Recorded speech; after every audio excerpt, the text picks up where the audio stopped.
Welcome back to Pembroke Cricket Club for the IP50 Cup match between Leinster Lightning and Munster Reds. That's the second game in this tournament, or competition I should say. Earlier, Munster Reds won the toss and they've elected to bowl first. So Leinster Lightning, you can see them heading out to bat. That's Swapnil Mudgill. He's out there in the middle.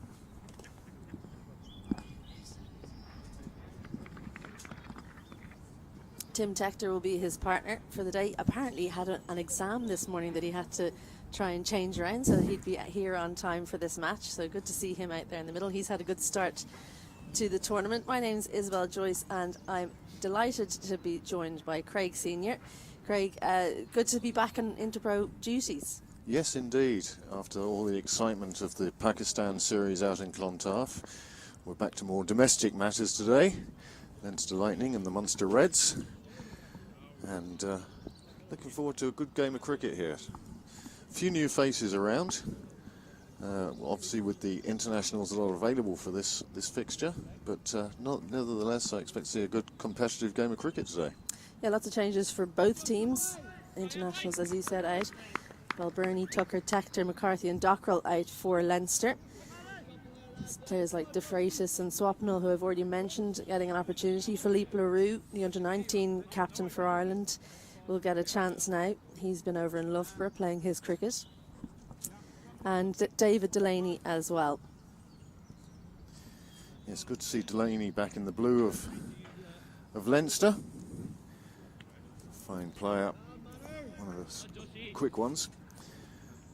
But we'll be seeing his bowling later on. Yeah, and actually he's an excellent batsman as well. Adds a lot to any team he's in. Brilliant fielder. Tim Tector, 69 against the Knights in the T20 competition. 10 against the Northwest Warriors and 54 not out against Munster. That was all in the IP20 festival last week. That's Mudgill. He's going to face the first ball. He's done well at the start of the season for his club Marion. 84 against Leinster Cricket Club, 51 against Balbriggan in the first two league games for them. And he's done well for the Bolts last season. Well, it's good to see that good performances get noticed by the selectors, and he's been given a chance today, and let's hope it goes well for him. Josh Manley with the new ball for Munster Reds, as we're almost ready to get things underway. Two slips in place and a gully. Strays down leg side straight away, and it's just shot off the pitch, so it's found its way through, and it'll be 5 wides to begin the game. Well, not the start that Manley would have wanted. That one going down the leg side, staying low. Didn't give the keeper much of a chance.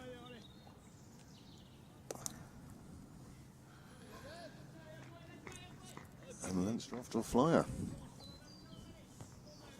It's a nightmare one for your wicketkeeper. Oliver Metcalf there it was. He almost managed to cut it off, but hit off his boot and found its way to the rope. Good movement, not close enough to swap him out to draw him into a shot. He'll have a bit of a look at it first.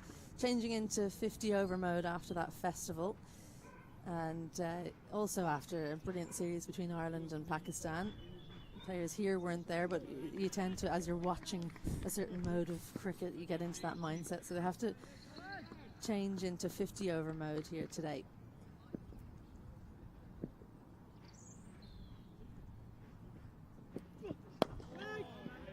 Third time of asking, he's on the money, probably fuller than he would have liked, but on the stumps. And Mudgill, he's looking a little bit nervous out there. Big day for him. Very much so. First appearance in the blue. Flag bearer. He'd want to just settle down. He'll feel a lot better having felt the ball on the bat. But nothing, of course, beats getting your first run.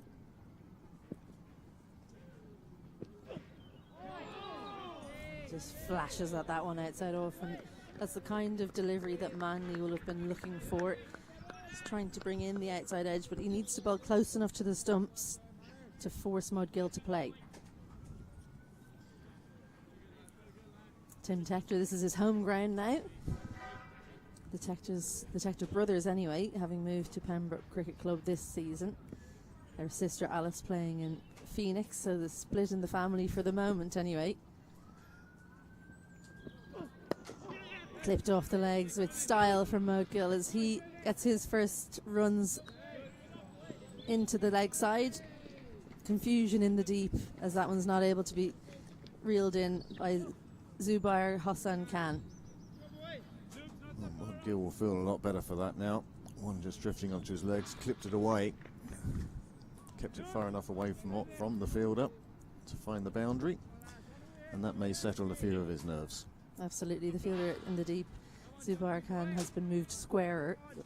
As a captain, you tend to say to your bowler, you really just need to bowl where on the offside. That's what the field is set for.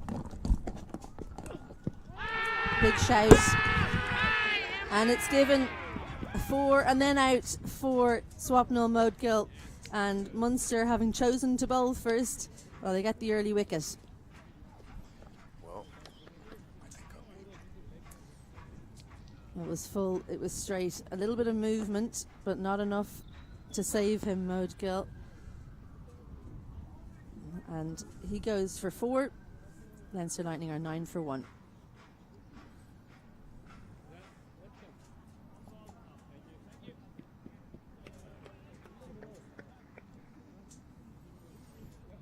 Well, it's an ideal start for Munster. They'll be delighted with taking that first wicket. LBW, it was a very confident shout by the field. The umpire agreed with them, and Modgill, he departs for 4. New batsman in will be Chris de Freitas, number 3 for Leinster. He was the Young Player of the Year, the Emerging Talent Award for 2023 at the Cricket Ireland Awards. 50 against the Northwest Warriors and 59 against the Northern Knights in the IP50 last year, and had a brilliant season for the Bolts as well. It's really been selected through the pathway performances, through a bulk of runs in Leinster League cricket as well. So just showing that good form in club cricket and in those Bolts competitions can see you make your way up to the top team. Well, here is that wicket falling, and it wasn't very much a difficult decision for the umpire. Straightened up, would have crashed into the stumps, and that's brought Chris de Freitas to the crease, and he'll be facing his first delivery now in this first over. 1 ball remaining in that first over. Left-handed de Freitas facing up. Finishes with a dot. So 1 over done, and Leinster Lightning 9 for 1. It's a very different looking game, Craig, compared to the festival we would have seen last week or a couple of weeks ago, because all the internationals going now over to Netherlands. Yeah, they have that Tri-Nations tournament over there. It's preparation for the T20 World Cup, but it does give opportunities to players who have shown at club level or at Bolt level, Wolves level, that they can make this move up and do a job for Leinster, do a job for Munster here. Absolutely, and this competition has to be able to survive without the internationals, such as the calendar that the internationals have. And it's great to see that players at this standard have a competition where they can get blooded, get some competition at a higher level than club cricket. For so long it's been that, or for a long time it was you had to go to England. Now with things changing over there, cricketers have to find their way on the island of Ireland, and I think that's a good thing for the game here. 2 slips in place. Liam McCarthy with the second over. Well, McCarthy didn't have the easiest of festivals last week in the T20, and maybe the 50 over format might suit him better. Fine bowler, plies his trade across the road, across Park Avenue in Railway Union. But on this occasion he's appearing for the Munster Reds. He's bowling to Tim Tector.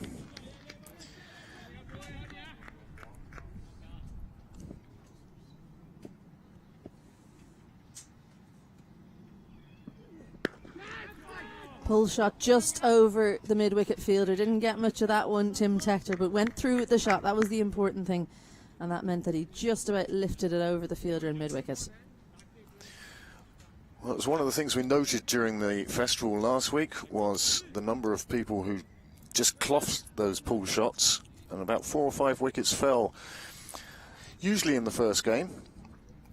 It's definitely a wicket, as was the festival, whereby if you get yourself in, there are runs to be had, but it's about establishing that base, and as you said, Isabel, remembering that this isn't a T20.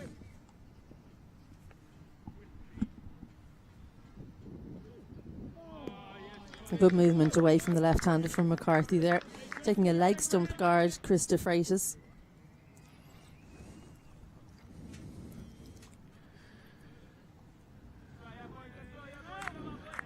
It's not a bad day for the bowlers at the moment. Slightly overcast, no sun breaking through as yet, but certainly we're not expecting any rain today, and Munster will have, at the toss, looked at the overhead conditions and thought this would help their seamers.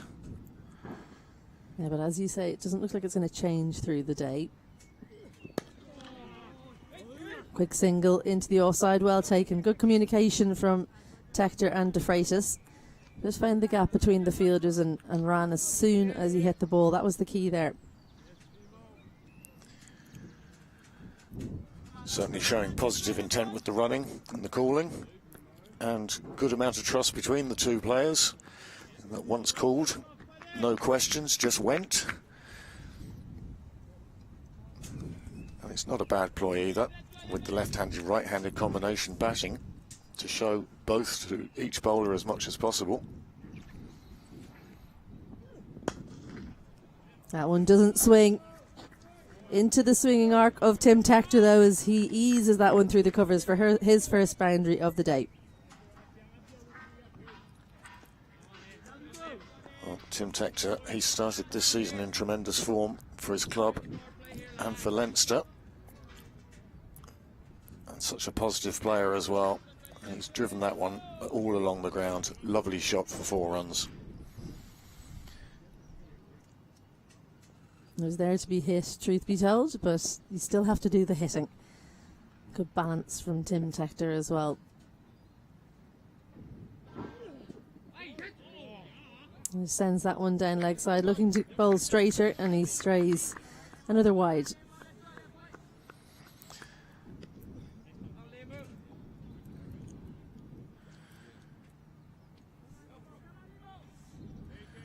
Yes, Tim Tector with 2 half-centuries during that festival. He's certainly showing that he's in good nick at the moment, and he'll be looking to push on and demonstrate that today.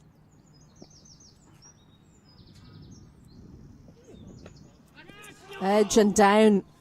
Well, it was a tough chance. Tim Tector chasing a wide one, survives as the second over finishes. Leinster Lightning 16 for 1. Well, Tim Tector a little bit fortunate there, taking the edge of the bat. It was a very difficult chance for second slip, bouncing right in front of him.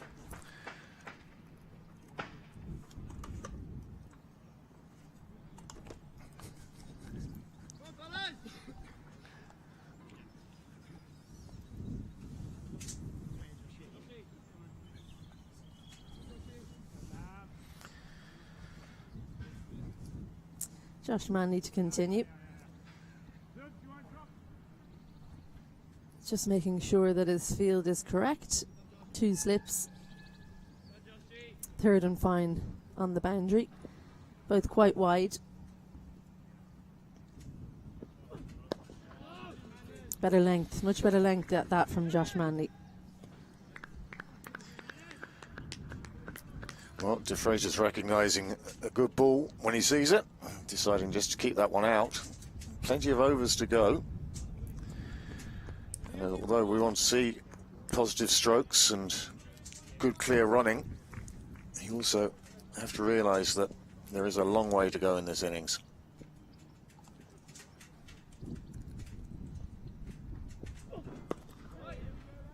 Good cricket Just rides the bounce there, Chris de Freitas, and eases it into the leg side for another single. Looks like he's happy to work the ball around.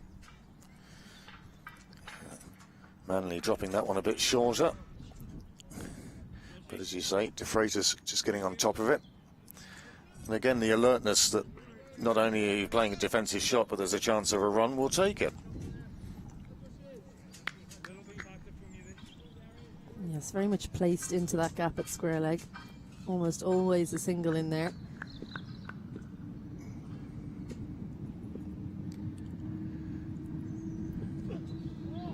Well, that one wasn't far away. Could have left that on length though, Tim Tector. I'm not sure that would have hit the stumps had it been in line. Good bounce from this end. It's all credit to Dale McDonough, the groundsman here at Sydney Parade. He's produced fine wickets for the festival last week, and again, looks like another good one here. No unusual bounces or nasty stuff as yet.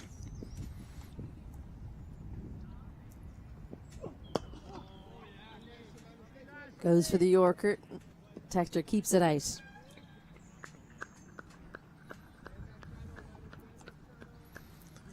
Well, it's a good steady start from Leinster after the loss of that early wicket. These two batsmen seem to be dovetailing quite nicely.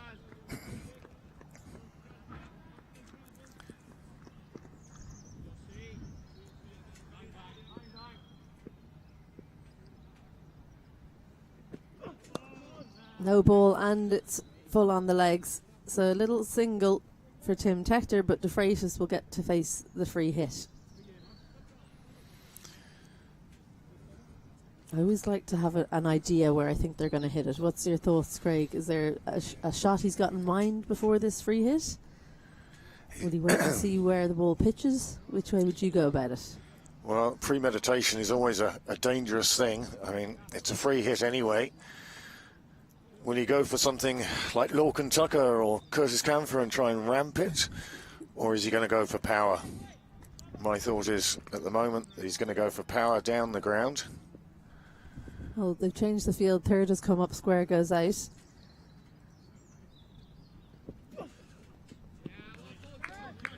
A well-directed short delivery, but it's been adjudged wide. The height was there, but the line was wrong. So it's going to be another free hit. You knew the plan pretty much from the field set. Fine leg and square leg out on the boundary. The element of surprise is somewhat gone for Josh Manley here. Well, he now has bowled his one for the over. It's still a free hit. So Manley can't really go too short here either. De Freitas moves his feet to the leg side. He's followed by Manley. A little bit of an awkward bounce in the deep means that they'll come back for two. And again, good to see the positive running.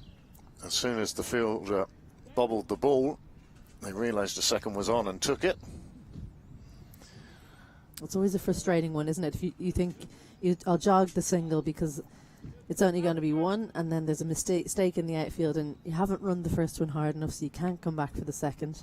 Or even worse, you decide to come back for the second and get yourself into trouble with a run out.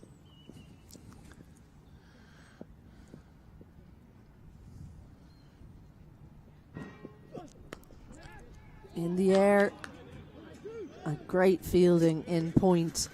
Brilliant stuff, and as teammates go and give a number of high fives, as well they should. Good stuff from Zubair Khan. Keeps that last delivery to a dot. 3 overs gone, Leinster Lightning 22 for 1. Well, certainly nothing wrong with the run rate at the moment. Racing along. Munster will be heartened by the fact they did get that wicket in the first over. Manley trapping Mod Gill, LBW. But these two now are settling into their job, and they're looking quite comfortable at the moment. And it'll be Liam McCarthy now to continue from the nursery end.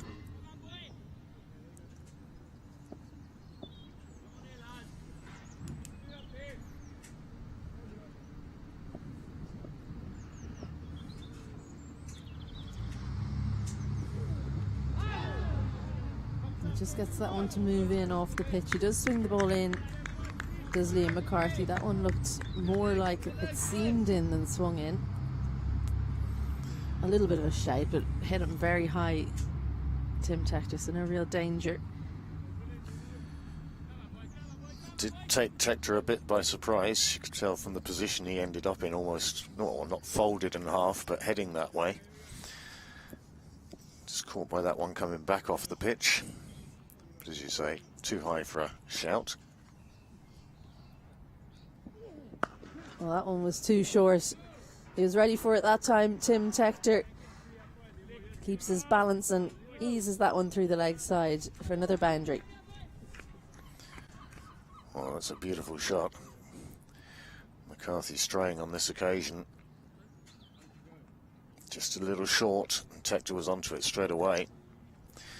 But again, nicely played, all along the ground. Not a hint of a chance, just put away, dare one say, professionally.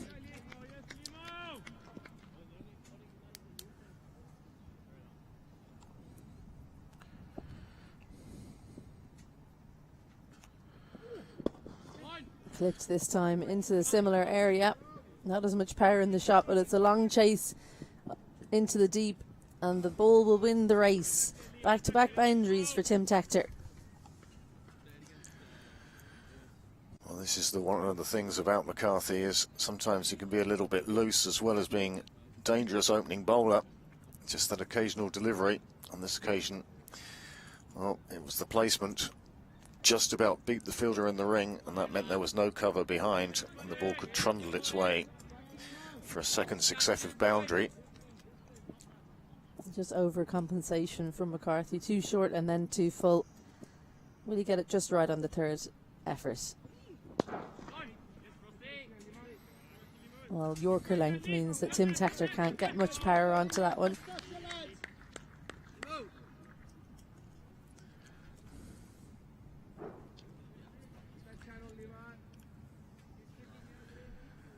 He is such a dangerous bowler, isn't he, Liam McCarthy? But perhaps needs to get more consistent as a 50-over bowler. Chases the wickets too much, do you think? Well, he certainly is employed as a strike bowler. And just as he's capable of those magnificent deliveries, there's that occasional loose one that he just lets go, whether he's striving too hard or overstriding on his run-up. And it usually comes up a little bit too short, and that's the sort of delivery that Tim Tector loves to face.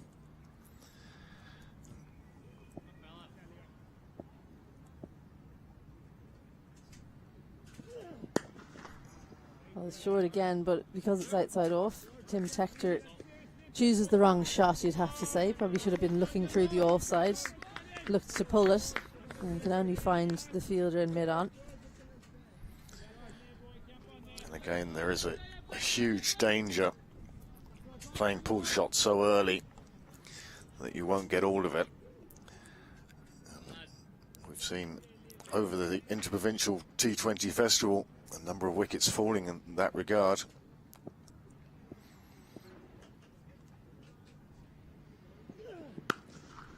He chooses the right shot on this occasion, crashes that one through the offside for the third boundary in this McCarthy over.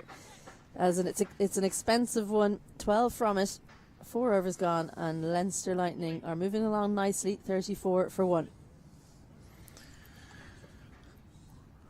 Well, they'd have been discussing it before the game,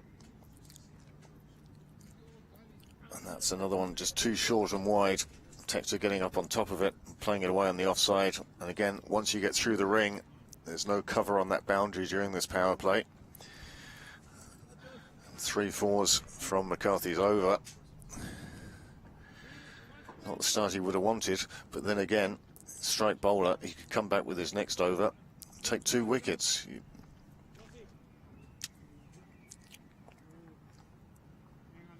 Just looked from that replay like his run-up wasn't right. You've seen him pull up once, not happy with his run-up. He decided to continue through on that occasion, and so often if your run-up isn't right, you don't get the length right as well. Gully comes out now, an extra fielder on the offside. But Finds the gap, does De Freitas. Doesn't get all of it, but the placement is good. 4 more. Well, that's a cracking shot from De Freitas. No sign of nerves from him. Manley almost bringing it back towards that leg stump. But De Freitas steered it away beautifully. Timing that got back to the boundary rather than power. And Leinster off to a flyer. I'm so interested in this guard from De Freitas. Showing all 3 stumps to Josh Manley. Backs himself not to miss it, which I suppose as a top level cricketer you should. It just means that he can play through the offside. Even if you're hitting his off stump, he can find the gap on the offside. So it's a good ploy. Manley at the moment staying over the wicket to the left-hander.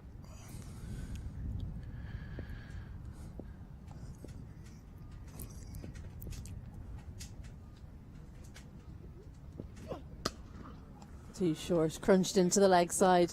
It's a long boundary over there though. Liam McCarthy comes around, and unfortunately a bit of poor fielding means that all he can do is help it bounce over the rope. Well, he's bowled an over for 12 the previous, and he's helped another 4 go this over. Well, part of that is that shot from De Freitas is that leg stump guard. Once he knew it was there, he could play it round the corner. And then, well, McCarthy's fielding, he'll hope to do better next time. Got his body behind it, but it just seemed to bobble, caused him a problem. Strays leg side again. This time it goes straight to McCarthy, who keeps it to 1. This is a blistering start from Leinster Lightning. 43 now, inside 5 overs. So plenty more time with the fielding restrictions. Only 2 allowed outside the ring in the first 10 overs. They're persisting with 2 catches in place. I suppose you could say that even if they'd taken 1 or 2 of those catches out, they wouldn't be stopping those boundaries anyway. And that one's crunched into mid-off. Well cut off, though, by Jordan Neal. Well, that's what Munster need at the moment, is just to get a few dot balls in, just to settle themselves down. At the moment, they're just letting Leinster get away. 44 for 1. They've overcome the loss of that early wicket. And these 2, well, they've put on 40 in just about 4 overs, really. Boundaries flowing from the bats.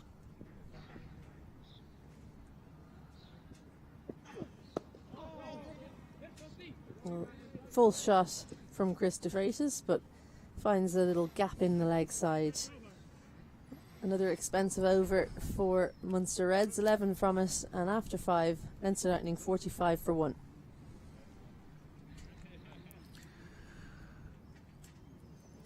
Well, Leinster would have wanted to come out of the traps positively, and they've certainly done that.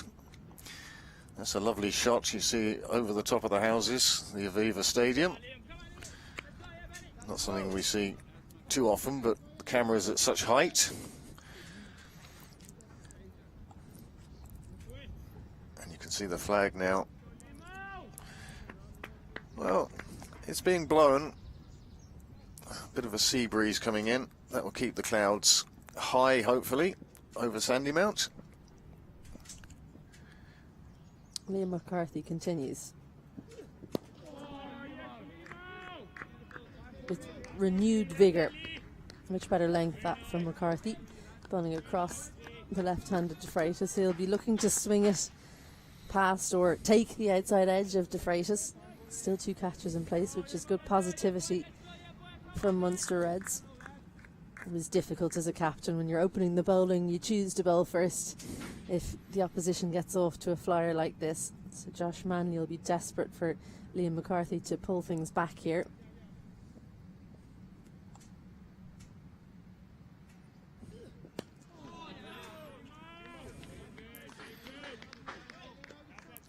Good from De Freitas, very watchful. Just playing that out on the leg side. But again, even though he'd played a defensive shot, you could see both batsmen were alert. If there was a chance of a single, they'd have taken it. There seems to be good trust between the two. Tim Tector not even looking at the fielder, he's just waiting for the call from De Freitas, which is a sign of good understanding.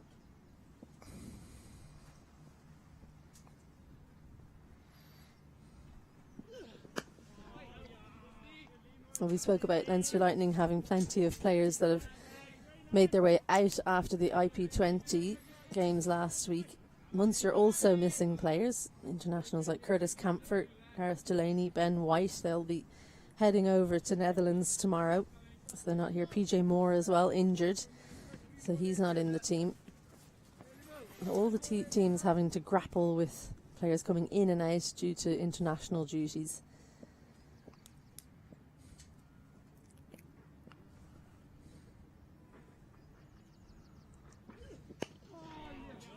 Quick single, chance for a run out, but no real danger there as Brandon Kruger just got his feet in a muddle.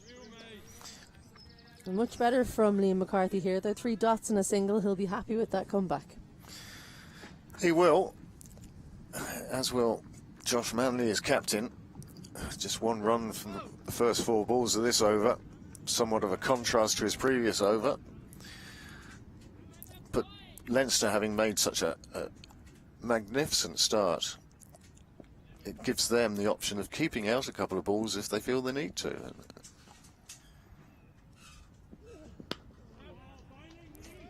Much better short delivery from Liam McCarthy there. Well dealt with by Tim Tector. Only been 1 game in this competition so far. The Knights winning that one against the Northwest Warriors.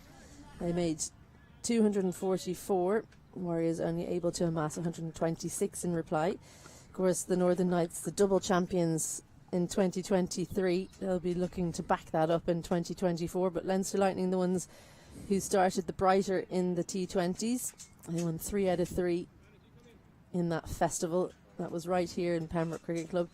The Knights winning 2 out of the 3.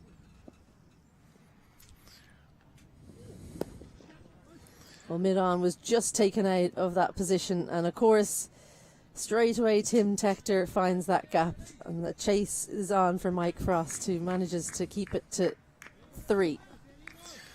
Well, you don't often see 3s here at Sydney Parade, but that was so well run. The 2 of them very quick between the wickets, and once the ball had gone past mid-on, he was going to have to chase it down, and that enabled them to get back for the 3rd. And again, it comes down to this running the first one quickly, opens up options. You might take the 2nd, or again, it gives you the option of a 3rd. But as you said earlier, sometimes you just see the batsman hit a ball and then just walk down to the other end. And if there is a misfield or something, there's no chance for a 2nd run. So positive from Leinster, I suppose. 6 overs gone. Leinster Lightning 1 away from their team 50, so 49 for 1 now. Josh Manley to continue. And you're right, I don't remember the last time I saw a 3 run, certainly not down to long on. No. But Mid-on having been taken out, they would have been alive to a possibility. Beautifully struck through the offside. Just a little push from Tim Tector, who looks in fine form. Cut off well in mid-off. Jordan Neal again doing the little dive. But again, good to see from Tim Tector. He's not looking to power everything through the ring. Quite willing to take his singles.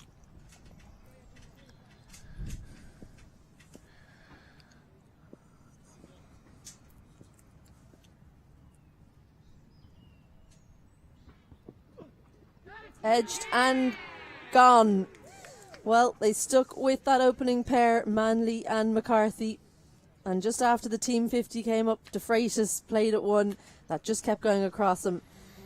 Easy catch behind the stumps for Oliver Metcalf. So De Freitas goes for 15. Leinster Lightning 50 for 2.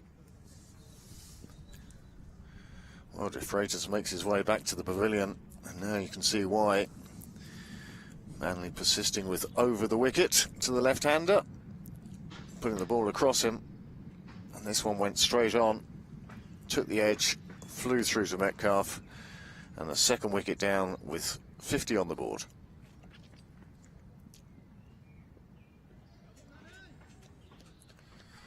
So he'll be very disappointed with that dismissal. Chris De Freitas, real strength outside off stump, but Philippe Leroux gets to join Tim Tector out in the middle, the Ireland under-19 captain. Getting a good opportunity with plenty of time to make an impact on this game. He's an exciting talent himself. Of course, he'll know Liam McCarthy very well, plays his cricket in Railway Union alongside him. May have faced each other in the nets a few times. But Manley will be feeling a bit happier now. They've taken 2 Leinster Lightning wickets in this power play. A big shout early on, and it's gone. Straight away, Philippe Leroux gets a full one on leg stump and can't get the bat on it. And the dreaded finger is raised. It's 2 wickets and 2 balls. Well, I just said that Manley would be delighted that Munster had taken 2 wickets, and then immediately with the next ball, Leinster find themselves 3 down.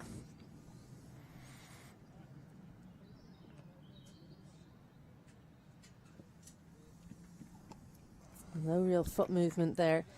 Philippe Leroux can't believe he hasn't hit that one, because it was really a leg stump half volley. I think he'd back himself to clip that one through the leg side in most days, but the feet not moving. And so Sam Harbinson, the Leinster Lightning skipper, comes out at number 5 with Leinster Lightning in a spot of trouble after such a bright start. Tim Tector still there, that's the good news. Leroux is gone. He went for 0, faced 1 delivery. So Sam Harbinson from Marion CC. He's the captain down in Marion, and now he's captain of Leinster Lightning. Yep, filling in for George Dockrell today as captain. And he'd be hoping to hand the reins back with a win under the belt, but at the moment, Leinster, having made that bright start and got to 50, they were 50 for 1, and now they're 50 for 3. And Josh Manley finds himself on a hat-trick. No change in the field, still 2 catchers, but nobody else being brought in for the hat-trick ball. And it's a wide down leg side. Just over trying there was Josh Manley. It wasn't just a wide, it was a big wide. Yep, one of those ones whereby it was almost not on the cut strip, it was wide enough. I reckon that bounced past the cut strip. Yes, and that's what saves it from being a no ball, I think. It's the length, but, well, 2 wickets and a wide. He was searching for another Yorker, I think. A wry smile from Josh Manley, and why shouldn't he smile? 2 wickets in the over so far. Another full toss, but Sam Harbinson just doesn't hold his shape to punch that one down the ground. Well, Harbison, I think, will feel the weight of responsibility, the weight of captaincy on him today. Good chance to show the selectors what he can do with the side, and at the moment he kind of needs to rescue them a bit. There's 43 and a bit overs to go, plenty of time. He is an attacking batsman, though. You usually find that number 5 being quite attacking, so he'll have to just try and maybe go against his instincts and play the long game. It's a no ball. So the problem for where Munster is that they've bowled a lot of extras. I'm just letting Leinster Lightning off the hook a little bit, because there was a wide in this over. There's been this no ball, now there's a free hit. Gives an opportunity to Sam Harbinson to free the shackles a bit, as he comes out with Leinster Lightning in a bit of trouble. I mean, the good thing for Harbison as he waits to face this free hit Well, the rule is you can't change the field if the batters don't switch, and usually the fielders try and make their way to the edge of the ring, even though you're not allowed to change the field, but that's being stopped. A heave into the leg side. It was short. It was there for hitting, and Sam Harbinson helps himself to a boundary. Well, not quite the proper cricket shot that perhaps Harbison was looking for, but he got enough on it, forced it away to the square leg boundary. It will take them a moment to find the ball there. He really threw everything at that and just about got enough on it, and it ran away to the fence. He was slightly done by the slower delivery, wasn't he? I don't think that Josh Manley meant it to be quite as short as that, because there was no fielder in the square leg. Sam Harbinson managed to pause long enough that he got something on it, and with there being no square leg out, it's a pretty easy boundary for him. And one advantage Harbison does have at this stage is that Tim Tector's in. He's established himself, and he can come out and just play the junior role at this stage. He doesn't feel the pressure that he has to be the one to score runs. His pressure at the moment is to ensure no more wickets fall.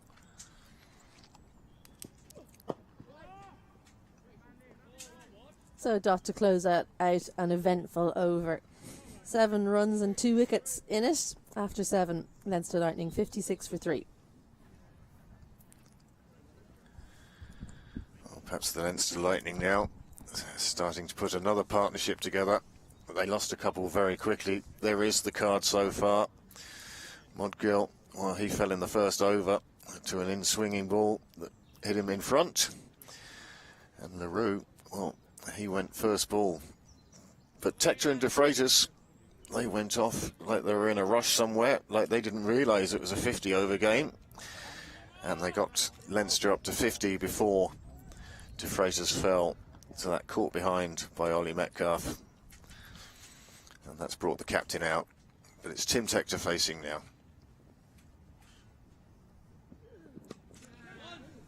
Strays in line, so clipped off the hip from Tim Tector.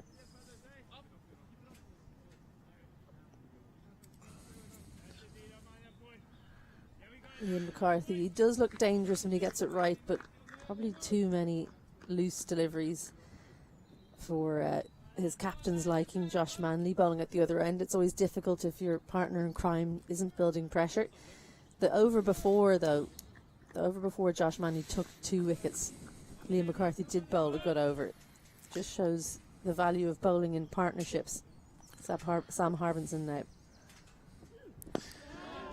A nice full quick delivery just to check the defences of the Leinster Lightning captain. The Munster Reds are up and about now.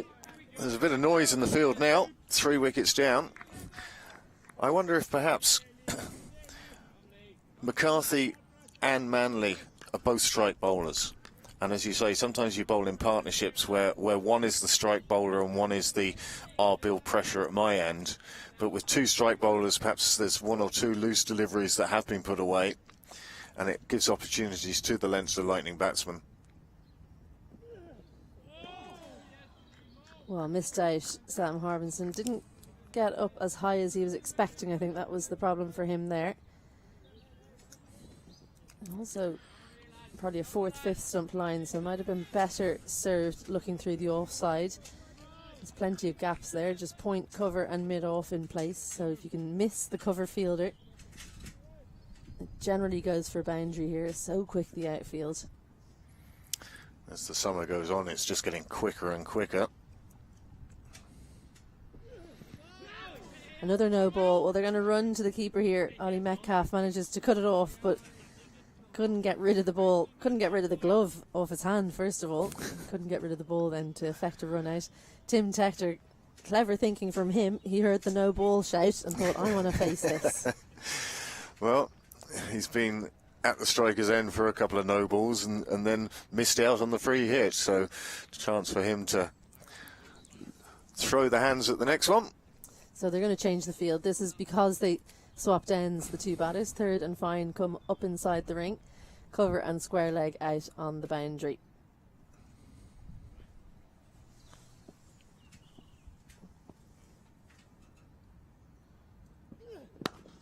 blasted down the ground. No fielders there as the catch is put down over the rope by the spectators. A really clean strike for Tim Tector, the first 6 of the day. What a lovely shot. Makes you think he's been holding back so far. On this occasion, just opened up the front foot and then punched it down the ground, and fighting amongst the spectators to take the catch, and in the end, none of them did.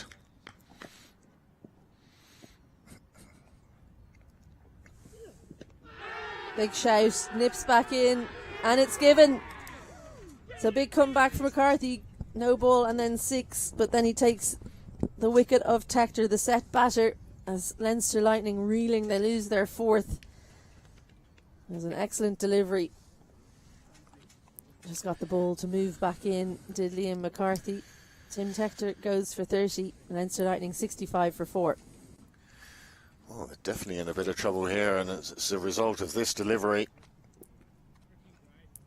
3rd LBW of the innings, and that one coming back. Umpire agreeing with the appeals, and Tim Tector makes his way very slowly back to the dressing rooms. I think he was looking at a long knock today. It wasn't to be. And suddenly with 4 down, the Leinster Lightning have a lot of work to do. Seamus Lynch will join Sam Harbinson out in the middle. Real attacking batter, Seamus Lynch. But he has a long time to bat here, so whether the Terrier blaster can reel in his natural instincts and bat time with his captain and his partner, we shall see. Well, Seamus Lynch, another one marking leg stump. But Munster will be cock-a-hoop now. 4 wickets down. Still a couple of overs to go in the power play. And they really have caused Leinster some problems here this morning. I think Rowley Black, the umpire, was having a long think because that moved a long way and decided it was going to hit the stumps. And Liam McCarthy, well, it was almost the exact same position that the last ball bounced on, but that one not moving in. So Seamus Lynch a dot to start his innings, and after 8, Leinster Lightning 65 for 4. Just the 2 bowlers used so far. They've been expensive, but 3 wickets for Manley and 1 for McCarthy. They'll take that any day of the week. Well, that's what you want from your strike bowlers. Wickets column to be populated. Not too worried about the amount of runs conceded. It's more than they would have liked, but they'd have taken it if they had told them that they were going to have 4 wickets down as well. Well, Seamus Lynch, he has been in a similar situation before. Scored 107 from just 64 deliveries against the Knights last year when he was coming in with Leinster Lightning on 154 for 6. So the score is slightly different, but the numbers of wickets down were more than we have today. And Leinster Lightning went on to score 353 in that game. So that's good news if you're a Leinster Lightning supporter. Manly to continue.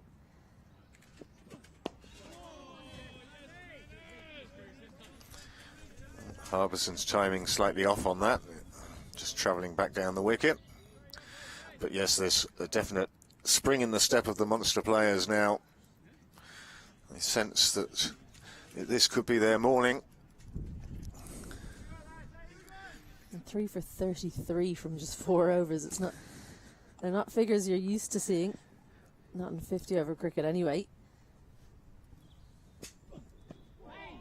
Gets some steep bounce off the ridge here, and Pembroke finds the glove of Harbinson. Well, not good backing up. Frustration for Munster Reds in the field. Brandon Kruger it is, who just left a gap between the 2 feet there, and Leinster steal another run. Again, good to see the alertness at the opportunity of the run. But Munster, well, their fielding hasn't been out of the top drawers yet.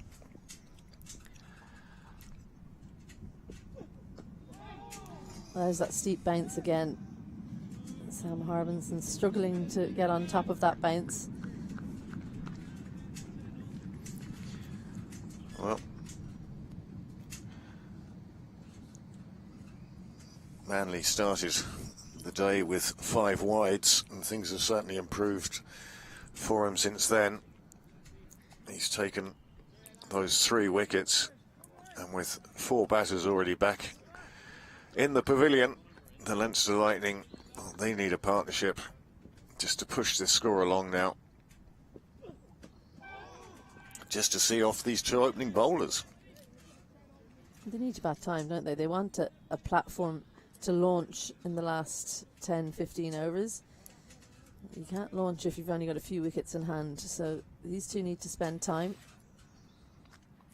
Well, what that loss of wickets does is it pushes out the moment that you go to accelerate further and closer to the end of the innings, because you don't have the wickets in hand.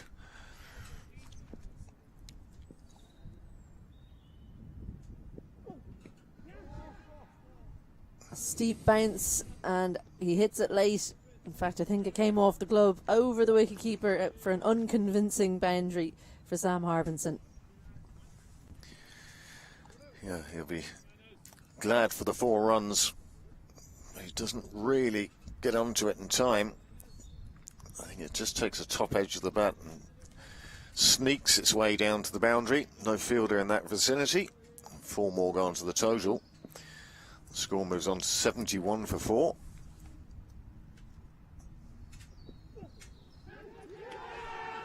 Well, chance down leg side. Munster Reds think they have their man. They do. Given out. Strangle down the leg side. Sam Harbinson chases a wide one, and Leinster Lightning lose their 5th. Well, that's exactly the end of the over that he wanted, as Harbinson departs for just 10. He'd been there for 12 deliveries, and he's on his way, and the Leinster captain, certainly not the morning he would have wanted. They've seen his side now. 5 down, and that's it there.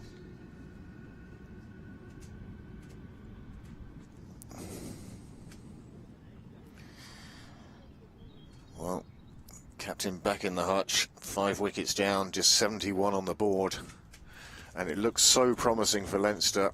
They came out of the traps quite quickly. And now the Reds, well, they've hauled them back.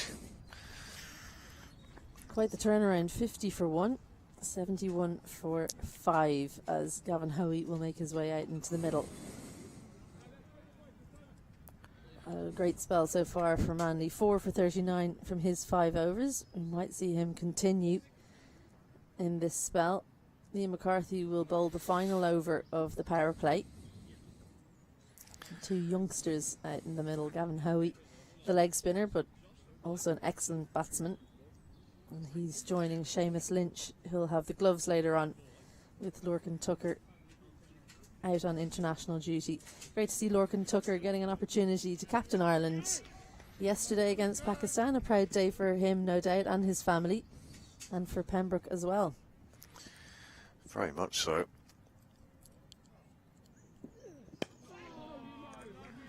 It's certainly a golden era for the Pembroke club, with internationals galore, and now a couple of Irish captains. So yes, delighted for Lorcan, and he backed up the responsibility of being captain as well with a fine innings. Absolutely, lots of leaders in this Leinster Lightning team. George Dockrell usually captaining for Leinster Lightning. He's a leader in the Irish team, and Lorcan Tucker from Leinster Lightning as well, but also from Pembroke. Seamus Lynch finds the fielder. A bit of miscommunication, but they do take the single in the end. It was pretty safe, but not the understanding that we saw earlier from Tim Tector and Krista Freitas, as there was a little goose step in there from Gavin Hoey. He wasn't sure if they were going to run. Well, they managed to complete the single. That will bring Hoey on strike for his first delivery. He thoroughly enjoyed his call up to the full side out in Clontarf yesterday. Didn't play, but just to be involved in the setup. He's enjoyed that strike. Great connection, but finds the fielder. Something that we didn't see in the first few overs was batters finding the fielder. These two both finding the fielders on the offside in the first few deliveries in this McCarthy over. His fifth, 1 for 32 from him, so slightly less expensive than his opening partner, but he hasn't taken quite as many wickets. Nowhere near.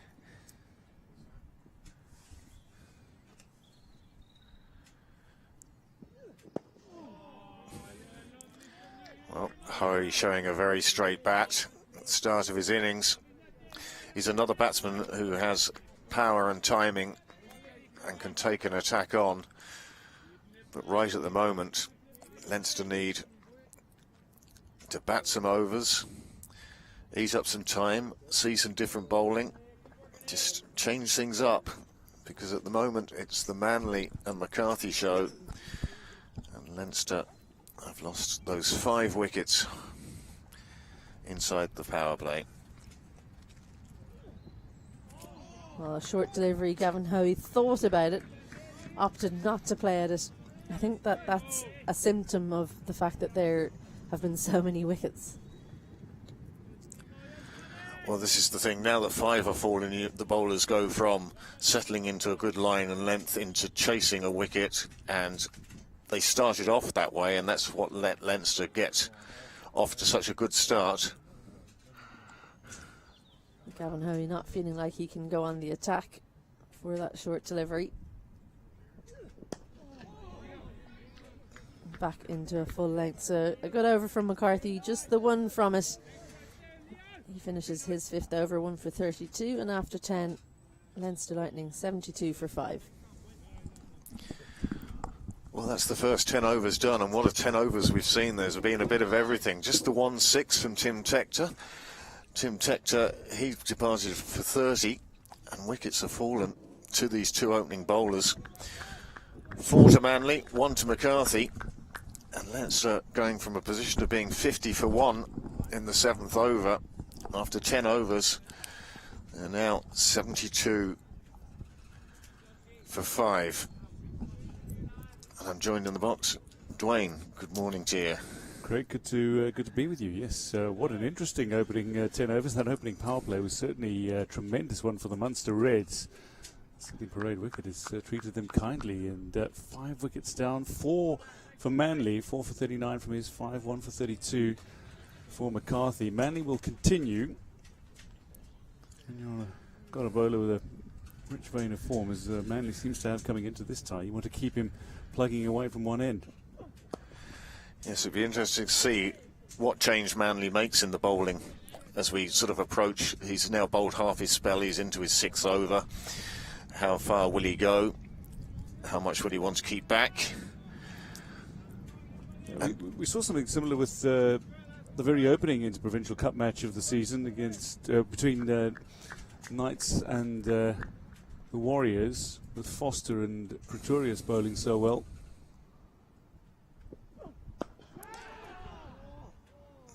Well, they went through 13 overs before a change was made in the bowling. Well, it could be that Manley, especially being captain himself, he's got nobody to sort of say to him, thus far and no further. That's right. He'll go as far as he wants. And it could be that the change comes at McCarthy's end. An interesting one for Manley, though. He's concentrating on his bowling. He is the captain.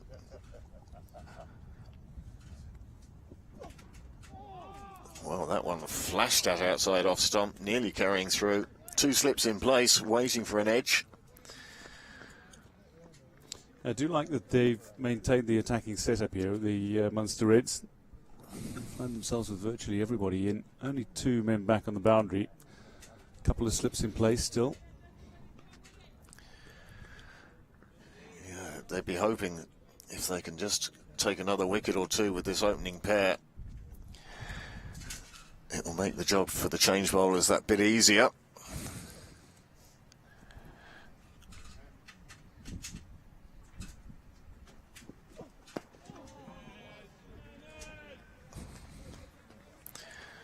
Well, after an errant first over, Manley really seems to be settling into his task now. Certainly enjoying his morning.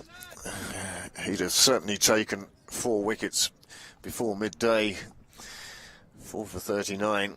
He hasn't been too economical, but again, it's the wickets that matter here at this stage. It is. I mean, the run rate Lightning were going at was threatening to take the game away from Munster Reds. They needed wickets, and Manley has delivered.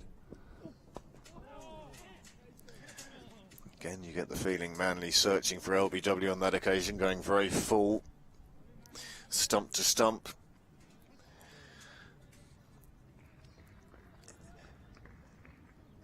He's had that one caught behind, but his other wickets, those LBWs.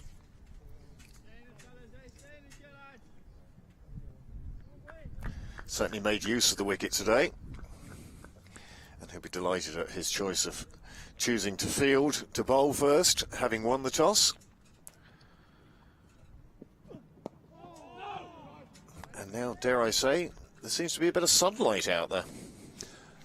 Glorious day. Yes, slightly overcast conditions still, but there is a little sunlight poking through. Just creeping through between the clouds, brightening the day. The Leinster Lightning started off at a cracking rate. 50 for 1 to just over 6 overs.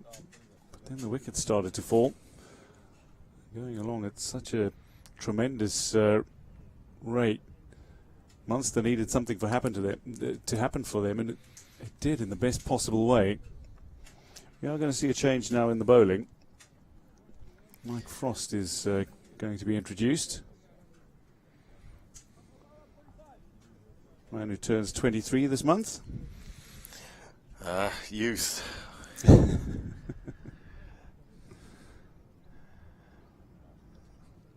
But what a great way to spend a day. Representing your province. Sunny Sydney Parade. And things going exceptionally well for Munster at this early stage. This game, of course, scheduled 50 overs aside.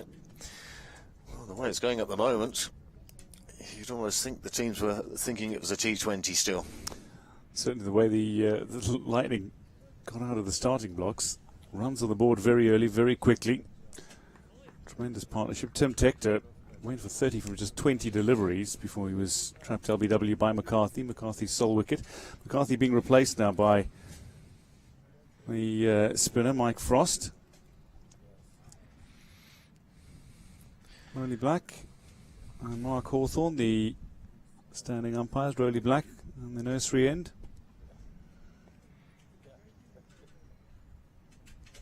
Just a slight delay as we moved the sight screen. Plenty of people in high-vis vests heading out there now. And their timing is impeccable.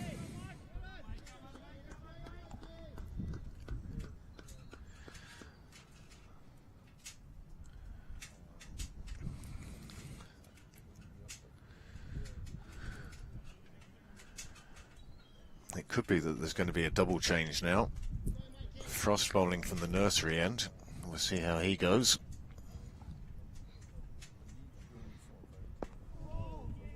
Yes, Khan looked like he was going through some limbering up processes out in the field. But a lovely first ball from Frost.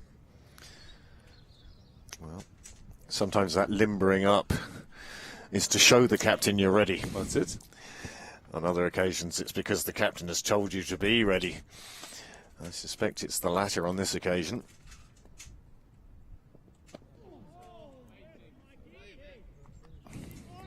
Lynch forcing that one out in the offside. There is some cover on the square boundaries now.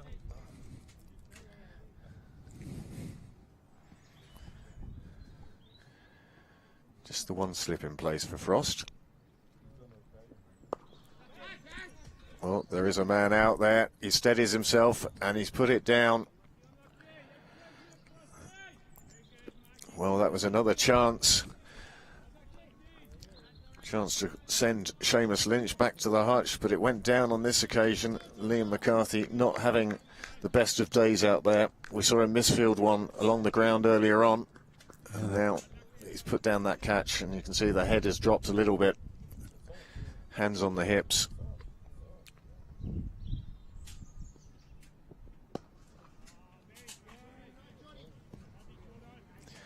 Hurry a bit more circumspect.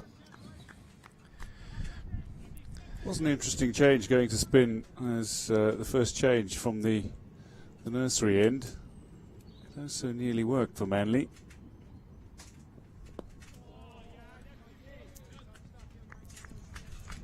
Well, I like this from Hurry. Very watchful at the moment. He's keeping an eye out. Realises there's plenty of time left in this innings.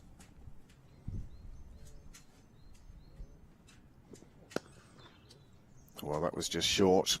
Hurry gave himself some room, cleared the front foot, punched it down towards the clubhouse, takes the single. To end the over, he'll retain the strike, and the score after 12 overs has moved on to 74 for 5. Good over from Frost.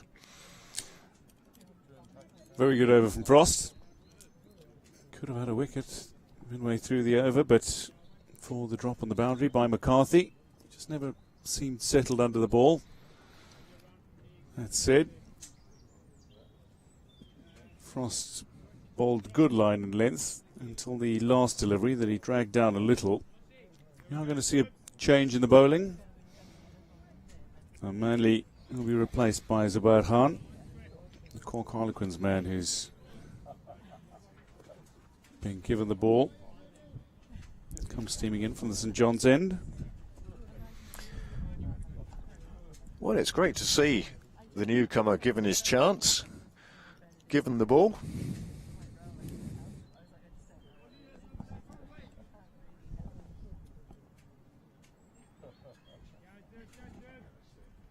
So Hurry off the mark with the final ball of the previous over. 12 overs gone, 75 for 5 on Leinster.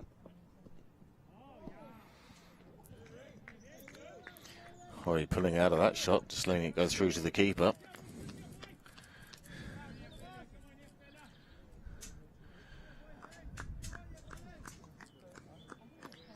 This is a great opportunity for the bowler to show the selectors what he's capable of. Getting plenty of advice from his skipper.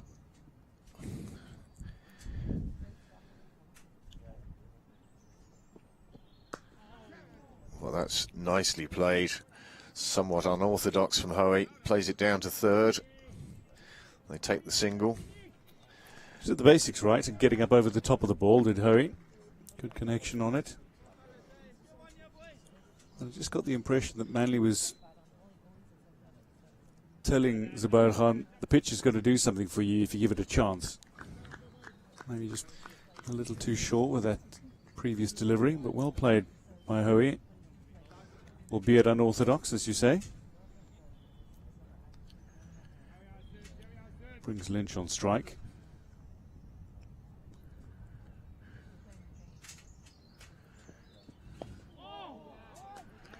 What you have for Leinster at the moment, who threatened to but take only the single, is two relatively attacking batters who are needing to play tempered, measured innings here. Having seen their side collapse from 50 for 1 to 77 for 5 now. Well, I think you're exactly right, and it would be a question. Certainly the philosophy of the Leinster Lightning is always to be positive, and that's reflected in their selection. On this occasion, it seems to have backfired on them a little bit. But even the batsmen who are out, Christophatus and Harbison and LaRue and Tim Tector and even Modil, they all look to be positive, they all look to play their shots, and it seems to have got the Leinster Lightning into a bit of trouble today. On another day, it pays off, and they're 120 in no time at all. But today they've been paid back by a hard-working Munster side.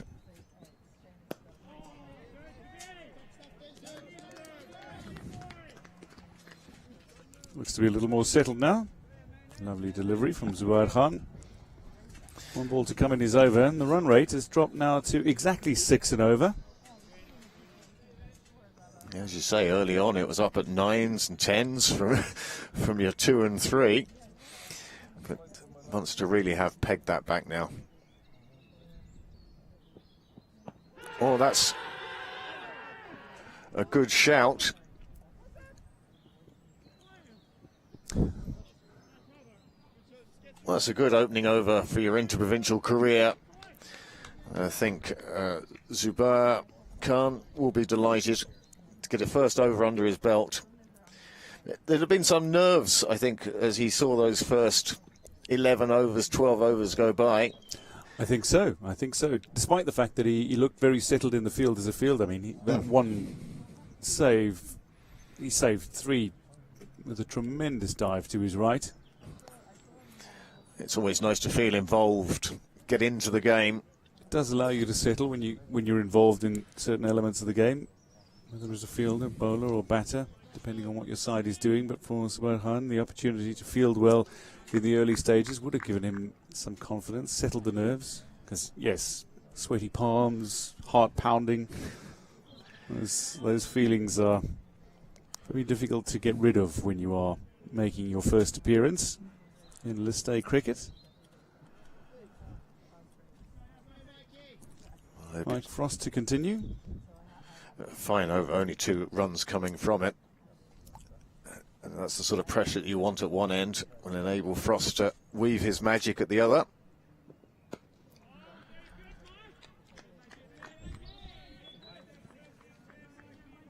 There's even some blue sky here now at Sydney Parade. If you do find yourself in the area with nothing to do this afternoon, I'd certainly recommend coming down and watching interprovincial cricket. Very deliberate from Lynch, just playing it into the offside where there was room. Takes the single. For the batters, it is important to not get bogged down. Just try to rotate the strike. Don't worry about what the run rate is.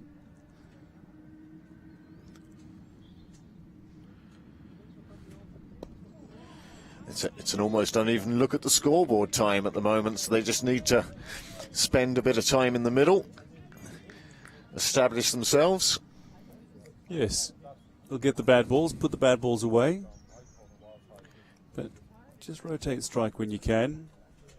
Find yourself into good settled rhythm and tempo. Frost setting the trap for Hoey now.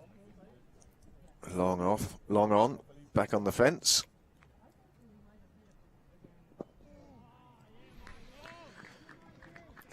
Hoey refusing to open his presents before Christmas Day. Just leaving that one, playing it away. This is good bowling by Frost, though.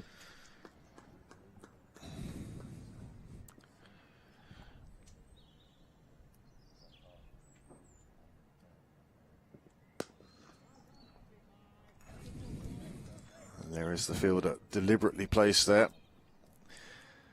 Damgard it is, doing the fielding down at long on. Yeah, it does make it easier for Frost that Munster have taken those 5 wickets. Lets him settle into his rhythm.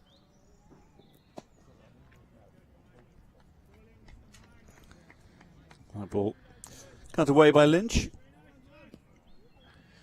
And that'll end the over with a decent single. Lynch will maintain the strike. 80 for 5 through 14 overs are Leinster Lightning. Well, after 14 overs, it appears drinks are being taken. But what a morning, what a first session we've seen. There's been runs, there's been wickets, there's been some wonderful all-round good cricket as well. Leinster Lightning and Munster Reds, certainly an intense battle developing in the Interprovincial Cup fixture between Leinster Lightning and Munster Reds here at Sydney Parade. And as well as those 5 wickets to fall, we did see that drop catch on the boundary. And we'll be back in just a moment.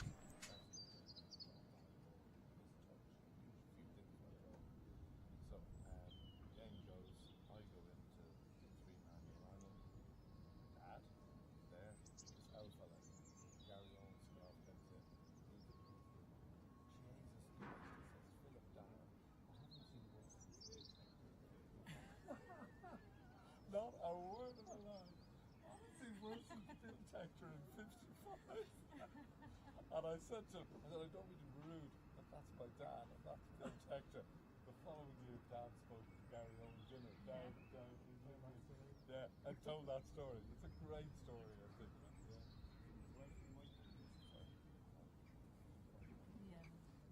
My best, my favourite one is the one with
Interprovincial Cup action between Leinster Lightning and Munster Reds here at Sydney Parade. Pembroke Cricket Club it is. 80 for 5. Leinster Lightning find themselves through 14 overs. Munster Reds, although they conceded rather heavily in the opening overs, they have taken 5 wickets.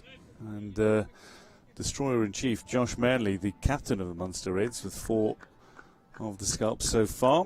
Liam McCarthy trapping Tim Tector, the top scorer for Leinster Lightning, for 30 LBW. That's as things stand. Gavin Hoey and Seamus Lynch at the crease for Lightning.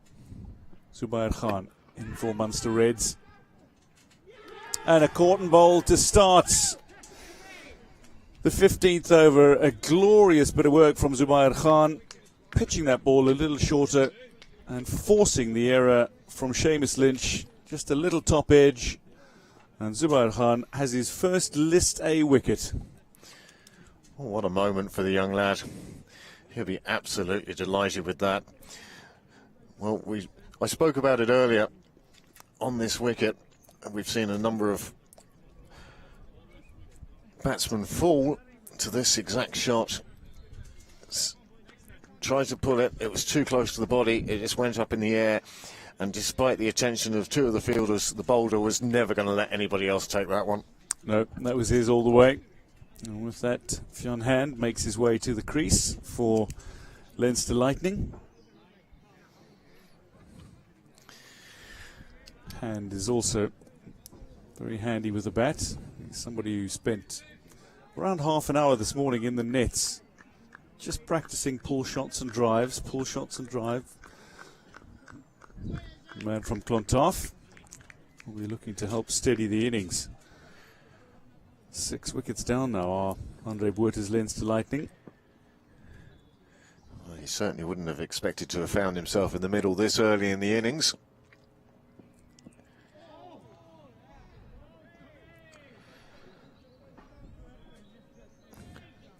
A little welcome to the crease for Hand. Well, that's the difference. taking your maiden list day wicket makes. You're suddenly coming in full of enthusiasm, full of energy, and decided to welcome the new batsman to the crease with a nice short delivery.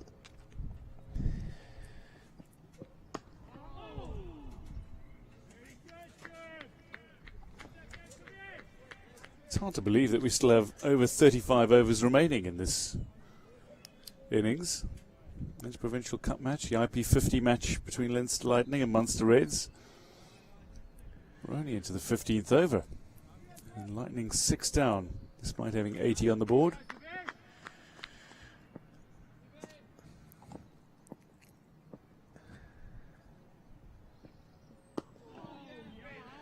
Well, the Leinster Lightning, the strong stroke players coming out from the shed continues.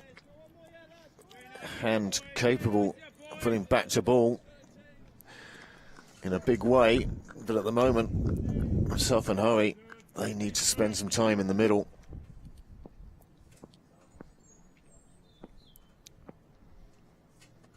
Yeah, I think regarded very much as a bowling all-rounder, but somebody who's certainly capable with the bat, his hand.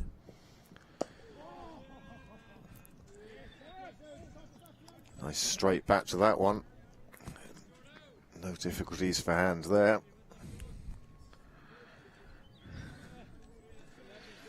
Well, Zubair Khan, he's just one more delivery away from a wicket maiden. He'll be delighted. If he can take a wicket maiden in only his second list day over.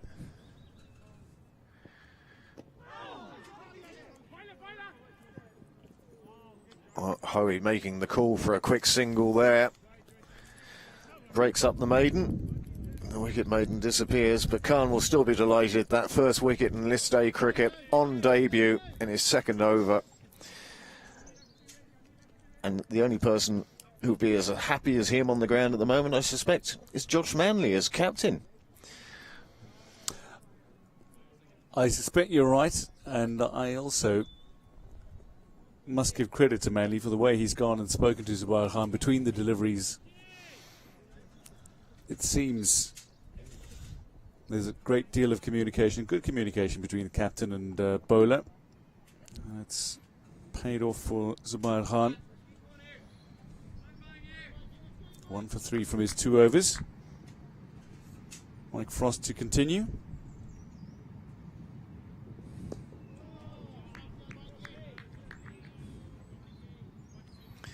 You can almost sense these two batsmen reining in their natural inclination to go after the bowling, but with 6 wickets down, that certainly isn't what's called for at the moment.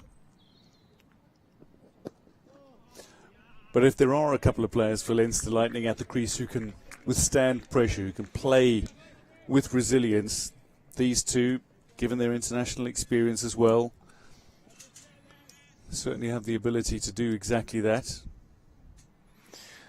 Both of the bats were called into the Irish squad for the third T20I with Pakistan. Neither featured. But certainly for Hoey, it would have been great to have been involved in that setup and the warm-ups and just seeing what goes on at international level. Absolutely.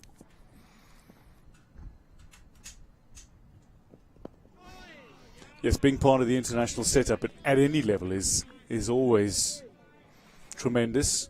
And you're right, both these players drafted into the Ireland squad. Hand, in fact, is going to play today, but then leaves with the Ireland squad. He's been drafted into the Ireland squad to head off to Netherlands, so he will not feature for Leinster against Munster in the IP20 fixture tomorrow.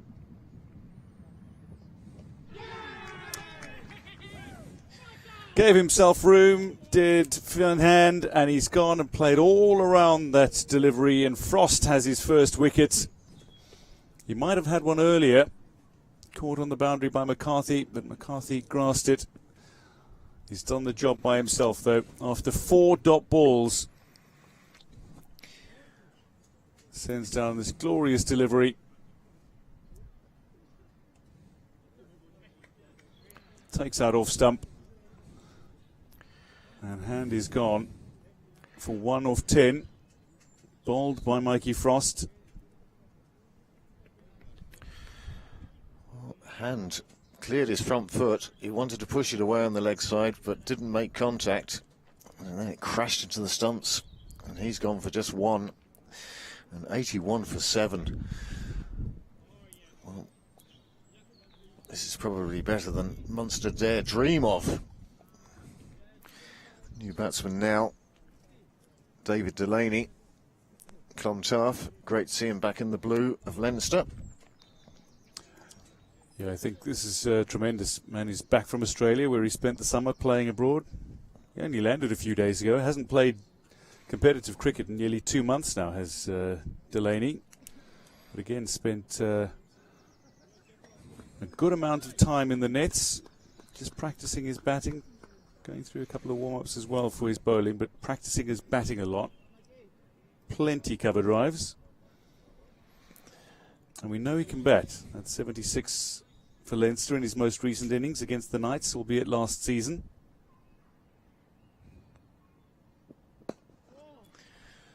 Not a bad man to have coming in at number 9. Certainly not. But a wicket maiden then for Mikey Frost. Has seen Lightning reduced to 81 for 7 through 16 overs. That's not a card that they want to look back on with any great fondness. Only Tim Tector really getting himself in. Himself and De Freitas, well, they started like a freight train. And now, well, the rest of the innings has been like the old rattler, stopping at every station. Taken up some deliveries. 100 deliveries gone now. 81 on the board. Zubair Khan. Nice shot from Hoey. It's going to have enough on it. It reaches the boundary. Just timing, pushing it through. I guess a round of applause from his teammates on the sidelines. They haven't had too much to applaud since the wicket started falling. See, just a swing of the bat. I suppose that shows the bowler that interprovincial cricket isn't quite as easy as maybe he thought after his last over. Yeah, 1 for 1 from his last over.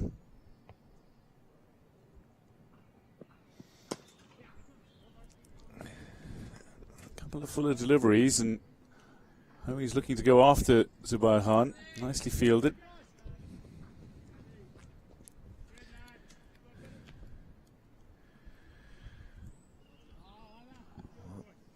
Some very welcome runs for Hoey and for Leinster. McCarthy again patrolling out there on the boundary, and now he's being joined by Mike Frost.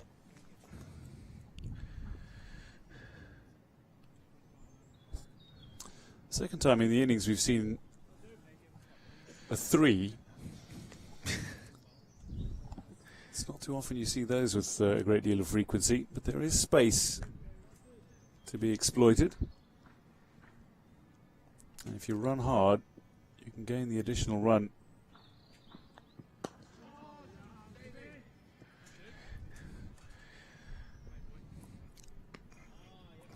Delaney showing nothing but solid defence there.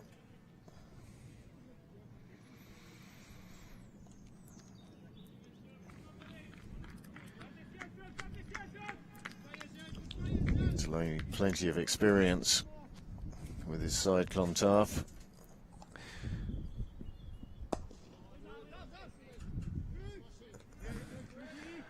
Again, see your number 9 batsman coming out playing with such a straight bat. Somewhat heartening for the Lightning. There's a lot of batting down this card. That's for sure. David Delaney can certainly play. And Amish Sidhu and Ruben Wilson to come after this.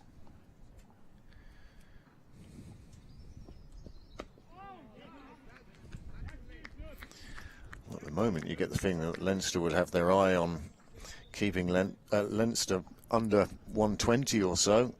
They may even feel that if they do get to 120, they've let them get away a bit. Just 3 wickets remaining.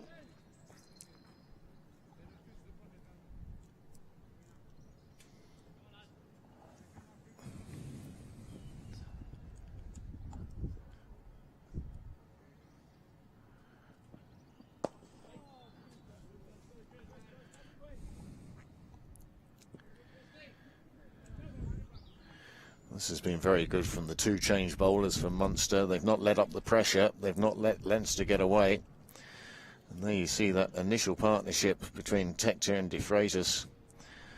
Well, they did very well, but since then, nothing really to write home about. Cluster of wickets that'll be most concerning for Andre Buerta and his Leinster Lightning side. Before the 10th over, 5 down when they were going along very nicely at 50 for 1 through 6.1 overs. And a couple of recent wickets. That has Leinster 89 for 7 after 17 overs. Frost to continue.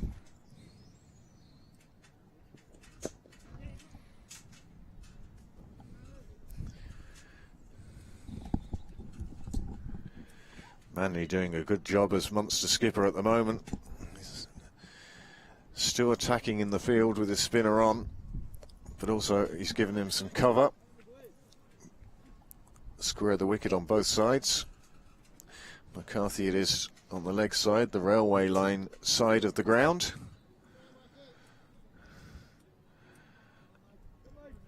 Now Nikolai Damgard going out to long on again.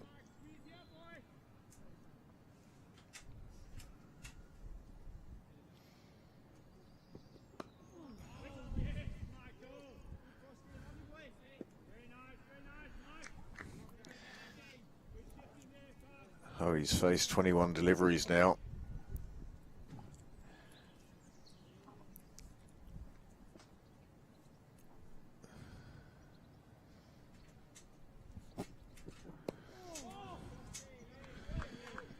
You can see that he's starting to look to be positive and push the ball into gaps if he can, but he's still wary enough to keep out the good delivery. He's certainly played a few strokes in recent overs, yes. Lovely variation from Frost, just pushing that one through a lot quicker.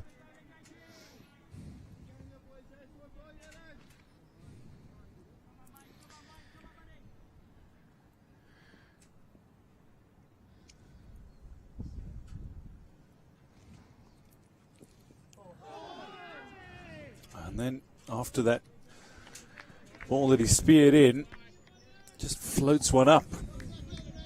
Good variations from Frost. Well, he's certainly pulling all the tricks out of the bag at the moment.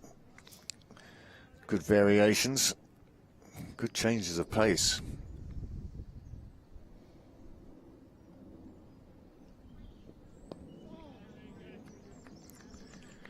One off the over, Leinster 90 for 7 through 18.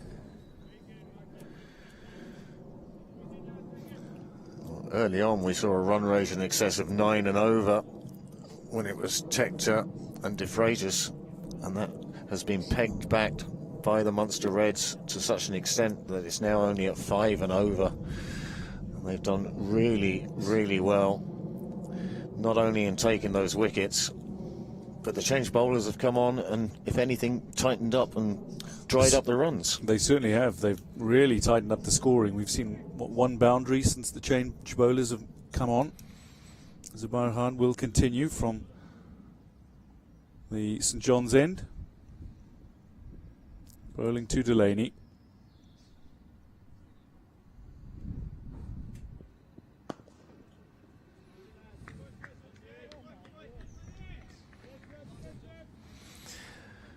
But yes, Manley's doing a super job of managing his bowlers, and he's always there with an arm around the shoulders, encouraging, offering suggestions, discussing fields. He's not just tossing them the ball and saying, well, best of luck there.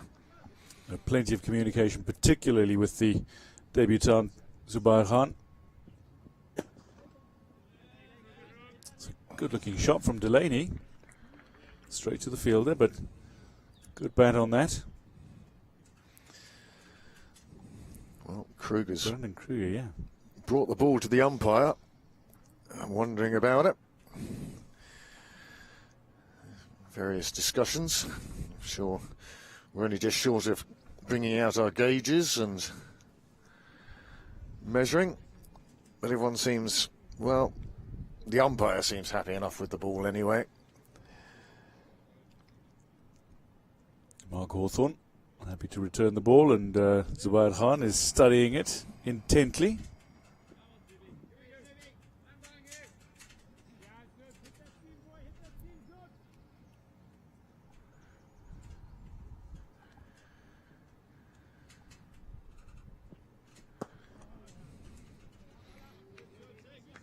Well, Delaney's first movement at the moment is to go down the track, smother any deliveries.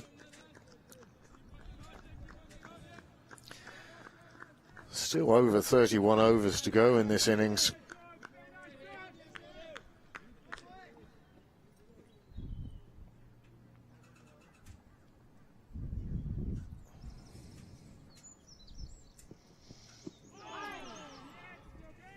Well, Delaney down after taking the ball to the body.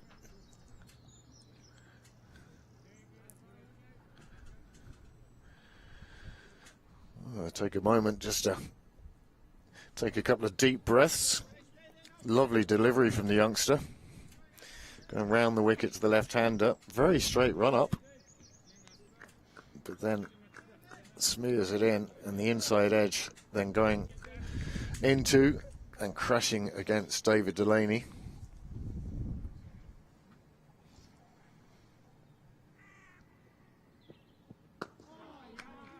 This time far more confident, far more bat on ball.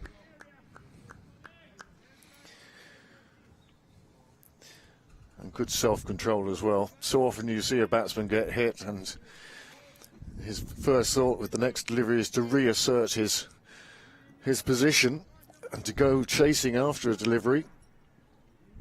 On this occasion, Delaney resisting the temptation and doing the right thing.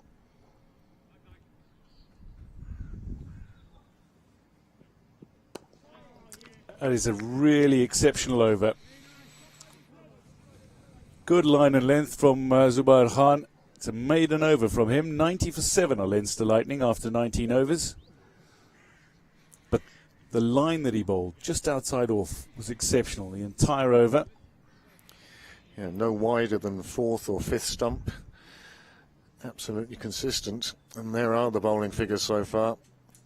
Josh Manley, captain of the Munster Reds today. Well, that's what you call leading from the front. 4 for 40. It wasn't too economical, but it's those 4 wickets, and in conjunction with his opening partner McCarthy, they really did knock over the top of the Leinster Lightning innings. And now Frost and Hassan Khan, well, they're doing the business for the side now. Very economical and also wicket-taking threat.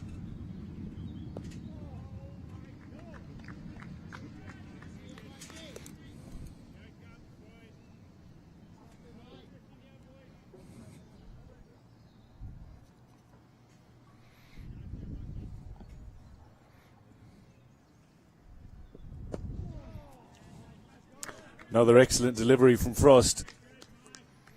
Floated the first one up, second one speared into the pads.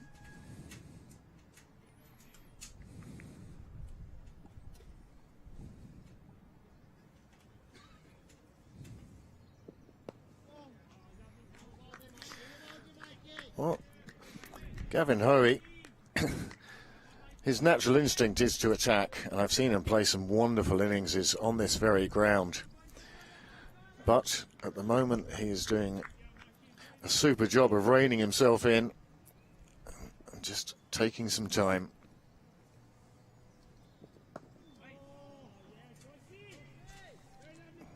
Nicely fielded by Ryan Joyce.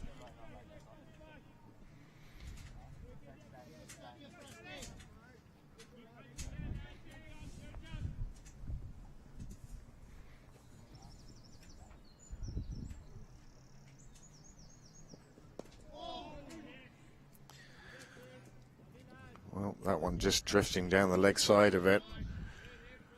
Oh, he's just pushing it out square, and they take the single. Now a change in the field as the left-handed Delaney comes on strike.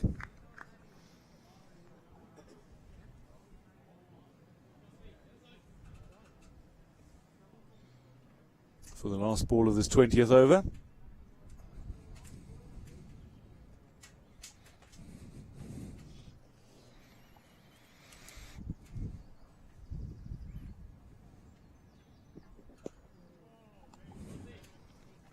just respects the bowler, does David Delaney. And through 20 overs, Leinster Lightning on 91 for 7. Mike Frost with 1 for 7 has been very impressive through his 5 overs. He's bowled with incredible variations to his line and his length, and indeed his pace variations have been critical in seeing that run rate stemmed. Leinster Lightning up at over 9 and over at one stage, and at 50 for 1 through 6.1 overs. Through 20 overs, they're 91 for 7. Another 6 wickets having fallen since then for the addition of only 41 runs. And that would concern Andre Buerta and indeed the Leinster Lightning lads.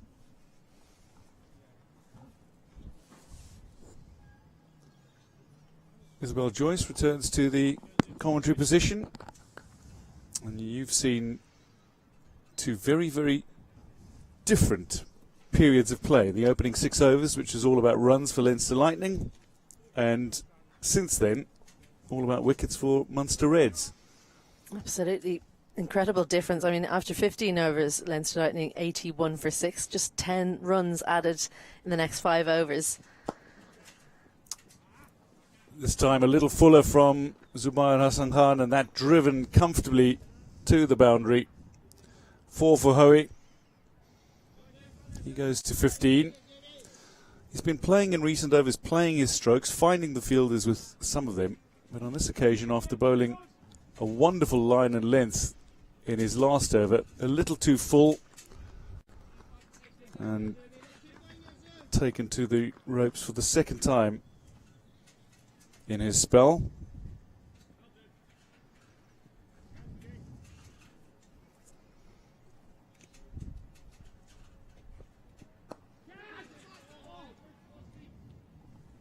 Nearly a chance. Just coming off the edge, going behind square on the offside. It was airborne for a while. So I think there would have been worry in the clubhouse for Leinster Lightning, but it wasn't close to the fielder really. One of those where you need to be in line to really know what's going on. But these two need to stay out in the middle. I have to say I was a little bit surprised by the lineup that David Delaney didn't come out a little bit earlier given the quick wickets that were lost by Leinster Lightning. He bats number 3 for Clontarf, so someone who's used to batting earlier on in the innings.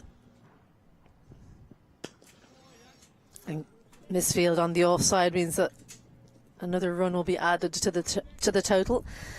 You know, I was surprised he didn't come in ahead of, say, Seamus Lynch, Gavin Hoey, Fionn Hand. They're more hitters for Leinster Lightning down the order. David Delaney at 9, but that's the kind of strange thing we have at Interpro level, where a lot of the players are all-rounders. So David Delaney in the team more as a bowler, coming in at number 9, but a very proficient batter. And he's a left-hander as well, so that adds another element.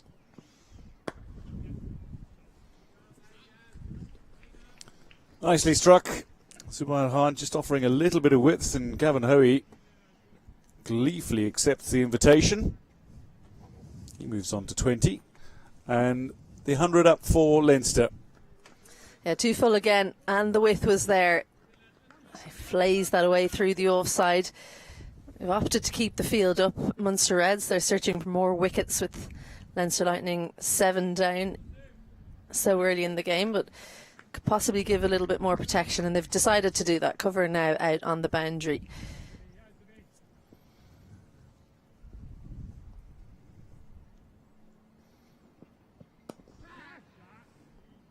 And nicely clipped away to square leg. 4 fielders outside the ring now. Square leg, fine third and cover.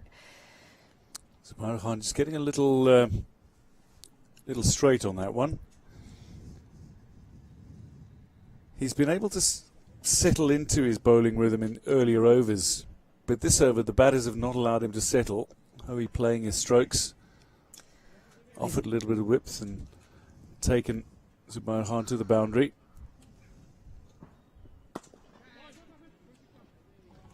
And Delaney trying to do something similar, squeezes it through the infielders and to the boundary rope it goes. So this is turning out to be a brilliant over for Leinster Lightning. 106 for 7. Those two full and wide as well. So David Delaney, well, it's a packed offside field up inside the ring. He manages to find the gap. So a really fruitful over for Leinster Lightning.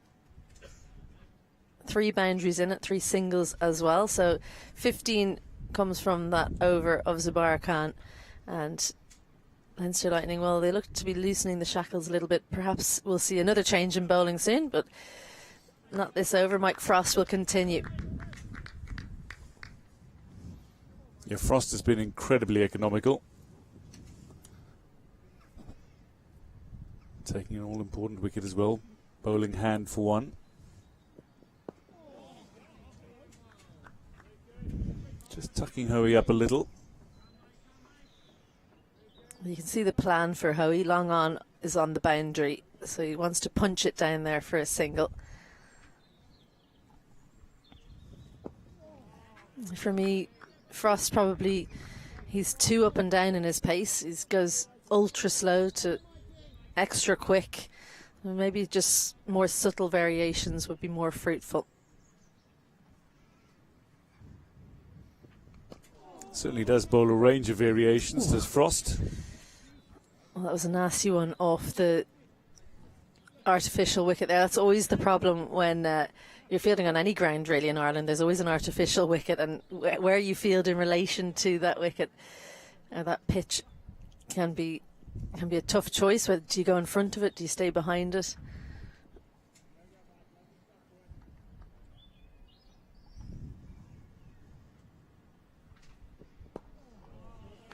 And something Mike Frost has done well is he hasn't allowed Gavin Hoey to rotate strike, so he hasn't had to deal with bowling to the left-handed David Delaney. I think that's why Zubair Khan struggled the last over. There was lots of changes left to right hand. He didn't seem comfortable. There's that quicker delivery that Gavin Hoey is alive to. He's waiting for it. Yes. Frost reminds me a little of McBride in the way he gets through his overs really quickly. Doesn't allow the batters too much time to think. And as I say that, he pauses to check that his field is where he'd like them to be. And another maiden over for Frost. He's 1 for 7 from his 6 overs. Leinster Lightning 106 for 7 from 22. Well, it's funny you say that about how quickly Frost goes through his overs, because when you do the first 10, it always takes the longest, doesn't it, when you're commentating, because you've got you usually have 2 quick bowlers and they've got the long run-ups. Then the spinners come on and they fly through it. So Frost is definitely helping Munster Reds with their over rate. They won't be in any trouble there. And as predicted, Zubair Khan will come off now after that expensive over. 15 runs in his final over of his spell for now, and a change of ends for Liam McCarthy. He'll be happier bowling from this end. He likes to bowl into the ridge, but he had to make way for his captain, Josh Manley, opting to bowl from the St John's end.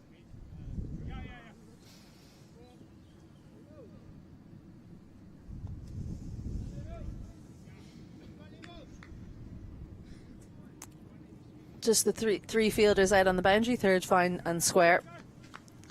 Cover up inside the ring.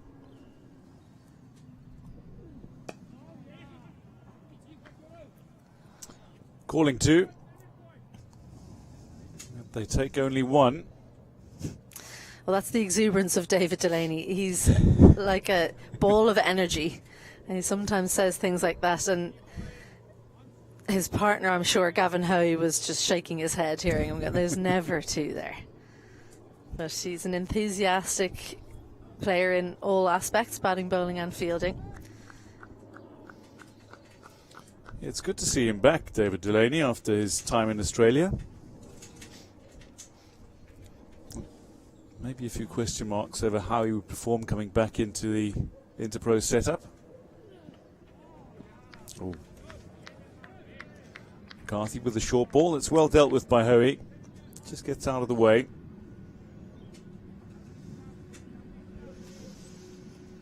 But David Delaney, having landed only a few days ago, hasn't played competitively now in 2 odd months.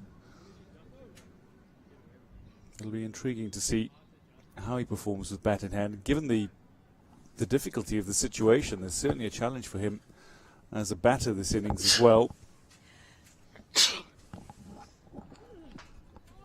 Oh, that rises sharply. Some good steep bounce from McCarthy. Well, I think he enjoyed that one, McCarthy. You can see from the follow-through that he enjoys bowling from this end. He'll particularly enjoy bowling to David Delaney because he's good against left-handers. Liam McCarthy pushes it, well, swings it away from the left-hander, so that could be why he's been brought on instead of Josh Manley, who could have brought himself back on from this end. He might look to bowl himself and Liam McCarthy exclusively from the St. John's end for the rest of the match. They don't need to bowl in tandem now. They're outside the power play. Ooh. Gavin Hoey. We know he can play some very, very aggressive strokes. And starting to play a couple of aggressive strokes. Some have found the fielders, but that one beat him all ends up, that delivery from McCarthy. There's a little battle within the battle here between these two because Gavin Hoey doesn't want to be dictated to by Liam McCarthy. It's been 3 dots against Gavin Hoey so far in the over. So Gavin Hoey just wanting to land a punch himself. Doesn't manage to do it.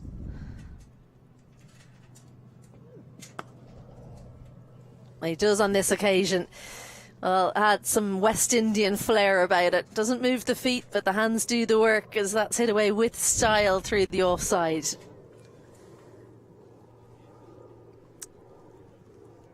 Yes, that is very, very much the West Indian style of play. Trust your hands, and indeed the quick hands of Gavin Hoey. See that ball race to the boundary. Yes, Liam McCarthy with Railway Union and Gavin Hoey here at Pembroke, so the club battle between the two as well.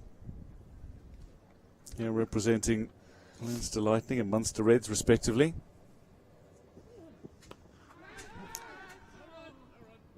Well, it was almost McCarthy's over in the end as Gavin Hoey looked to land another blow.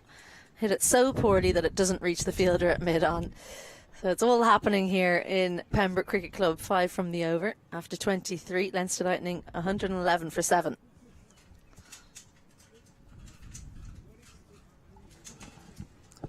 But importantly, Gavin Hoey has got himself into a position where he's seeing the ball a little better now. He's really settled. He's been out there for 45 deliveries. He took his time. He didn't rush anything, and that's exactly what Leinster needed. And in Delaney, it looks like he's potentially got a partner who can stay there for a little while and build something for Andre Buerta's side. But for Munster Reds, they know they're 3 wickets away from tying up this innings and giving themselves a relatively small target to chase. Mike Frost to continue. It's a tight offside field. Slip and 4 fielders in the ring. The protection's on the leg side with the long on and deep mid wicket, with 2 fielders saving the single there as well. So they're putting the squeeze on David Delaney.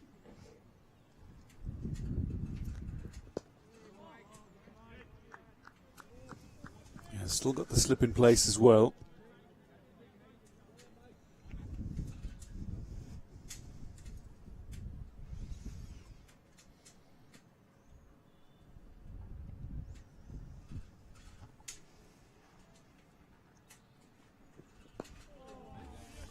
There's the floated one. It's a little bit of a tempter for David Delaney. Frost making sure his long on was exactly where he wanted him, as that was the carrot. He was trying to get him caught on the boundary. David Delaney doesn't fall into the trap.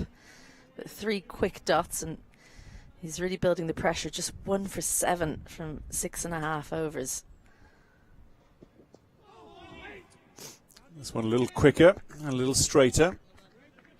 Delaney manages to work it away, but no single accrues. 4 dot balls to start this 7th over for Mike Frost.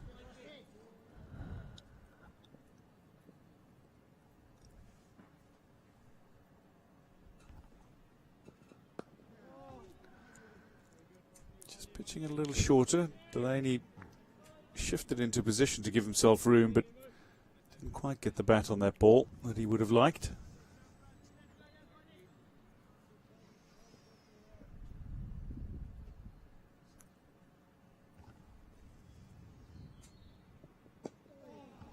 Another little tempter for Delaney, but he deals with it nicely. That's the end of the 24th over. Leinster Lightning 111 for 7. So we're approaching the halfway mark in this innings. Still 26 overs for Leinster Lightning to put some runs on the scoreboard.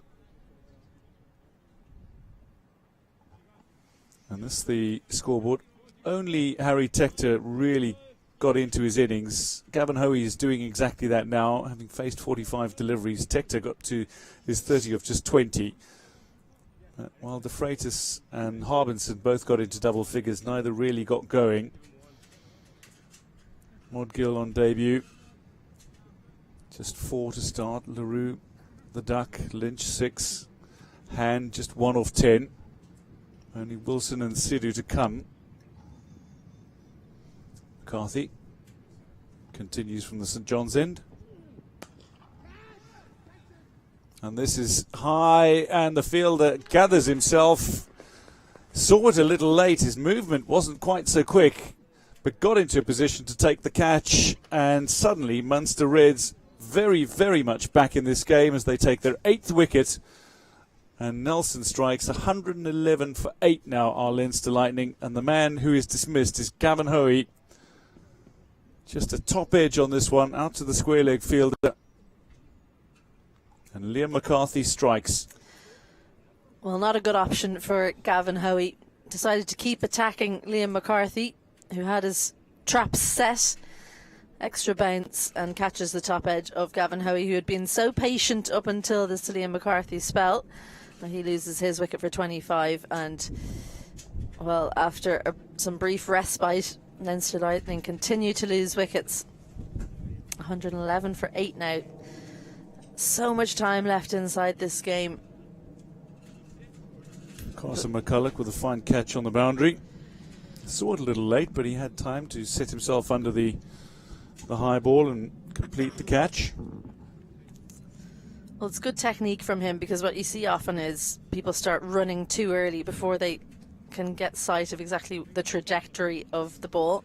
So you're better off, especially when it's a high catch, standing still and then moving, because that's when you see people running under catches. They've moved too early. So he did well.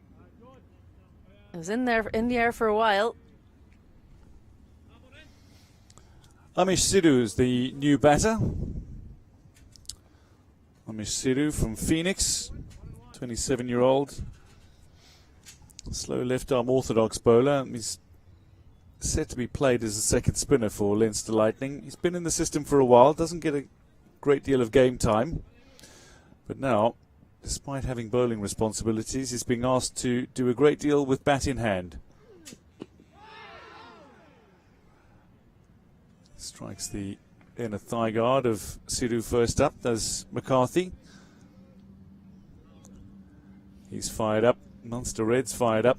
There's been plenty of energy in the field from Munster Reds.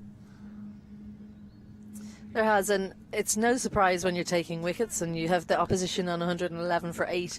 But even when Leinster were 50 for 1, the energy was pretty good from Munster Reds. It's always a good sign of a team that's cohesive.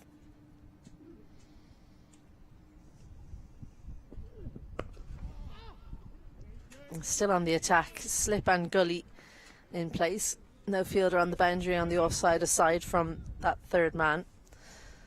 And just the 2 on the leg side in the deep. Fine and square, along with the captain who's in mid-on. So there's lots of space in mid-wicket should Sidhu or David Delaney, when he's on strike, look to take it. Well, in fact, the captain's in mid-wicket, so no mid-on, I should say.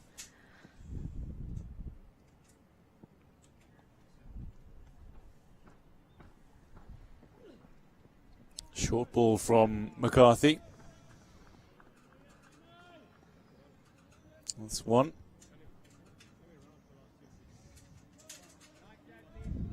Well, I don't think we'll see him get too full, McCarthy, with the field that he has set. Very much behind the wicket. So if he gets hit down the ground, his captain will not be too pleased.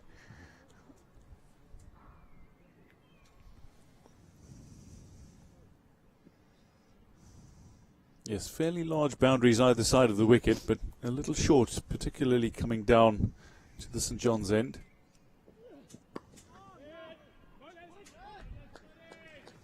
Sidhu almost surprised by that. His reaction suggested that came up a little more than he expected it to. McCarthy's one ball away from a fine wicket maiden. He must be catching. Frost has bowled 3 maidens from the other end, so McCarthy wants to get in on the act.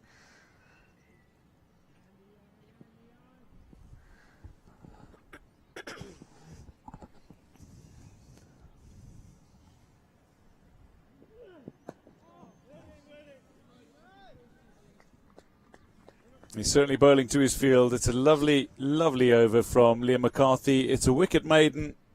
He's 2 for 37 from his 7 so far. Through 25 overs, halfway through the innings, Leinster Lightning are 111 for 8. Just the 20 runs added to the score in the last 5 overs. It's been tough going since that wicket when the score was on 50, when De Freitas was dismissed.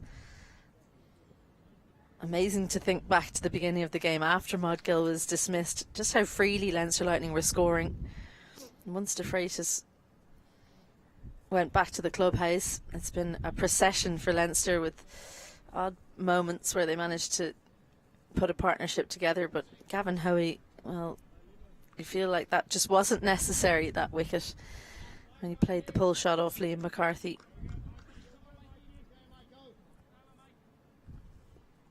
Mike Frost looking to see, can he add another maiden to his collection?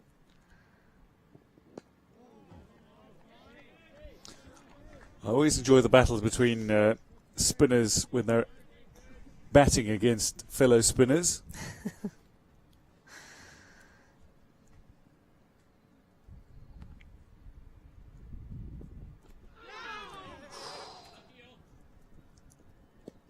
I don't know if that was solid edge or if there was something deliberate in that, but certainly Sidhu had a good swing. Delaney had a good swing at that, which brings Sidhu on to strike. I think you're giving him too much credit there. That was a big edge. The positive was that he threw absolutely everything at that David Delaney, so it flew past slip.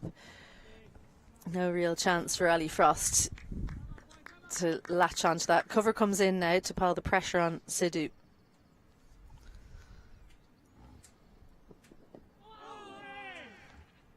Not a reassuring shot if you're a Leinster Lightning supporter. Speculative at best.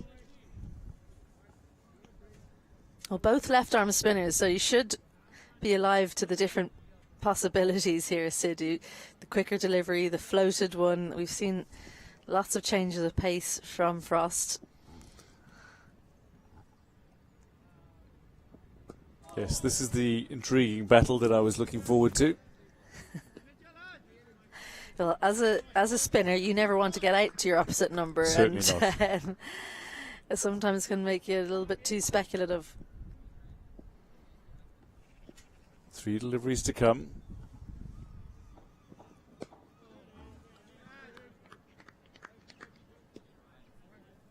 Just squeezed out into the offside and back to the wicketkeeper, Metcalf.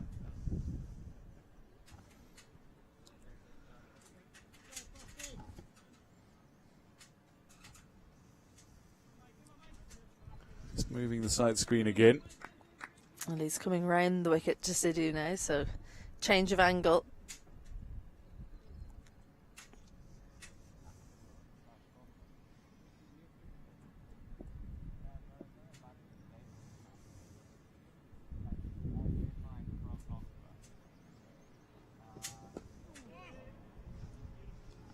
It's quite difficult to get a player out when they're not looking to score it. Sidhu survives. Just the 1 run from that over. 26 overs gone, Lightning 112 for 8. The good news for them, they're off the Nelson. They seem to be on it forever. Delaney with the all-important single in that last over. But Frost, 1 for 8 from 8 overs. That's just exceptional bowling.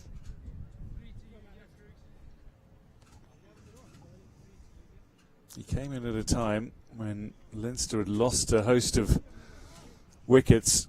Well, what he did was tie up an end so brilliantly and chipped in with a wicket of hand. So another change in the bowling. And the captain brings himself back on. Josh Manley. He'll be bowling at David Delaney. Josh Manley, 4 wickets already in the game.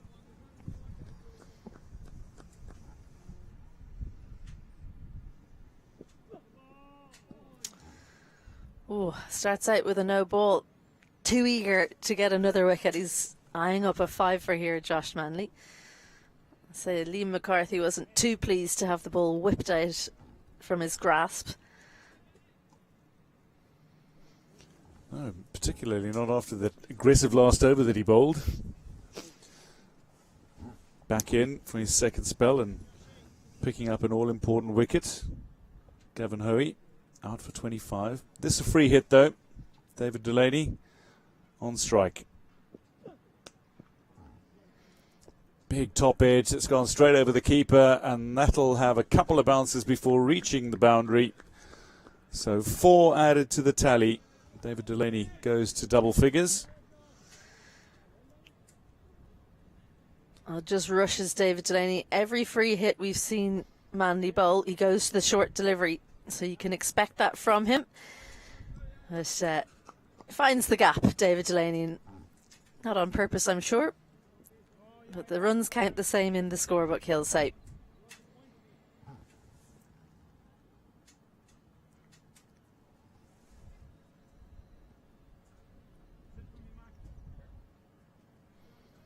So they're trying to give Delaney the single. Mid-wicket goes on the ring. Cover goes out on the boundary. They want to bowl at Sidhu. And that'll be a wide ball. Manley unconvinced. Just has a little stare at the umpire, Mark Hawthorne. Well, I'm not sure why he's staring, because that is a wide in everyone's book. Maybe, perhaps from his angle, he thought it was going over Delaney and not down the leg side, but I don't think he can have much cause for hardship there. Pulls out of his run. Seen a no ball, the free hits, a 4 and a wide in this over so far.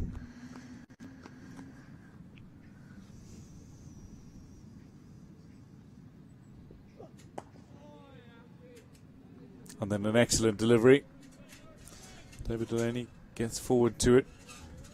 Well, I think it's at the stage in the innings, definitely, with Sidhu out there with Delaney, where Delaney needs to try and face as many of the balls for the remaining 23.4 overs. They're definitely trying to get him off strike, so he's got to pick and choose when he takes those singles, try and soak up the pressure, see when he can score a 4 or a 2, and only change ends near the end of the over.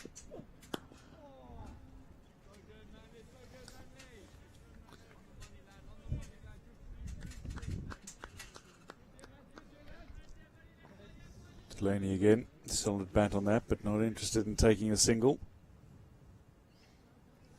On club cricket, David Delaney has 16 50s and 100. And he was the Leinster All-Rounder of the Year in 2022 and 2023, which is called the Samuels Cup. So he is a genuine all-rounder, just batting at 9 for Leinster Lightning, though. Nicely clipped off the legs for a single, so he's soaked up the first 4 deliveries. So Sidhu just has to negotiate the final 2.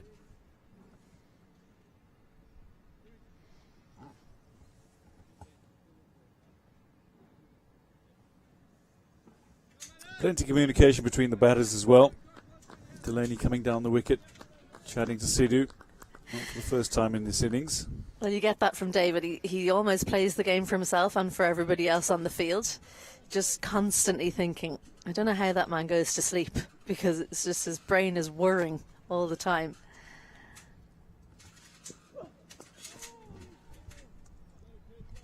Well, Sidhu gets off the mark, just runs it down to third. And Delaney back on strike with 1 ball to come in the over. Manly seeking a 5th wicket. Leinster seeking runs on the board. They're up to 120. They need to give themselves something that they will feel confident at being able to defend. Oh, that is a peach of a delivery. Delaney to play at it. Manly beats him. At the end of the 27th over, Leinster Lightning 120 for 8.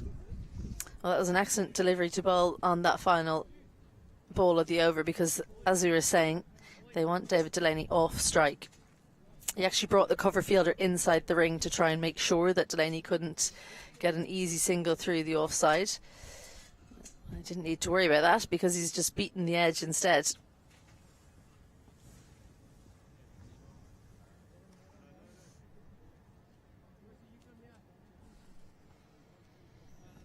So change in bowling. Brandon Kruger is now going to take over from Mike Frost. Had an exceptional spell, 1 for 8 from his 8.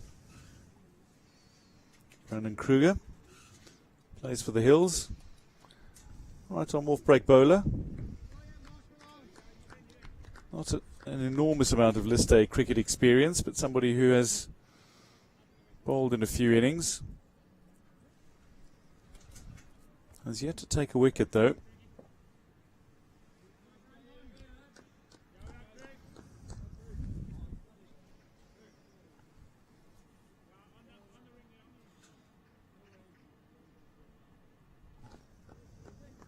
So spin on for spin. Kruger starts with a very fine delivery. Just outside the off stump. And Amish Sidhu not being drawn into a shot. Well, this is a good bowling change. Off spinner on against 2 left-handers. Pace off, draws Sidhu into the shot. This is a change in outlook from Amish Sidhu. Goes on the attack. Well, fellow spinner, he might know what's coming. Little full. Clipped away on the leg side, but no single. I think we saw before the beginning of the over, he was speaking to his captain about all the ways he was going to take a wicket. I think his option is to take the pace off. He's trying to, he's trying to draw the full shot out of these two, almost lollipopping it up. I don't think we'll see the same kind of pace against David Delaney. We might see it a little bit flatter.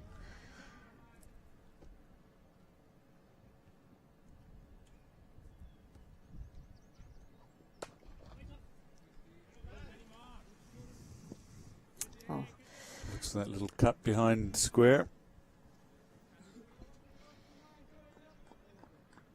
1 ball to come. Delaney on strike.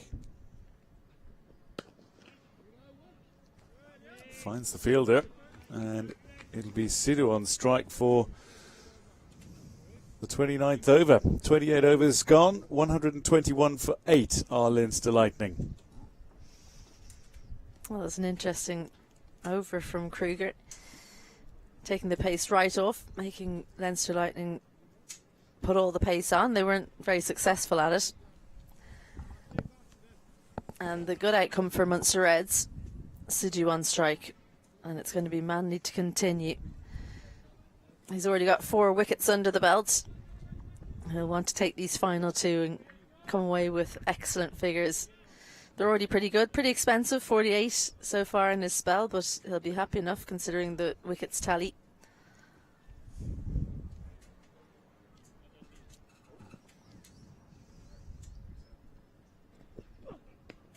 Oh, rises sharply. It looks like might have caught him on the hand. Straight onto the batting gloves. Sidhu just takes a moment. Well, it's no surprise to see the 2 quicks, or the 3 quicks, I should say, one above from this end. Have a look at that that lift off the surface. That's the famous ridge here in Pembroke. It's also straightened up as well off the pitch, so difficult delivery to negotiate. City's done well considering. Leaves that one alone. And no wide. Oh, I think Sidhu can be a little bit aggrieved. That looked like it was outside the blue line to me.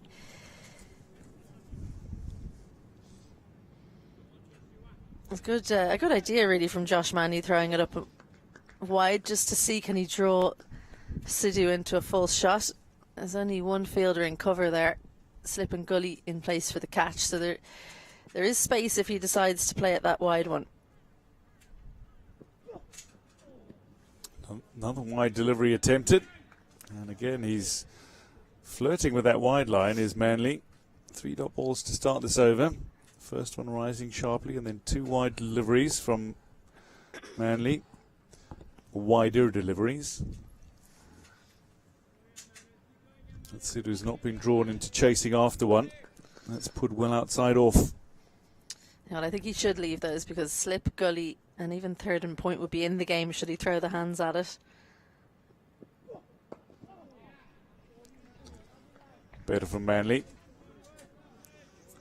Yeah, good Made setup. the better play. Yeah, good setup. Two full wide ones, and then the shorter, straighter one at Amish Sidhu, who might be thinking he just wants to leave the ball alone.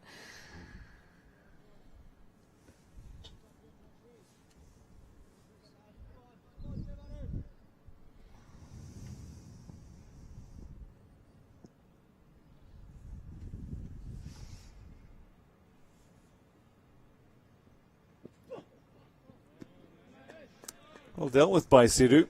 Well played. Sways out of the way of the rising ball. Yeah, spot on, because he swayed out of the way, but he also managed to keep his bat down as well. So often you see players pushing the bat up to try and help them balance when they sway out of the way. Now one delivery to come in Manly's 8th over.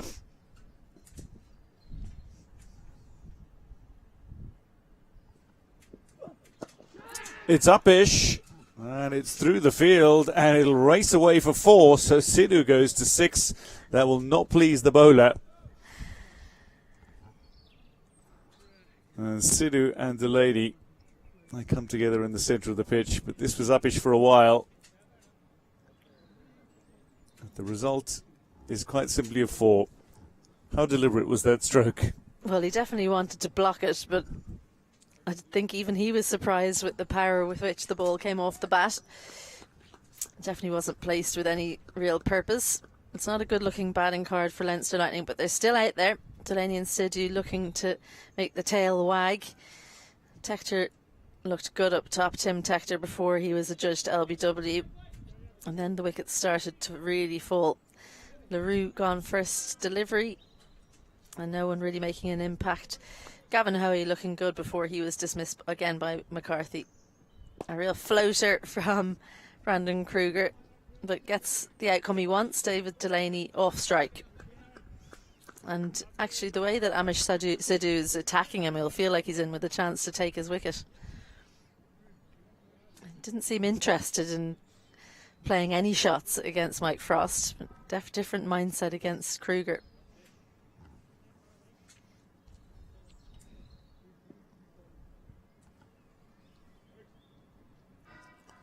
Sidhu not ready.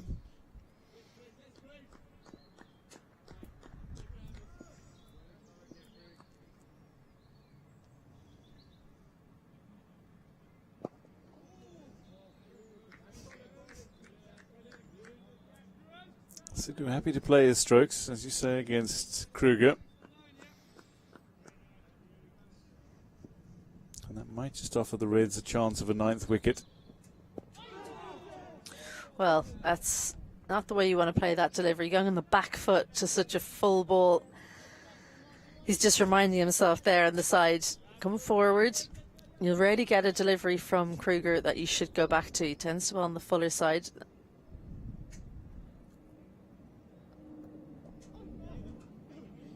Good fielding from Frost. Alistair Frost. And the slips.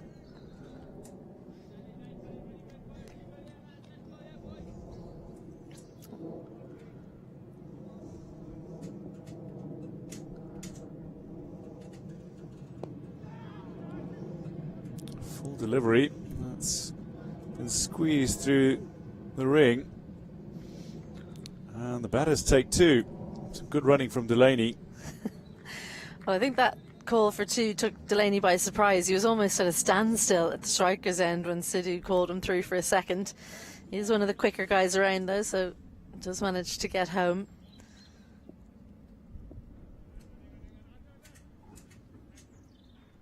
So they're spreading the field for the final delivery of this Kruger over, looking to see can they give Sidhu the strike for the next over.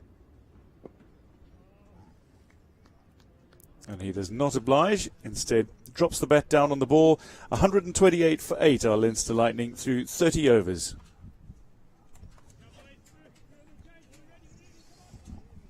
Well, thank you for now to Dwayne, and I'm joined again by Craig Senior.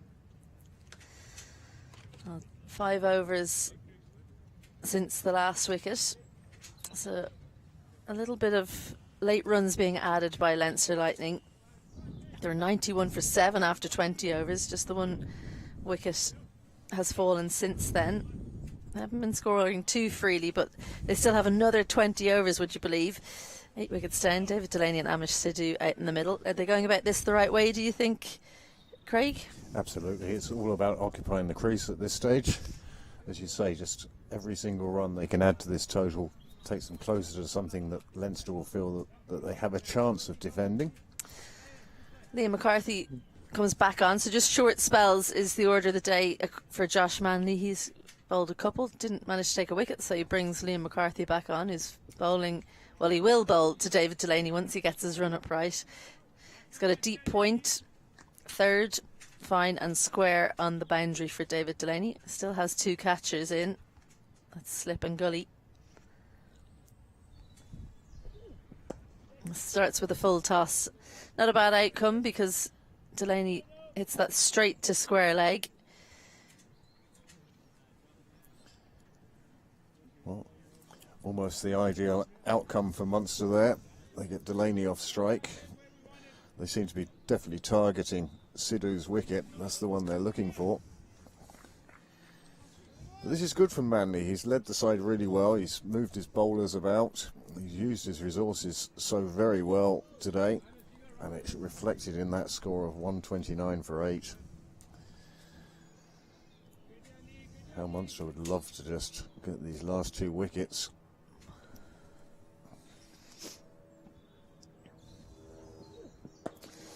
He goes over the wicket to Amish Sidhu. Sidhu's faced more than double the deliveries that David Delaney has faced since Gavin Hoey was dismissed.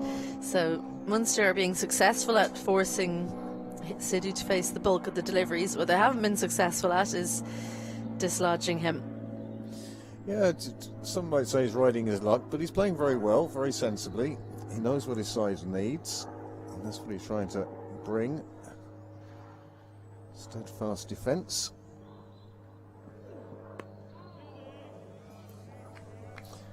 Again, McCarthy going a little bit shorter, getting the ball to rise up to Sidhu, and he's playing those balls very well. He's getting on top of them, playing them down. They aren't popping anywhere. Well, what you find from lower order batters is that they don't duck as well as top order batters. So, I mean, there's no need to play at that delivery at all.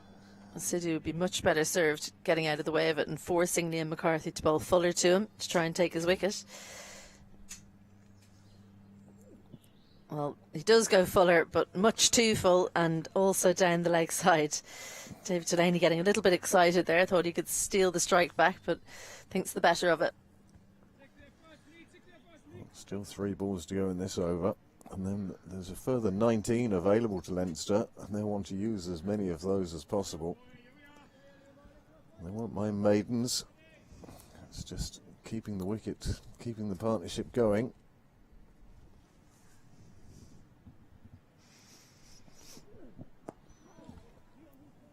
Well, that's well played. Just helped into the leg side by Sidhu. Liam McCarthy changing things up quite a lot. He bowled a short delivery to Sidhu, and then he decided to try and bowl the Yorker. Didn't get it right. Now he's gone short again. He's going to come back around the wicket to David Delaney.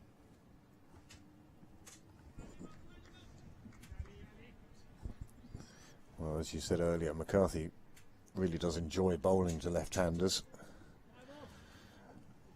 It's funny how different bowlers approach bowling to left-handers. He's actually staying over the wicket to Delaney.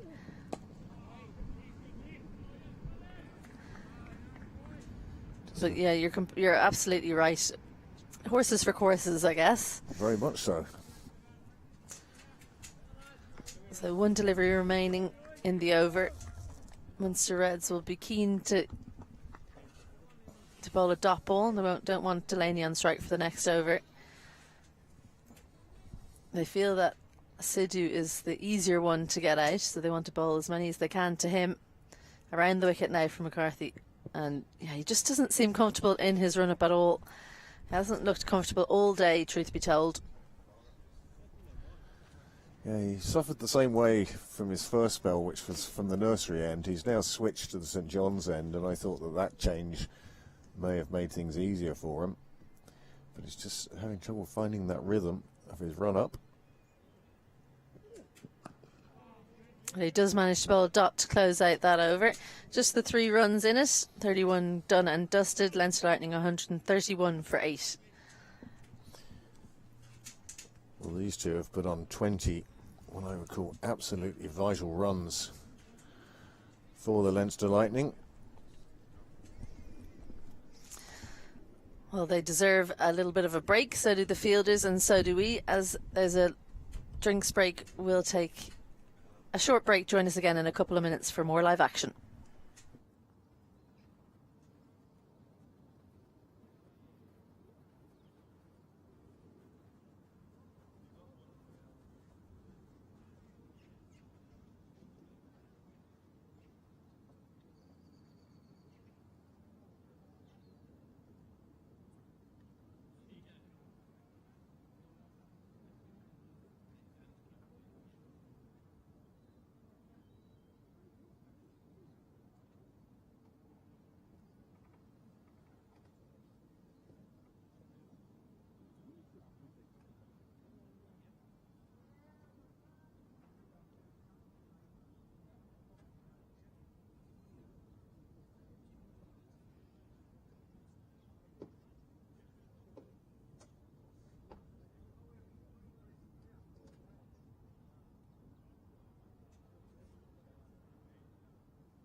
Welcome back to Pembroke Cricket Club Sydney Parade in Leinster in Ireland for this match between Leinster Lightning and Munster Reds. It's been an intriguing battle as Leinster Lightning looked so good early on in the game. 45 for 1 after 5 overs. They found themselves 72 for 5 after 10 in the intervening period. They've lost another 3 wickets and have only added 56 runs, but 56 valuable runs in the context of the game. Now for Munster Reds, it's trying to figure out how do they take these final 2 wickets. Well, Brandon Kruger is the man with the ball in hand. He's been given the opportunity to take wickets. It's a very attacking field. He's bowling to 2 slips. And on the leg side, mid on, a close mid wicket and another mid wicket just near the ring as well. Sidhu falls into the trap straight away. The drinks break brings about a wicket, as it so often does, as Kruger takes the edge and Leinster Lightning lose their 9th. Well, how many times do we see a wicket fall just after drinks? On this occasion, Sidhu it is, who now has to make the long walk back to the pavilion. Kruger will be delighted. First ball after drinks, just taking the edge through to the keeper. You see it here.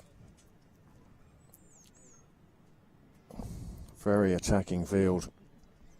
Sidhu looking just to play it away on the offside, but all he could do was get an edge on it. Kruger more celebration than appeal, and that's 9 wickets down with the score on 131. The tail has done a bit of wagging for Leinster, but this total is well below what they would have been looking for first thing this morning, and especially after 6.1 overs when they reached the half century of runs with just 1 wicket down. Well, they added 20 runs for the 9th wicket, Amish Sidhu and David Delaney. In fact, they've added 50 for the 8th and 9th wickets together. They'll look to be doing something similar here, David Delaney and Ruben Wilson. Wilson, the right-hander, tall, fast bowler. He won't have been waking up this morning thinking he'd be expected to bat for almost 20 overs today. But the big job now for David Delaney to see, can he hog the strike? He needs to be really good at that if Wilson can survive this over, or indeed get off strike.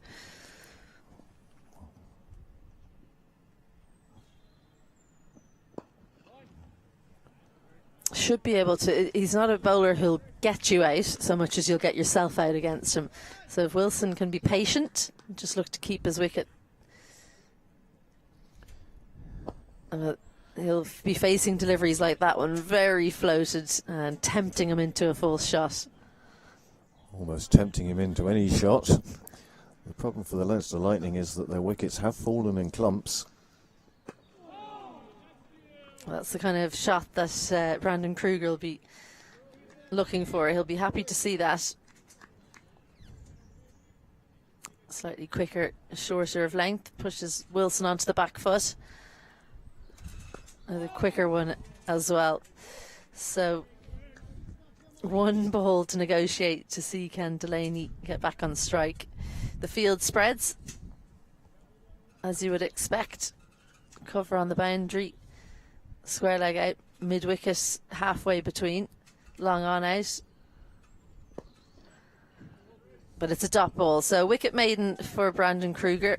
1 for 4 for him in his 3 overs so far, and after 32, Leinster Lightning 131 for 9. Well, these 2 batsmen now, they've got very much an uphill battle. They'll be looking at the scoreboard and trying to take it in small little bites. 18 overs remaining, just as important as the 131 runs on the board. If they can hang around, then they'll add runs. But as I said, Munster have done very well at taking wickets in successive overs on a couple of occasions, and they just need 1 more now to wrap up this Leinster Lightning innings and leave the Munster Reds with a target that they will be feeling confident about chasing. Josh Manny to replace McCarthy.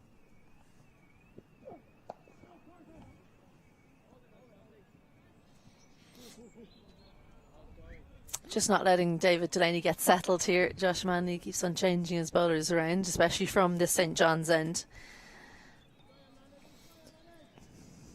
Well, his spinners have done such a good job from the nursery end, it's given him the freedom just to let his seamers, including himself, run from the St John's end.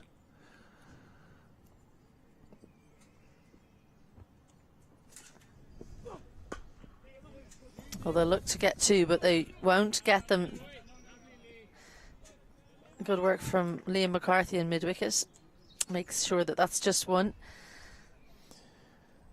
You were saying about Delaney needing to manage the bowling at this stage. Very early in the over to take the single. He's left Ruben Wilson with 4 deliveries to negotiate. He's had a long chat with Wilson. I suppose on one hand it does show confidence that Delaney has in his partner, but on the other, do you really want to leave Josh Manley, who's searching for his 5th wicket of the innings, bowling at your number 11?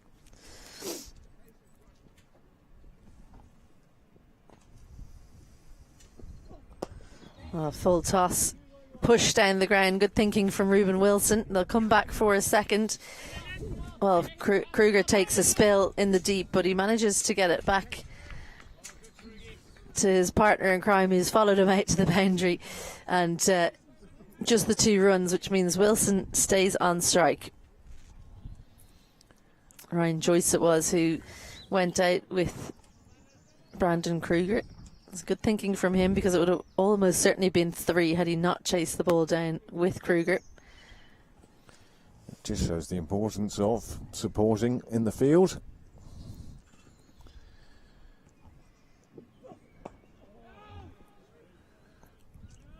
Well, I wonder, does David Delaney think that he should be farming the strike? Because he himself only came out at number 9.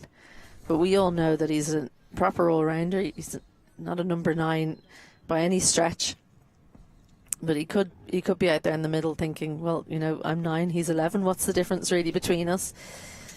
I'd like to see him trying to keep the strike a little bit more, especially against the spinners.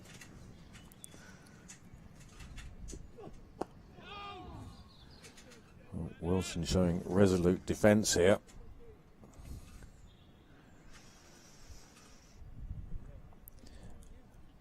It does make it a lot more difficult for the batsman when the attacking intent is taken away and it's just survival that they're concentrating on. It can be difficult for the bowlers as well, though. It's hard to get players out if they're not looking to play shots.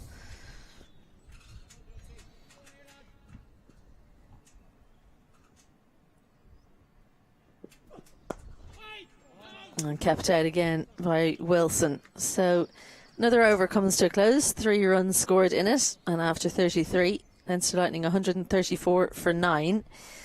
17 overs remaining, but 1 wicket only in hand for Leinster Lightning. What do you think Andre Botha will take with 2 hands here? What score?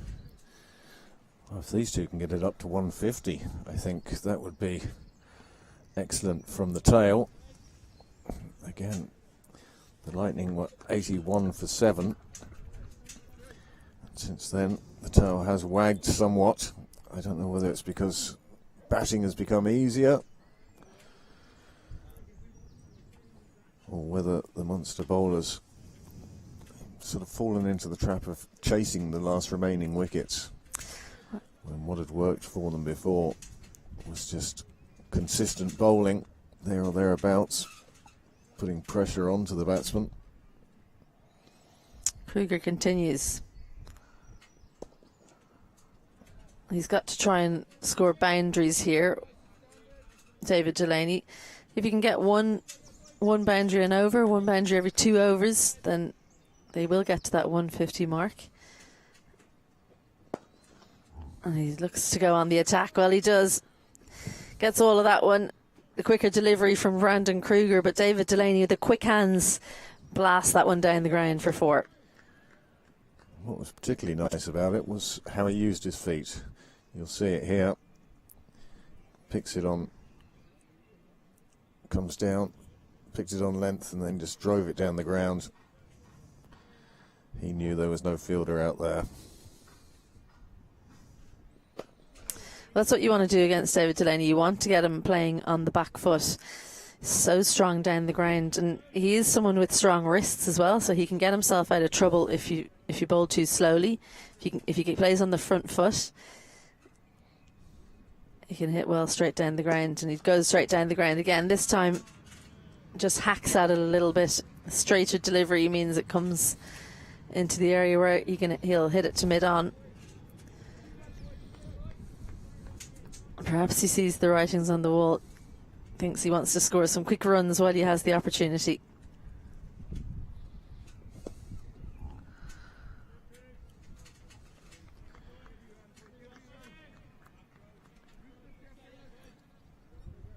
Kruger trying everything here. One ball remaining. Delaney will want to get a single. Well, I'll have to bowl that one again. In fact, it'll be another last ball to be bowled, as that one's gone for a wide.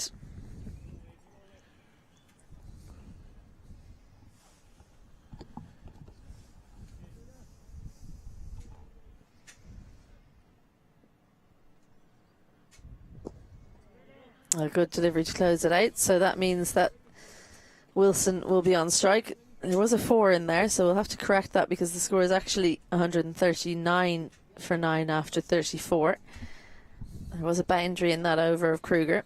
So his figures are in fact 1 for 9. Yeah, Delaney driving that one down to long on, crossing the boundary. That was the 4 runs that seemed to be missing from the official scorers and the live scoring. Well, there you have it now. It's popped in to that Kruger over, so that is the correct score now. Kind of messes with Kruger's figures a little, but it happened and it's recorded as such.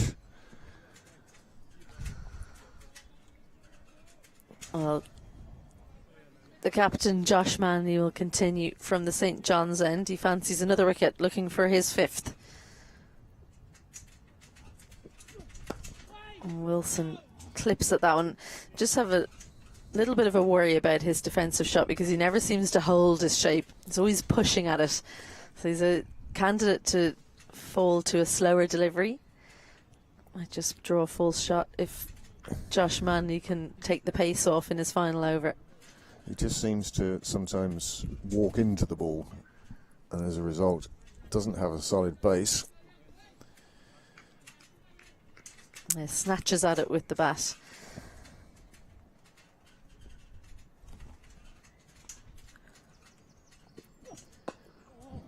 Well, he was very late on that short delivery, Reuben Wilson.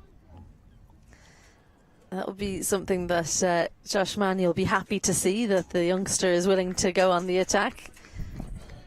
Very much so. You see a shot like that and you think to yourself, well, if he's going to start opening up, it's going to provide its own opportunities.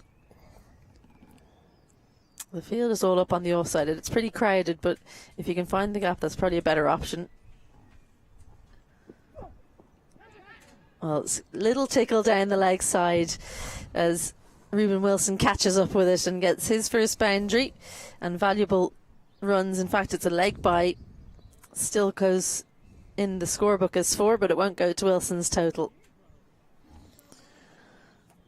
But nice shape from Wilson. He was definitely looking to play it round the corner. Instead, it just took part of his pad and ran away for 4. There were great cries of catch it, but to no avail.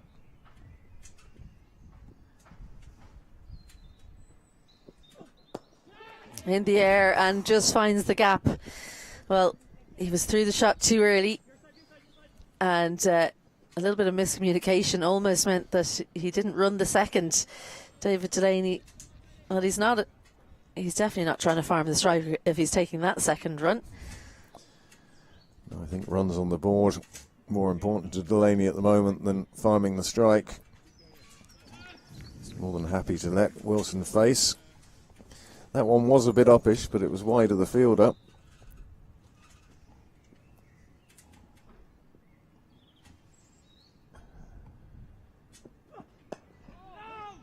Well, clipped into the leg side, but a good quick call from Wilson means that David Delaney gets back in his ground. Just the one delivery remaining in the over as Leinster Lightning creep ever so slowly towards the 150 mark. That would be a bit of an achievement considering where they were. They'll feel there's something to bowl at this point, where they wouldn't have felt like that half an hour or 40 minutes ago.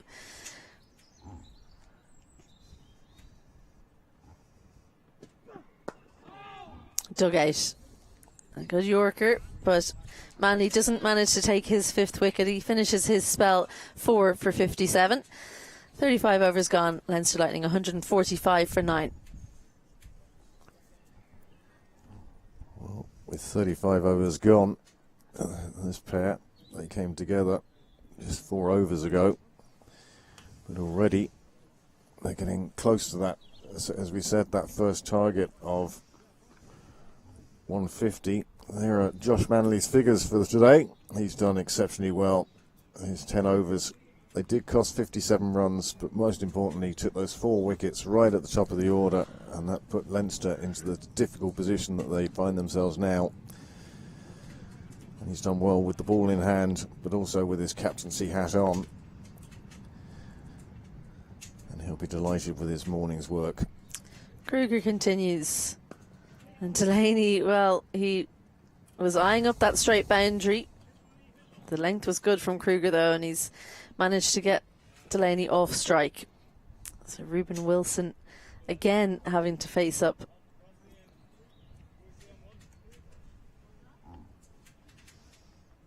And now the discussions begin. What field shall we set? Fielders coming up, just square leg on the boundary. Everyone else in the ring.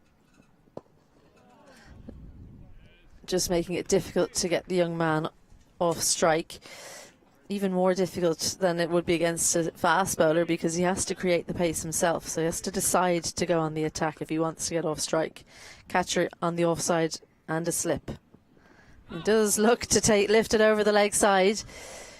Possibly not the best option, because the only fielder out is that man in the deep at square leg. So that shot, had he connected, looked like it would have gone straight to that fielder. Instead plays it through the offside. Delaney calls wait. Single, almost 2 there, but Delaney wasn't comfortable. Decides not to take the single. Well, the old cliche of don't run on a misfield. Delaney following that one. Well, I would argue that was going well to the left of Zubair Khan. In point, it's a single all day, even without the misfield. And David Delaney should be trying to get on strike, but not at this point. Just one delivery remaining. Clip leg side, so another good quick over from Kruger. Just the 1 run from it. 36 gone. Leinster Lightning 146 for 9. Well, each over that goes by, you can feel hope growing on the Leinster side. And Munster, well, they're desperately in search of this final wicket. They'd love to close out this innings with plenty of overs remaining. 14 at the moment. Delaney, he's moved on to 22. Quite circumspect runs. And Wilson doing a fine job. He's picked up those 4 runs. But most importantly, he's provided great support to Delaney. And these two starting to put, well, they've put 15 on together, and those 15 runs could be absolutely vital.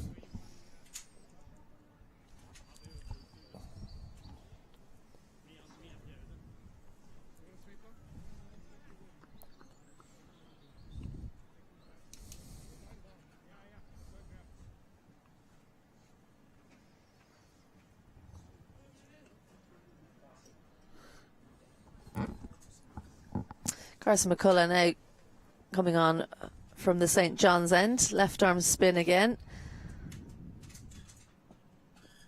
Starts off with a short one.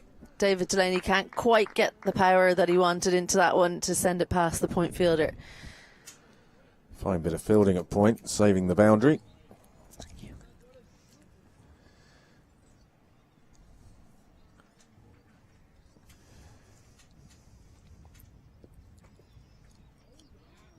A fuller, wider one. Just creeps inside the wide line with the turn.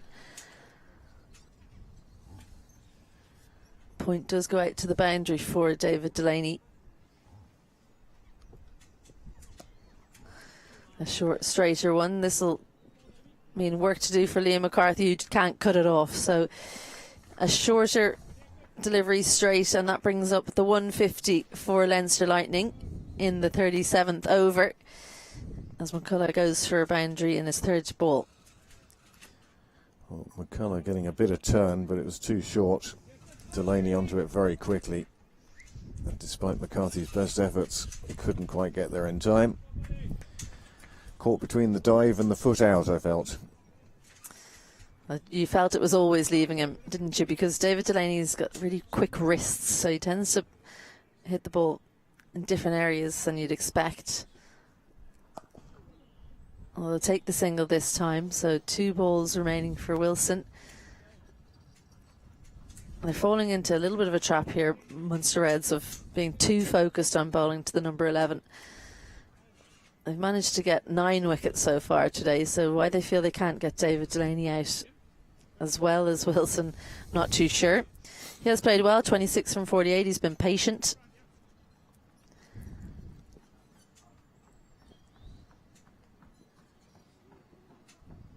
Much slower delivery from McCullough. Again, trying to encourage the number 11 to play a shot. It might not be the wisest. And immediately long off, comes into the ring. Oh, he's put him down. It's head and hands time for Josh Manny. The captain had the opportunity to close out the Leinster Lightning innings on 150. One of the easier chances going around, and just doesn't manage to pouch it. So Ruben Wilson gets a life on 4. I saw Tector dropped on 5 earlier. He made an extra 25 runs after that. So Ruben Wilson will want to do something similar. That's that over gone. There were 5 runs in it after 37. Lightning 151 for 9. Well, again, Wilson coming down the pitch and walking into a shot, and that's what caused it just to pop up. But on this occasion, well, it's the first thing that's gone wrong for Manly today, really. But those 2 catches put down in the field. Kruger again, and Delaney blasts it out to the leg side and goes straight to the fielder. Couldn't have picked him out better if he tried. Well, for me, it's a case of pushing at the ball from Wilson, Ruben Wilson. If you're going to block it, just block it. Don't push your hands at it, because then you give a chance for the ball to pop up in the air if you misjudge the pace or the length.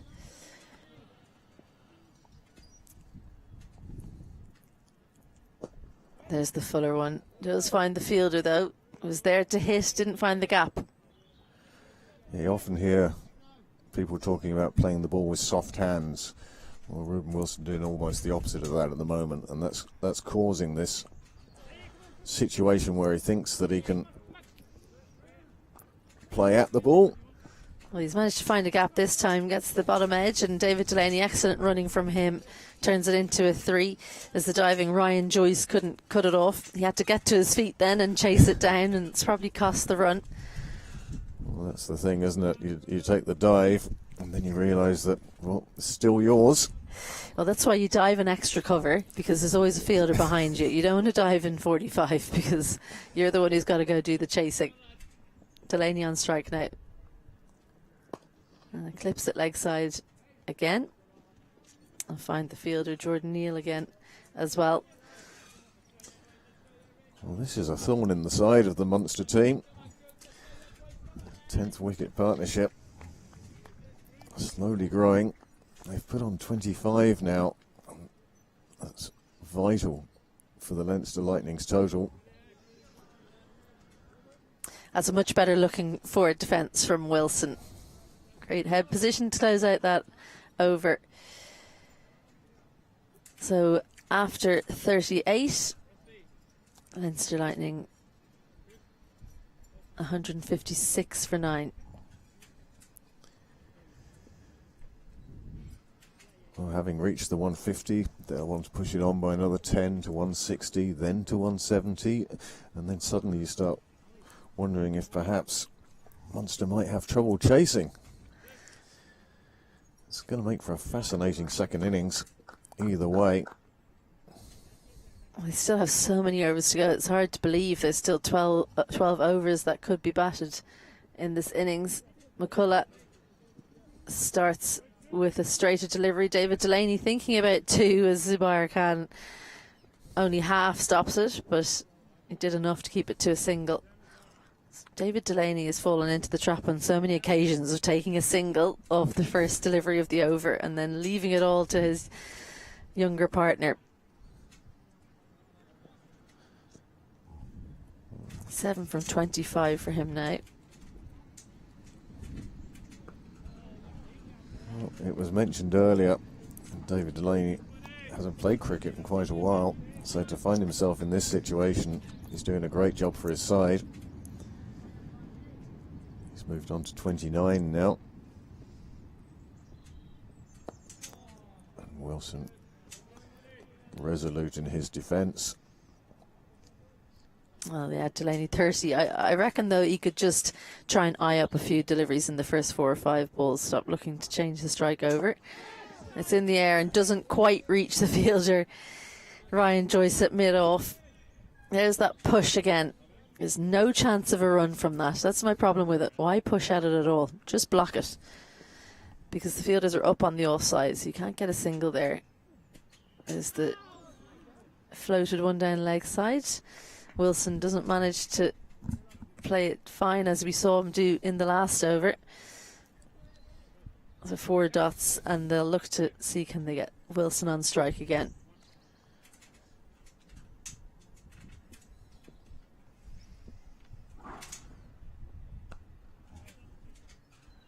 No run. So one run in the over from Carson McCullough. 39 overs gone now. Leinster Lightning 157 for 9. You did mention earlier about Munster falling into that trap. Well, there is the Leinster Lightning card. And you can see David Delaney now, joint top scorer so far. And it's this tail wagging that is causing Munster the problems. They would have thought that they had Leinster Lightning 81 for 7.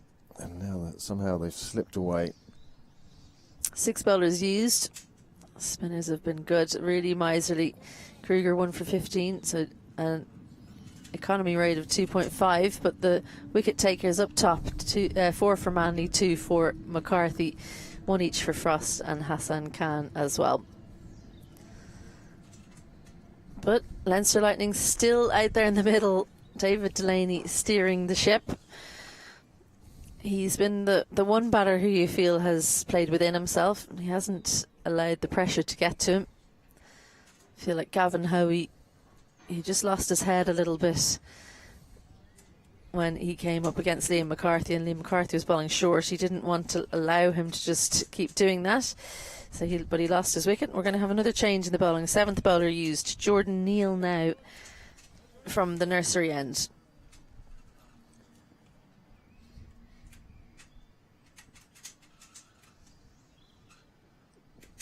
Starts off with a quicker one, and David Delaney latches on to it.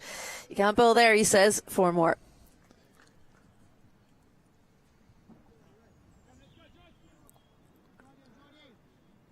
As you said, Delaney a much better batsman than his number 9 suggests.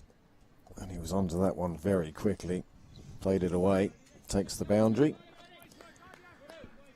4 more vital runs. Well, they've changed the field now. Square leg is on the boundary. Deep mid-wicket as well.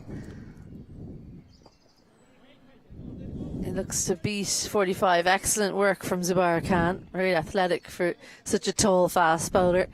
And he's done a good job for his team because he's got David Delaney off strike by keeping it to just 1. And again, early in the over, they're getting plenty of deliveries at Wilson. He's faced 31 at this stage.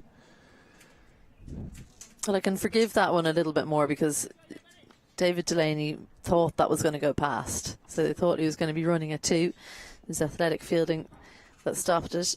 Neil around the wicket to Wilson. And a much better looking shot from Wilson. Just didn't manage to beat the fielder at extra.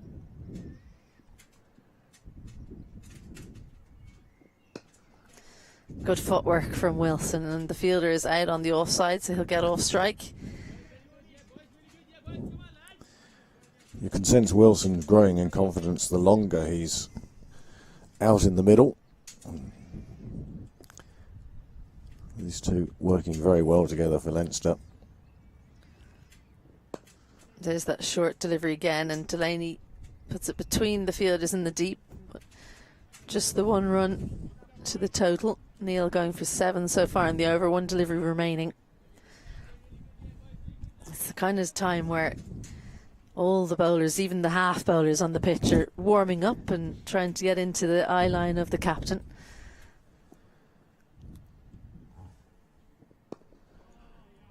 It looked like he was shaping up for a big shot, but he thought better of it, did Wilson. So 40 overs gone now, and Leinster Lightning 164 for 9.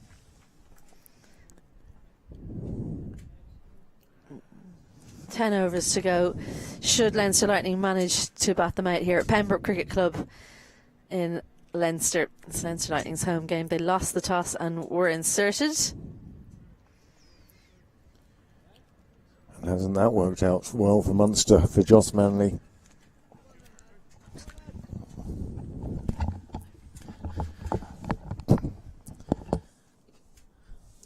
Well, Carson McCulloch is going to continue from the St John's end. And the search for this final wicket continues. As much as the runs they're scoring, it's the time they're occupying at the crease, and there's a mix-up here. Delaney employing the dive to make sure he makes his ground. And we welcome back to the commentary box Dwayne. It's interesting, isn't it? This has been a fascinating fixture. It has certainly ebbed and flowed in terms of momentum shifts in this game. Leinster Lightning getting off to that rollicking start, runs on the board really quickly, plenty of them. Then Munster coming back with a host of wickets.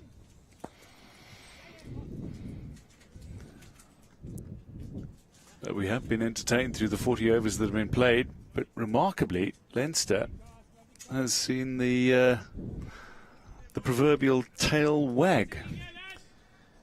Is it that batting is getting easier, or they've employed better shots? He says, as Delaney just clubs one straight past the bowler with a cross bat. It just seems to be, dare one say, sensible batting.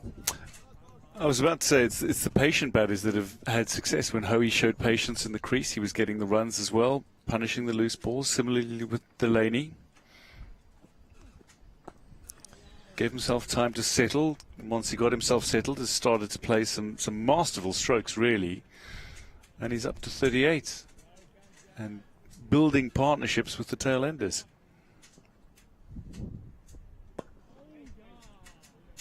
Well, that's it exactly. And it's not like he's been trying to protect his partners 10 and 11. He's trusted them to stay with him. No, initially, it does seem to be a wicket whereby if you spend some time in the middle, runs will come to you rather than you chasing them. A lot of the wickets that have fallen today, Leinster Lightning wickets, is people playing shots very early in their innings. Indeed, that's the case, and I think maybe that's something to do with the fact that we're well into the IP20 season. This is the very first 50-over fixture of the season as well. So many of these players, even for their club sides, would be playing the 20-over fixtures, playing the Interprovincial Series 20-over fixtures, and now coming into the 50-over game. They've got the opportunity to take a little more time, have a few sighters, settle themselves a little more before playing their strokes, and maybe not quite in the headspace to go out and do that. And we see it certainly around the world when it comes to this time of the season and the changes between the formats, that sometimes you can fall into that trap. It's very much the case. As you say, early season, there's a fair amount of T20s being played. Well, the second 6 of the day, and quite rightly it goes to Delaney. That will take him on to 44. The first 6 we saw was Tim Tector. But on this occasion now, Delaney going after the ball, deciding that was the right one, and despite the efforts of the fielder, he wasn't a million miles off it. That's the end of the innings. Most unfortunate for Delaney. He falls 6 short of his half century, and Leinster Lightning are all out for 173. Well, that was, well, seemingly a situation where Delaney suggested he might be going after the bowling a little more, up the run rate, add a little to the tally. And immediately after playing the expansive stroke, glorious stroke it was for 6, he's been trapped LBW by Neil. Well, Neil, the 7th bowler used. He comes in, Delaney looking just to lap it round the corner, didn't get anything on it. And the umpire's finger signalled the end of the Leinster Lightning innings. Well, on one hand, they're going to be disappointed they're all out for 173 with still eight and a half overs to go. But on the other hand, when they were 81 for 7, they'll be delighted to have got up to 173. Yeah, I think given the way the match momentum has shifted, I think 173 is a decent score for Leinster Lightning from where they were. Not when you consider the way they were 45 for 1 through 5 overs. That was a team that threatened to get away with it. Mogdill out early for 4, but a good partnership between Tim Tector and Chris de Freitas that saw the Lightning up to 50, and that's when de Freitas fell. It was 50 for 2, and then a group of wickets. LaRue, Harbinson got a little bit of a start but couldn't settle. Lynch out for 6. Hoey settled himself nicely and then tried to play a pull shot that he miscued high off the bat, and McCulloch caught him on the boundary off the bowling of McCarthy, one of 2 wickets for McCarthy. Frost bowled incredibly well and has the wicket of hand. Delaney, a fine 44, the last player out. Sidhu made 9 in his 29-ball stay, and a 38-ball unbeaten 9 for Ruben Wilson, who finishes as the lone batter not to be dismissed. Well, as you see, that partnership of 41 at the top, it got Leinster Lightning into a super position, but then 0, 15, 6, 9, 1, before finally we saw the arrival of Delaney. Delaney and Hoey putting together 30, and Delaney and Sidhu putting together 20. But look at that for the 10th wicket. Wilson and Delaney, partnership of 42. Those last 3 wickets bringing 92 runs, and that's really the bright spark for the Leinster Lightning. It is. Some big runs early on meant that the likes of Manley and McCarthy went for a few runs, but Manley, pick of the bowlers surely, with his 4 for 57, 2 for 40 for Liam McCarthy as well. Frost, 1 for 8. He bowled incredibly well, extraordinarily well from one end, including 3 maidens. 1 for 26 for Zubair Khan, who has his first List A wicket. So too for Brandon Kruger, 1 for 15, his first List A wicket. And first IP50 wicket as well for Jordan Neal, who ended the innings as Munster Reds managed to bowl out Leinster Lightning for 173. So the match summary for you. Manley 4 for 57, McCarthy 2 for 40. The wickets for the likes of Frost and Neal as well. Delaney top scored. Tim Tector with that early 30 that came off just 20 balls when the scoring looked really good up front. Gavin Hoey with a fine 25 as well before he was caught on the boundary, and Chris de Freitas with 15 early on. That is the innings break. We can tell you that Leinster Lightning are all out for 173. Target of 174 then for the Munster Reds, and they'll be chasing that down in around 40 minutes' time. Do join us then.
1, 2, 3, testing, testing, 1, 2, 3.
It's a provincial cup match between Leinster Lightning and Munster Reds at Sydney Parade. Pembroke Cricket Club and Munster Reds will begin the run chase. The target is 174 after bowling out Leinster Lightning for 173 here.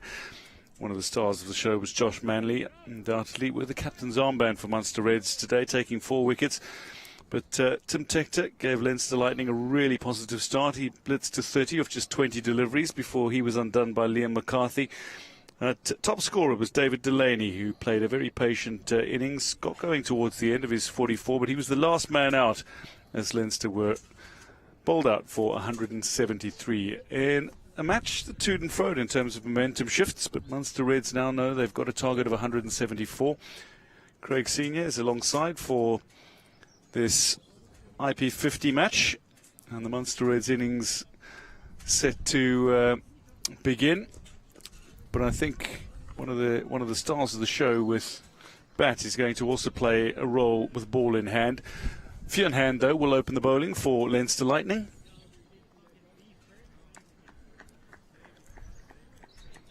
Oh, what a strange first innings that was. Leinster Lightning going off like a train. But then Munster did so well to peg them back, had them 81 for 7. But then the tail wagged. David Delaney top scoring with 44. And the Leinster Lightning managing to get to a total of 173. But they'll feel they have a chance at defending here now. They'll need early wickets. But they'll be up for the task now, I think.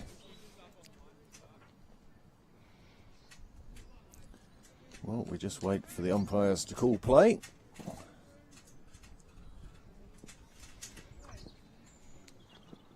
First ball, Fionn Hand. Brandon Kruger and Jordan Neal, the two batters out on the crease. But Hand playing in his last IP50 match, this being the first of the season for the Leinster Lightning and Munster Reds respectively. But the Lightning bowler will be joining up with Ireland teammates to head off to Netherlands for a tri-series that includes Scotland as well. Having received the call-up, he will play today but is not available for Andre Botha's side for tomorrow's IP20 fixture between these two teams. It's Brandon Kruger and Jordan Neal. They both bowled rather well, certainly Kruger. First runs in the chase. And Brandon Kruger just works that away. Square down leg side and picks up the single. Well, Munster wants a very steady start here. Overs aren't going to be the issue. They want to score runs, but perhaps not at the hectic pace that the Leinster Lightning set off at this morning. 11:15 start. Beautiful conditions here now. Bit of a breeze, a bit of sunlight. Hand generating a good bit of pace to start with. Just finding his line now.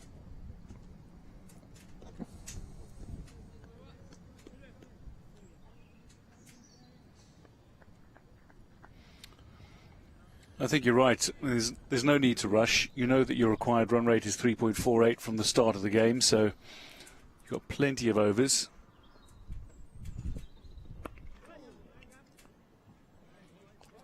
And that's what it'd be about for Munster at the moment, taking their singles, waiting for loose deliveries. Don't have to take the bowling on too much. Keep the risk-reward ratio quite down. I wouldn't say caution is the byword, but certainly respect.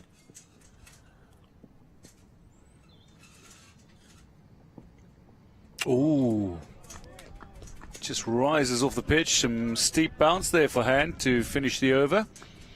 2 off the first over. Oh.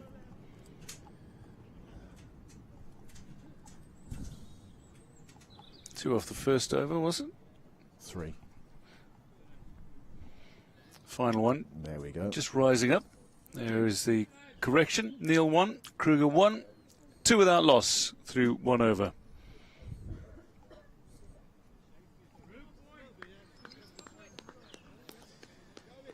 Reuben Wilson, it will be bowling from the nursery end now. Youngster impressed last year for the Lightning. His interprovincial festival last week, not quite as successful as he would have wanted. But he's a bowler who's growing in experience. He certainly has the talent. And we'll see how he does now for the Leinster Lightning.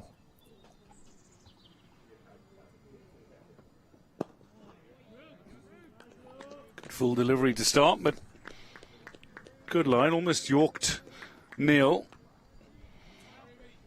But yes, Wilson is one of those rising stars in Irish cricket. Just 17, man from Clontarf, former YMCA player. But you're right, somebody who had a really good season last season. Also earlier this year at the Under-19 World Cup.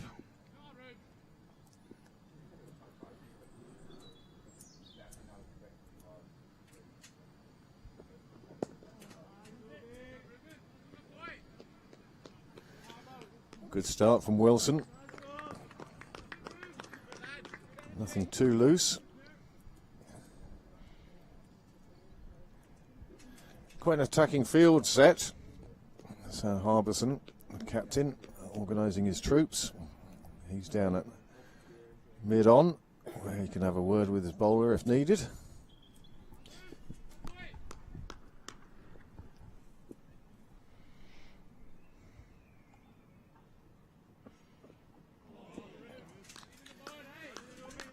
Just 2 outside the circle in this power play, and as usual, man at long leg, and at third. Just a little look though from the goalkeeper, the wicket keeper after that. Seamus Lynch just looked around at his slip cordon, looked back at the bowler, then looked back to his slip cordon. A previous delivery not having carried all the way through to the keeper.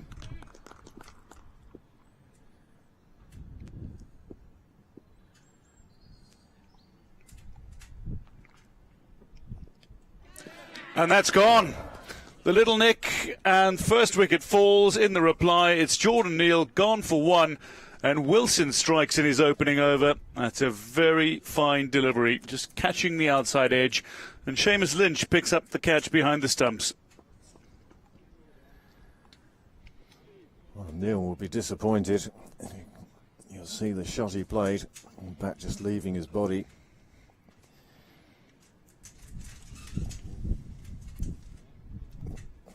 Anything, a little bit of movement, it carried through, and Lynch takes the simplest of catches. And Munster find themselves just as Leinster did, with a wicket down in the first couple of overs. Seamus Lynch, having completed the catch, took it low, but he took a couple of steps forward after the previous delivery.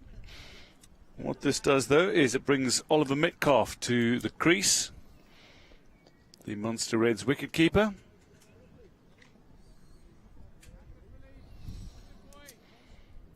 So Neil caught Lynch, bowled Wilson for 1.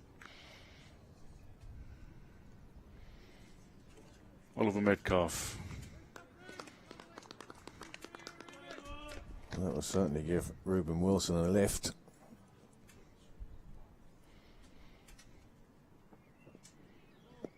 And again, ball doesn't carry through to the keeper. Lynch looking around, again at his slip cordon, back at the bowler, and again looking at his mark. He's just wondering how far forward he needs to come, isn't he? It can be a little disconcerting for keeper when the ball is not consistently travelling through. That said, this doesn't take away from Wilson's fine opening over. He's 1 ball away from a wicket maiden.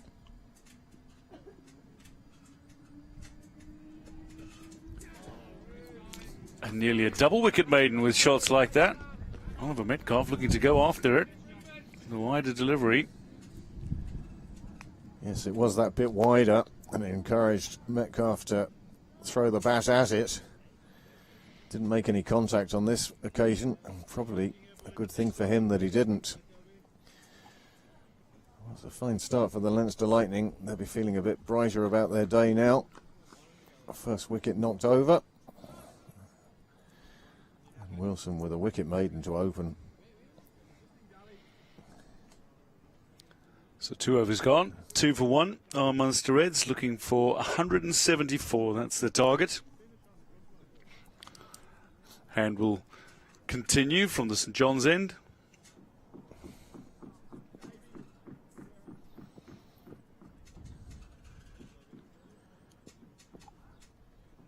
Just setting his field.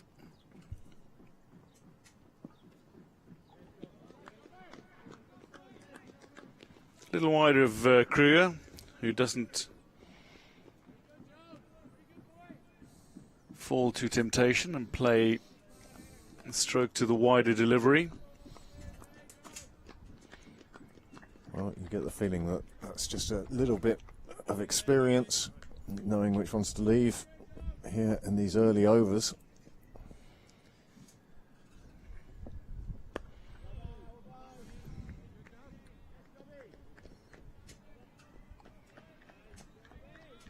Might very well be buoyed by the fact that he picked up his first ever List A wicket in today's fixture. Brandon Kruger. Maybe that'll give him the confidence at the top of the order. Fine opening batter for the Hills.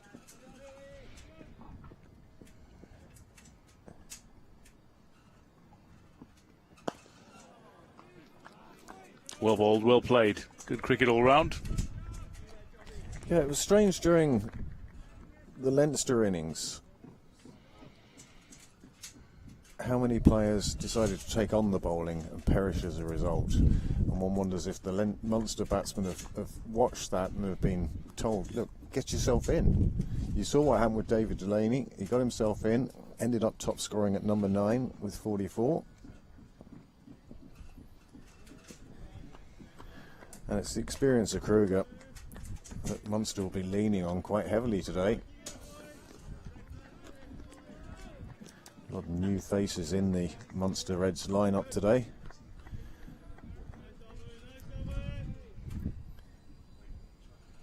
Be interesting to see how they perform as a batting unit.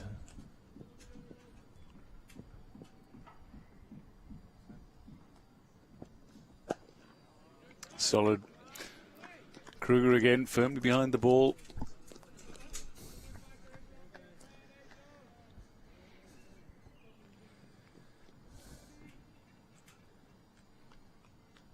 Well, absolutely lovely day here today now at Sydney Parade.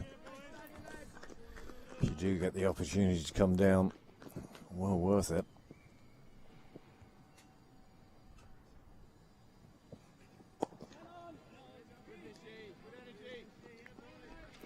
And a very fine maiden over from Fionn Hand. It's 2 for 1. Munster Reds chasing 174. 3 overs gone.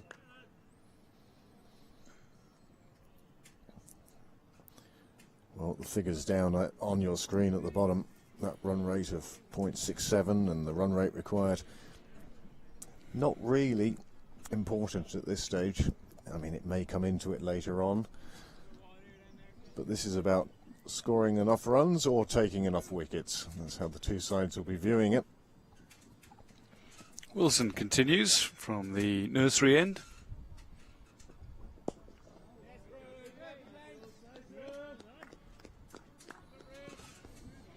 Wonderful opening over for the teenager. Having that wicket maiden. 7 consecutive dot balls though for Wilson. That'll certainly build his confidence into this spell.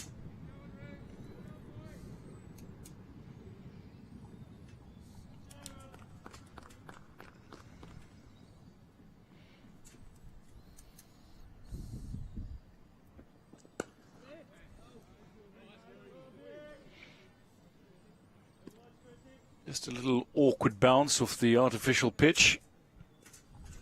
Nearly catching Christopher Freitas unawares. but still no run.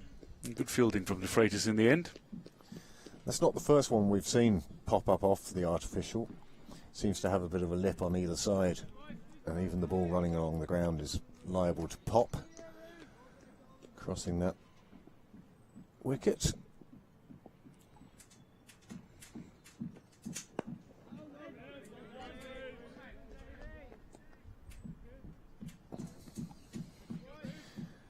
But between the tail wagging and Wilson taking a wicket in his first over, you can sense there's a bit of a spring in the step of the Leinster players.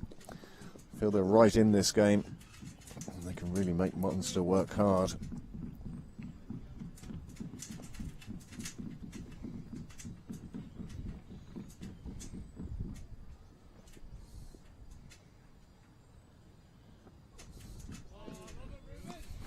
Yes, record champions are Leinster Lightning in the IP50 competition. Not the defending champions, however. Northern Knights, in fact, in both the 20 over and 50 over format, are defending champions. But there's a confidence about this Leinster Lightning squad that they can beat anybody. And that's with or without their international players. Yes, one thing that the internationals being taken away on a regular basis does is able us to see new faces, new talent coming through. Another super ball from Wilson. Metcalf hasn't really found his touches yet.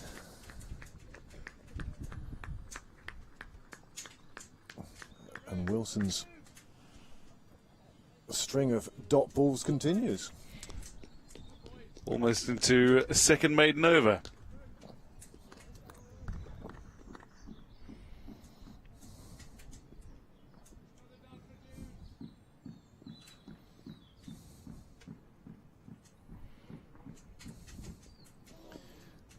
Wide ball.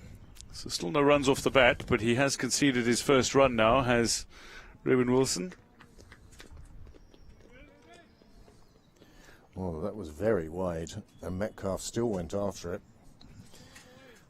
One to be left alone, given the match situation. One feels that no good could have come of that shot. Wasn't really in control of it.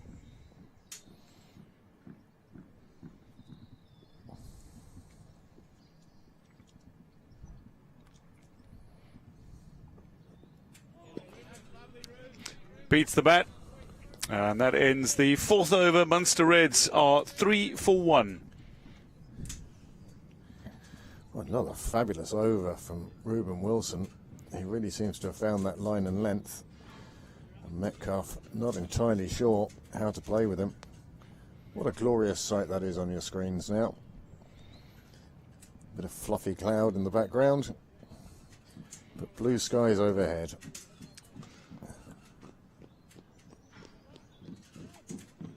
Bright sunshine brightening many, many days. And the cricket season well and truly underway. But for these sides, the Interprovincial Cup getting underway here and now. Leinster Lightning and Munster Reds.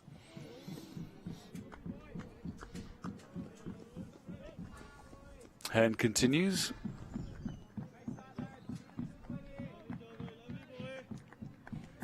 Just think of Fionn Hand and you think of that delivery to dismiss Ben Stokes a couple of years ago. Yes.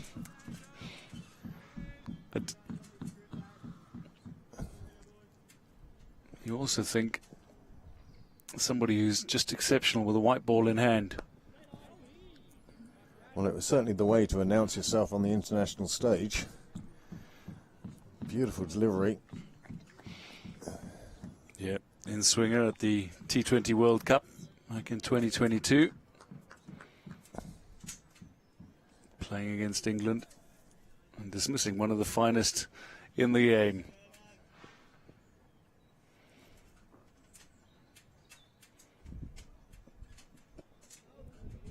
Oh, Kruger looked nervously around at his stumps as that one just came off the underside of the bat straight down into the turf.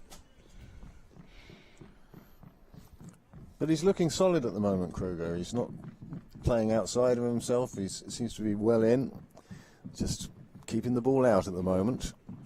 I think he's realised that you need to get yourself in on this wicket, but once you do, runs are there to be had.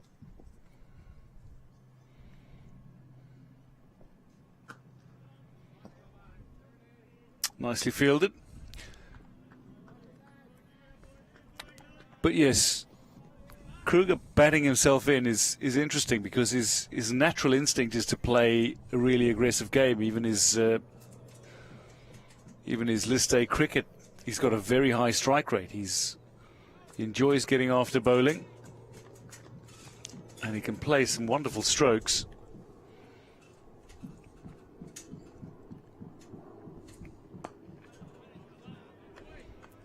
But playing the patient game here, and so far seems to be winning in that regard, and putting together a really good over.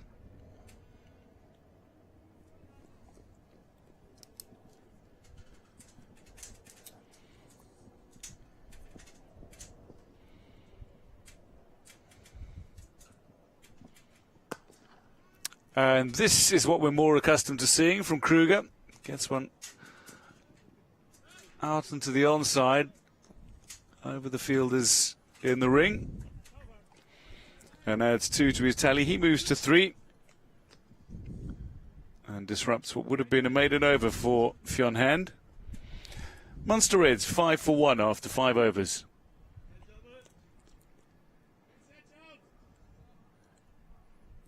Leinster will be pleased with the start they've had, not letting Munster get away, keeping the pressure on. Only 2 men outside the circle, a couple of slips in place. Leinster definitely on the attack.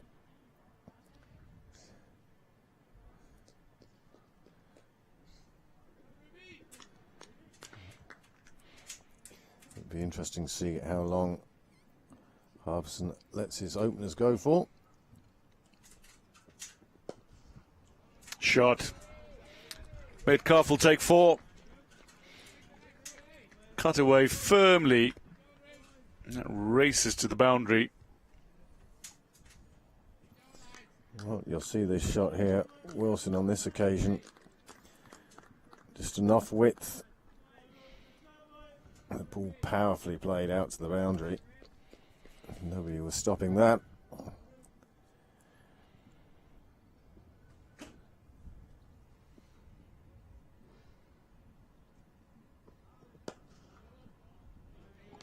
Again, tries to go through the covers, but this time straight to the fielder.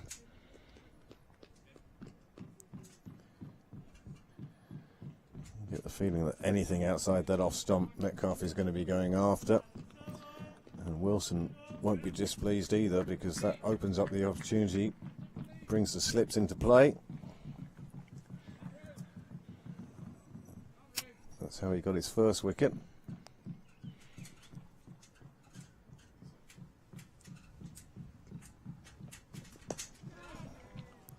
Slightly upish. Christopher might have been interested for a moment as that ball headed towards him, but bounced fairly comfortably before him.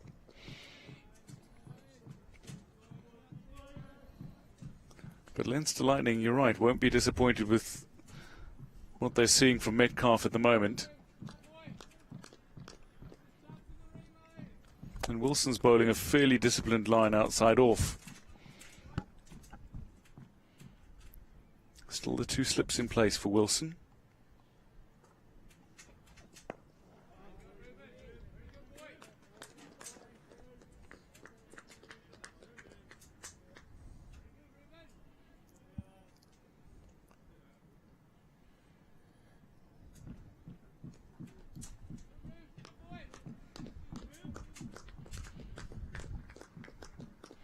Still plenty of enthusiasm in the Leinster field.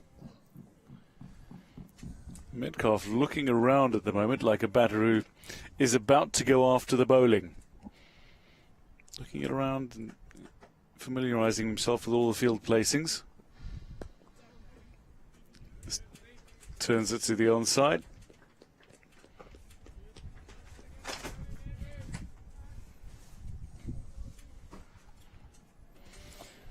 There's a bit of a breeze on your screen. It's coming from the right to the left. Sea breeze coming in off Dublin Bay. It's providing us with a lovely blue sky at the moment. Ideal conditions for playing cricket on Ireland.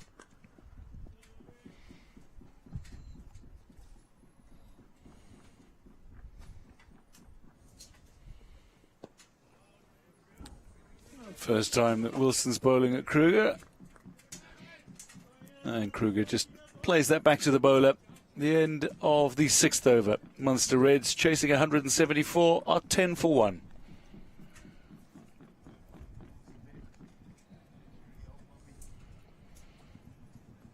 Starting to see a few more strokes now. Kruger tried with that pull shot, although he didn't really make the kind of connection he would have liked. And Metcalf flying that one through the offside to record the opening boundary of this innings. So maybe the batters feeling that they are in a position where they've taken a few sighters and can play a few strokes. Run rate required is still well under 4, so nothing of urgency for the Reds.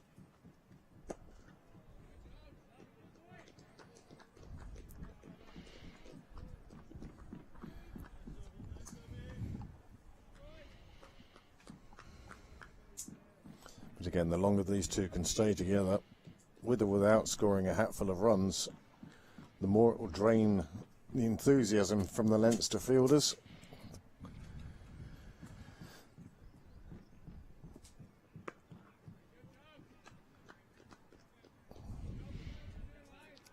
And again, if Munster can hold on to wickets, it will enable them to push on later on, should the need be there.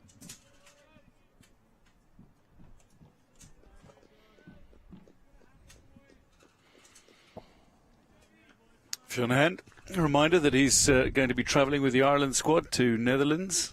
He leaves the Leinster Lightning camp after this fixture to join up with his Ireland teammates.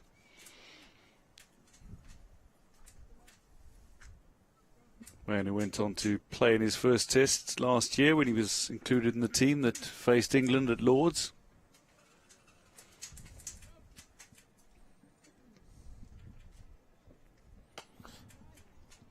Well, that's been cut away very nicely behind square for 4 by Metcalf, who has his second boundary of the innings, and Munster moved to 14 for 1. Metcalf will feel a lot better having got that one away. Good solid strike of the ball. It flew away to the boundary.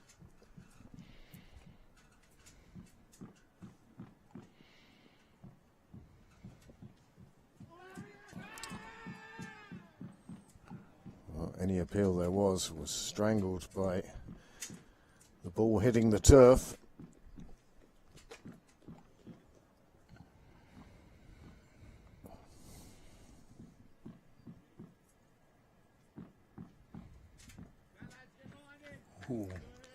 Was there an inside edge? Wasn't it?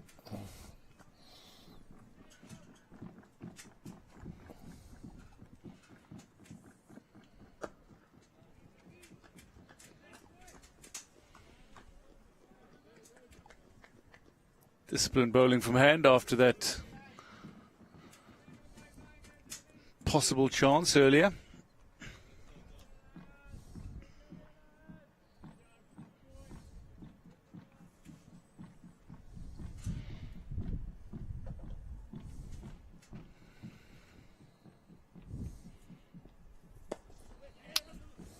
It's nicely played and nicely run. Good cricket all round.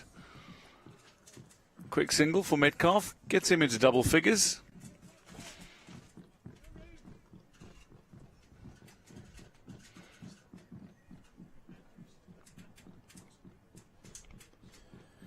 So with 7 overs gone, even Stevens, I'd say.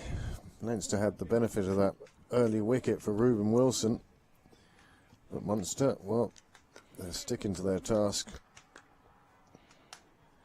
Metcalf's had a few flashes of the bat, but I think having crashed that 4 away to the boundary, he's going to be feeling a bit better and perhaps won't chase as many outside now.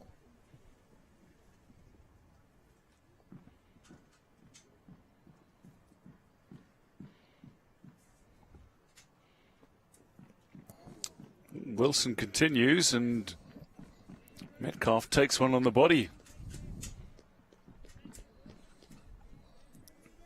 He seemed to get halfway into his shot and change his mind, and that left his body undefended. He'll be perhaps checking that for a little bruise later on. But again, Leinster will not be disappointed with this. They will feel chances might be coming if Metcalf is going to be playing some attacking strokes, trying to get Wilson away. That's well played by Metcalf. And well bowled by Wilson as well. Strike the body, put the next one on the stumps.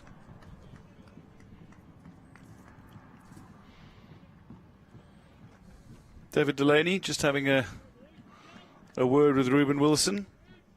They batted very nicely together for the final wicket stand for Leinster. 42. 42 runs that they added, yes.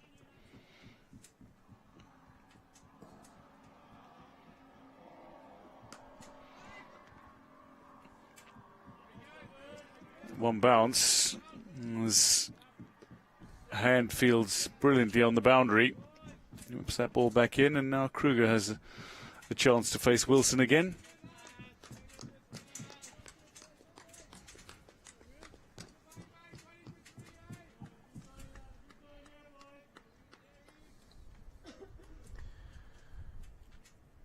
He's bowled a couple of straighter deliveries and pitched them a little shorter than he did in his opening couple of overs, Reuben Wilson. Metcalf took one on the body and has managed to pull this last delivery away. A little fuller from Wilson this time and worked away off his pads by Kruger. It's almost like Wilson is now searching for the stumps, whereas in his first over he was just getting a nice line and length outside of off. It was that sort of do I, don't I play at it that picked him up the wicket. But once he starts coming in towards the stumps, the batsman far more able just to tuck it off their legs and rotate the strike, take the single.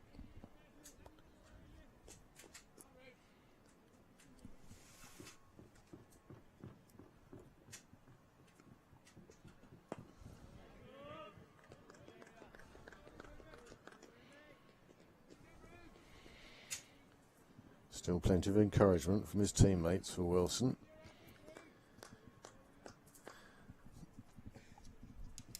It's lovely to see for the teenager.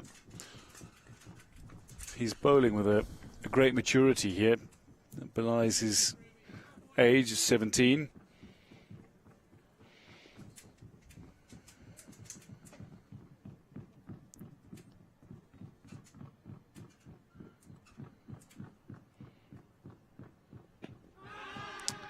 A big appeal. And referee Rolly Black is unmoved. That'll end the over. Wilson has 1 for 8 from his 4. Munster Reds find themselves 17 for 1. Well, I think one of the reasons the umpire's decision was made easy was how far down the track the batsman had got. Still plenty of distance to the stumps after that. You'll see it here. Metcalf coming forward.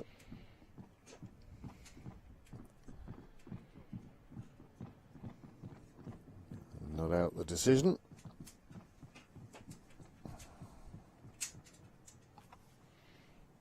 It's Rolly Black, the umpire at the nursery end. Mark Hawthorne is the umpire at the St John's end, where Fionn Hand continues for Leinster.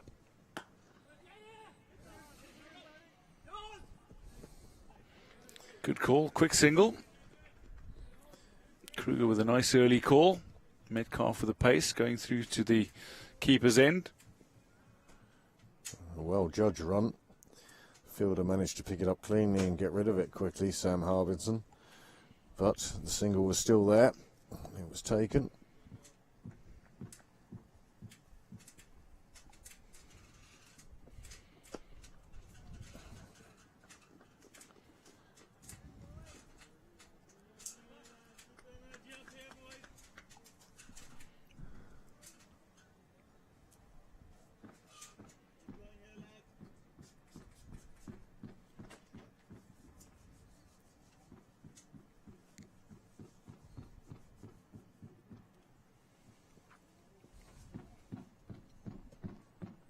Oh, fortune favours the brave.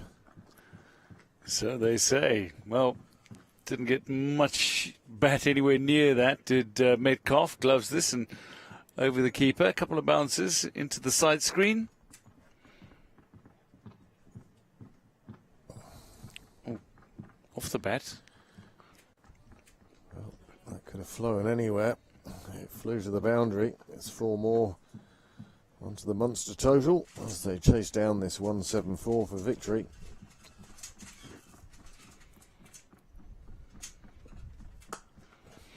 That's off the middle, and that's going to race away. Another 4 for Metcalf. This one firmly struck through the covers, and Metcalf moves to 19.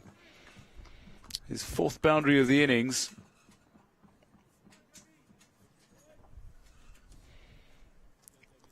Ball well outside off. Metcalf happy to go across his stumps and play that stroke.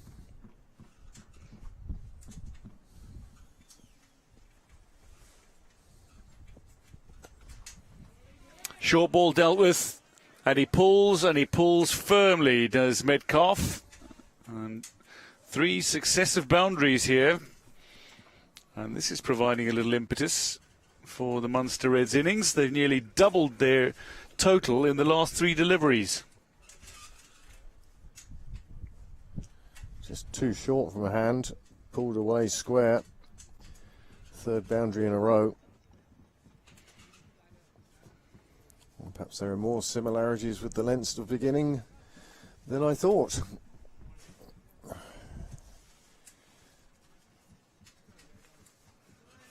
So change in the field. Harvinson just overseeing the change in the field. Hand is happy. Happy with his field, I should say. Oh, and LaRue chucking one in at the stumps that clips the batter. Metcalf, not on the body, but I think on the bat. And that'll end the 9th over. Munster Reds chasing 174, 31 for 1. But they took 14 off that last handover. Well, the difference between the two sides after 9 overs was Leinster Lightning had reached 71, but they'd also lost 5 wickets. So between the two, well, more than one way to skin a cat and more than one way to get to 173, 174. Wilson continues, bowling to Metcalf. Oh, delivery down leg, and that's easily put away by Metcalf. Had the player behind square on the leg side, unable to cut that off at the boundary. That's straying Wilson on this occasion, down leg.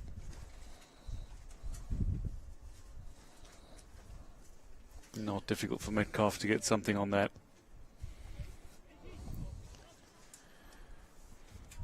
So he's positively raced to 28 off 30 deliveries now, has Metcalf. Speculative start to his innings, but he's hit 4 boundaries in the last 7 deliveries now.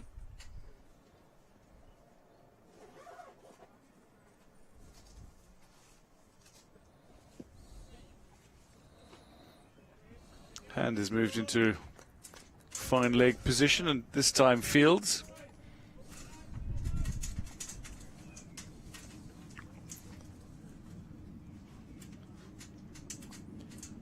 Again, Munster will be pleased to get through this first 10 overs, just the 1 wicket down.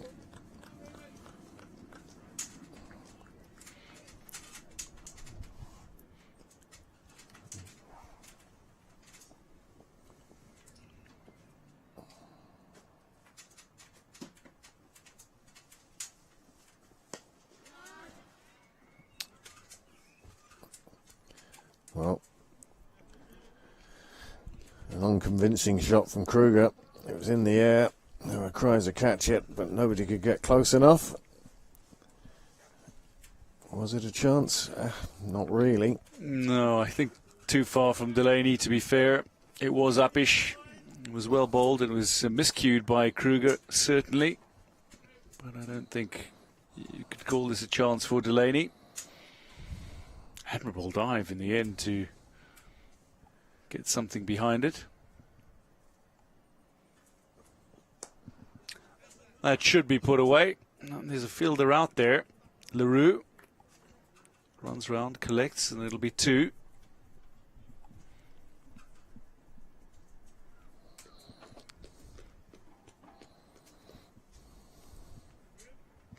Short ball that looked like Kruger's eyes lit up. Trying to whack that to the boundary. Metcalf has been finding the boundary with a great deal of frequency the last few overs. Kruger has yet to find the ropes.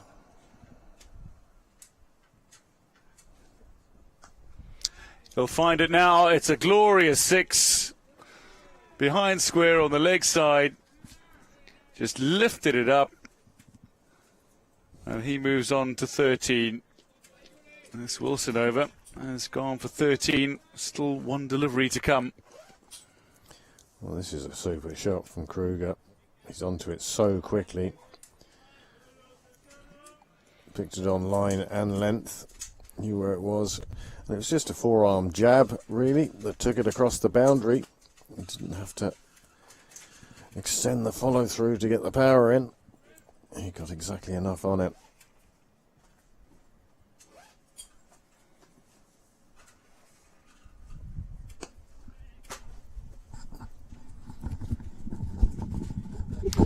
$14 off that Wilson over, and through 10 overs, Munster Reds find themselves 45 for 1.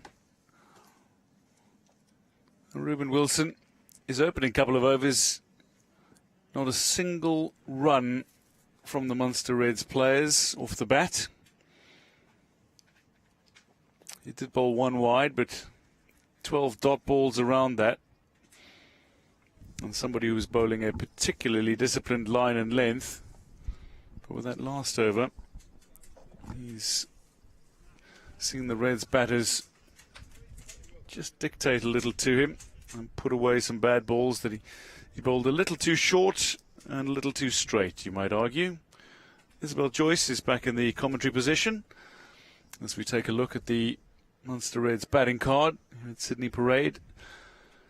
Brandon Kruger, he's been patient for his 14, but he's just taken Wilson over the boundary ropes for 6. Metcalf, though, a flurry of boundaries in recent minutes has seen him sharply along to 29 off 31, having come in at 3 to replace Neil, who was caught by wicketkeeper Seamus Lynch off the bowling of Ruben Wilson in Wilson's first over.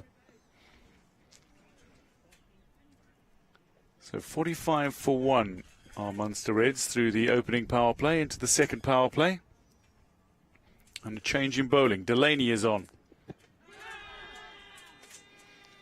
An early shout and a prolonged appeal from the slip cordon, but that seemed to be heading down leg. Tim Tector just seeing how long he can hold the pose or hold his appeal. But David Delaney not interested at all. Gone into the thigh pad of Kruger. It's interesting looking at these numbers. Leinster Lightning were 45 for 1 after 5 overs. And it's taken Munster Reds 10 overs, but I feel like they know what they're chasing. 174, they can really take their time.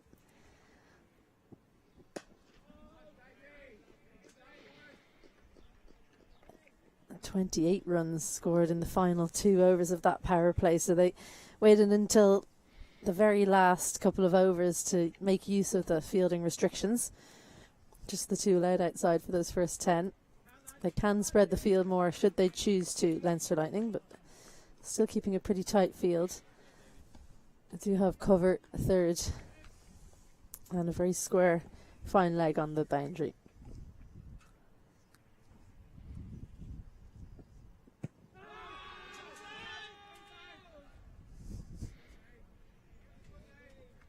Another big appeal from Leinster Lightning, but the positive here is that Delaney continues to strike the batters on the pads. Well, he's probably the quickest of the three bowlers, perhaps not yet today, but overall, once he gets ahead of steam up, but doesn't swing the ball as much as Fionn Hand and Ruben Wilson, so that's why he's coming on outside the power play.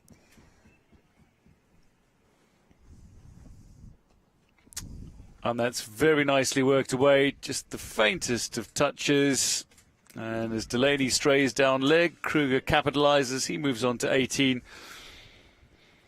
as that ball races to the boundary rope. He's been angling it in all three deliveries here at David Delaney. This one the straightest of all. Kruger batting on leg stump, so inviting Delaney to look for the stumps. Instead he finds the leg side. An easy 4 runs for Kruger as Munster Reds 1 away from their team half century.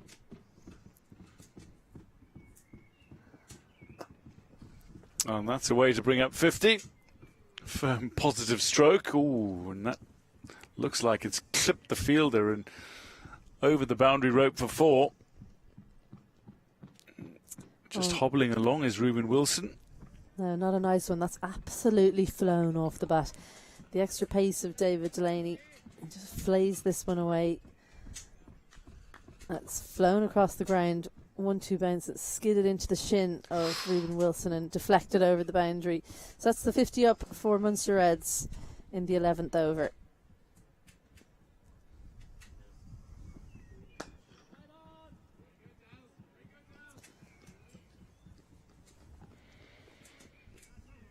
Well, that delivery ends Delaney's first over. It's gone for 8. Munster Reds have reached their half century. It's 53 for 1 through 11 overs. He'll be disappointed with that opening over, David Delaney. 3 first deliveries were going down leg. Third one was an easy boundary. Just didn't get the length right. So he'll have to pull that length well back, especially considering he's bowling from St John's End, which is the end where you're bowling into the ridge. So he is a bowler that can get the ball to really pop off that ridge and cause batters problems. And they need wickets, Leinster Lightning, only defending 174.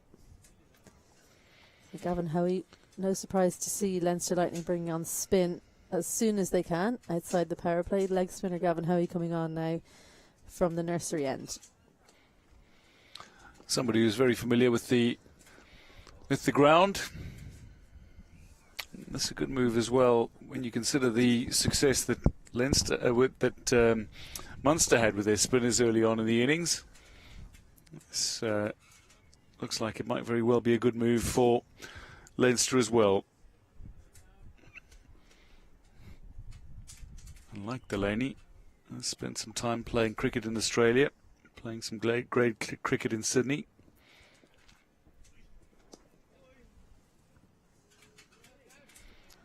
Metcalf just plays it off his pads. Well, takes the one. Amazing to think how slowly they started, isn't it? 8 overs, and they were playing and missing and blocking, and then all of a sudden 14 from the 9th, 14 from the 10th, and they're easily up with the rate.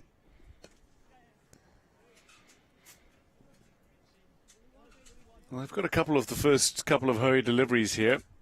Maybe this is a deliberate attempt from Reds to keep the scoreboard ticking over, rotate the strike and try to send the odd looser delivery to the boundary. Good retort. An excellent delivery. Well, when the spinners came on in the Leinster Lightning innings, they'd already lost more than half of their batters, so they had to be circumspect. They couldn't really attack likes of Frost and Kruger. It would have been interesting to see what would have happened had Leinster not lost so many early wickets, whether they would have attacked the spinners a bit more.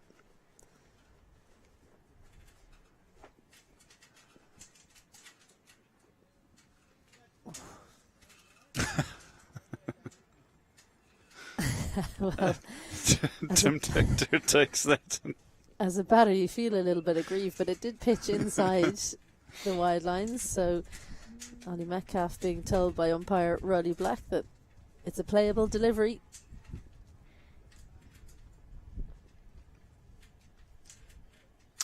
That'll be called wide. Plenty of turn on offer for Gavin Howe. He's just not finding the right line as of yet.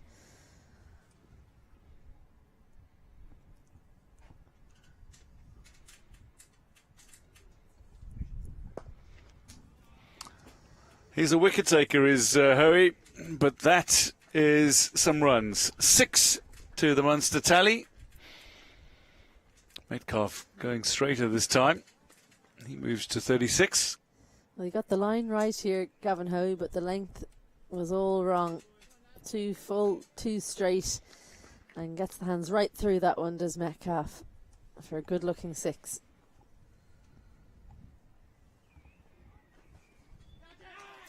Oh. And Lynch, has he put one down? A reaction seeming to suggest that this was a catch. It was a bit of a drag down, and just couldn't find a way to hold on to that one, Seamus Lynch. Grasped at it with his hands 2-3 times, then tried to catch it in the knees, but he's grasped it. So Metcalf survives on 36. 12 overs gone. Munster Reds 62 for 1.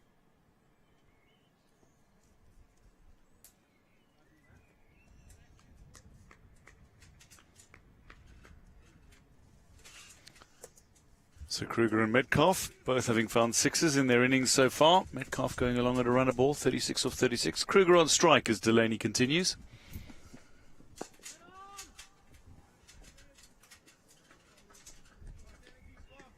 Maybe a little too straight, but Swapnil Mudgill came in for his debut today for Leinster Lightning, does the fielding. Quickly back into Seamus Lynch.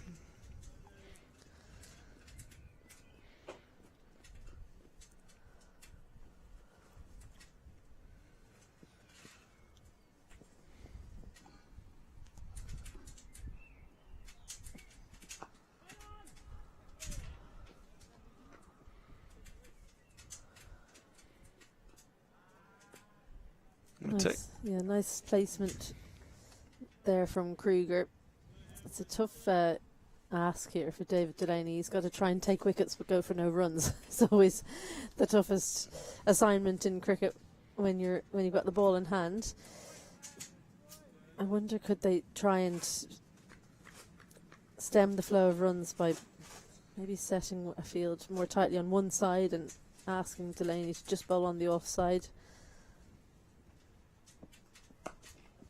That point region, it's difficult for him if he's just got one fielder in that point region. Difficult for him not to go for any runs. If he could bring one from the leg side and maybe really jam pack that offside, because the required run rate is just below 3, so it's a difficult one for him. Can't really attack the stumps with just the 3 fielders on the leg side. Not much margin for error.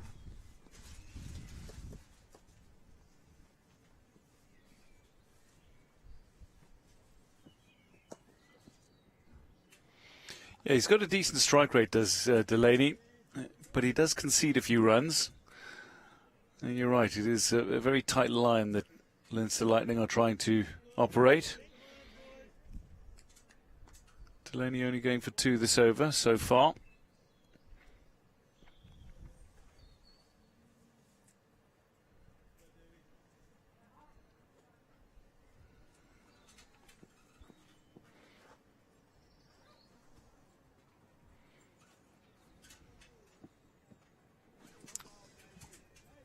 Well, I would personally like to see him take out his mid-on.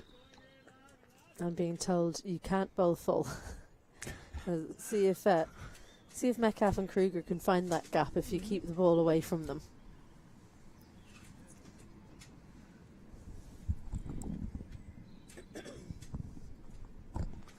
Can you hear the captain talk coming from Isabel Joyce?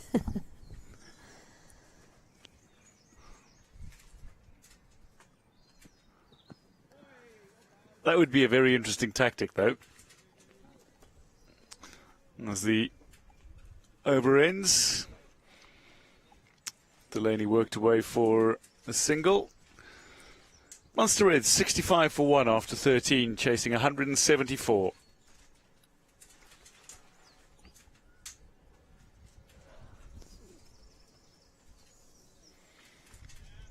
Well, what looked to be a very patient and speculative start from Munster Reds has turned into a full-on run fest in subsequent overs. The run rate now is at a very steady 5 and over. They're going at well above that in the last 5 or 6, having taken a liking to Ruben Wilson, Fionn Hand, and to the change bowlers. Kruger works the Sohi delivery away. Just take the 1. Well, 6 in the last over from Ollie Metcalf has forced Gavin Hoey to send mid off to the boundary.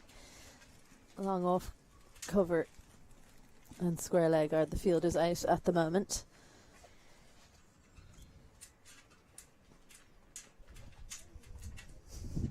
If that had got an edge, it would have absolutely flown to Tim Tector in slip there.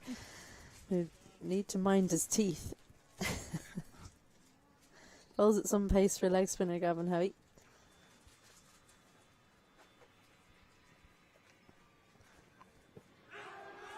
Massive appeal, but Rolly Black is not interested.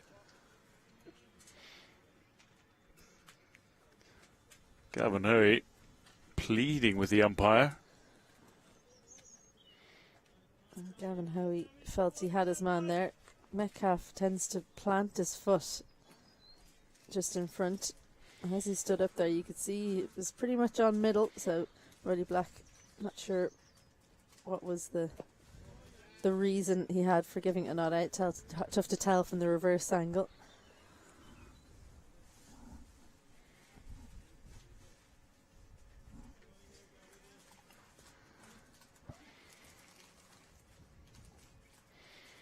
Metcalf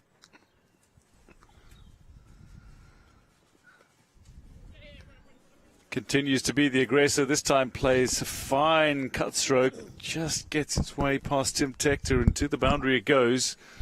Very sharp for anybody to stop that. Certainly very difficult for Tector. Well, this needs to just hit you for you to be able to stop it.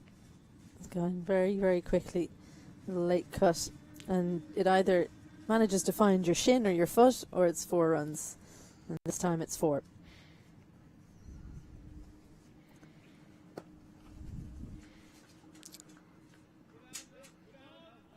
Metcalf again with a big positive stroke, but good fielding out on the boundary, and that cut to just the single. So Metcalf moves into the 40s with that last boundary, and now to 42. Munster Reds 71 for 1 after 14 overs. I was just having a look in the background there, the coaching staff of the two teams. Great to see some of the greats of that first really successful Ireland team now in coaching roles. Andre Botha, and in the background there, just going past the side screen, Jeremy Bright. Yes.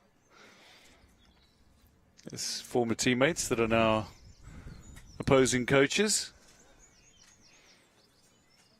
Great to have players who've done it in Irish colours, passing on their knowledge to the next generation. They'll be hoping that some of these players out here, aside from the ones, of course, who've already represented Ireland, that a few more from their own teams will go on and do the same.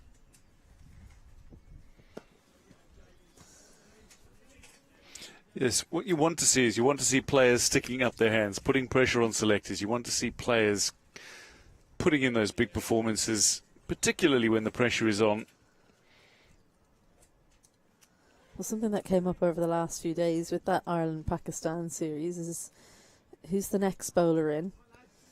We've seen some good success in the first innings from Munster Reds, but I think they weren't probably tight enough in their lines. A few too many loose deliveries to be putting real pressure on those Ireland seamers. Good fielding in there from Tim Tector. But the rate at which they were hit for runs while taking those wickets means that probably, you know, the likes of Josh Manley and Liam McCarthy, while they took the wickets, they were too expensive.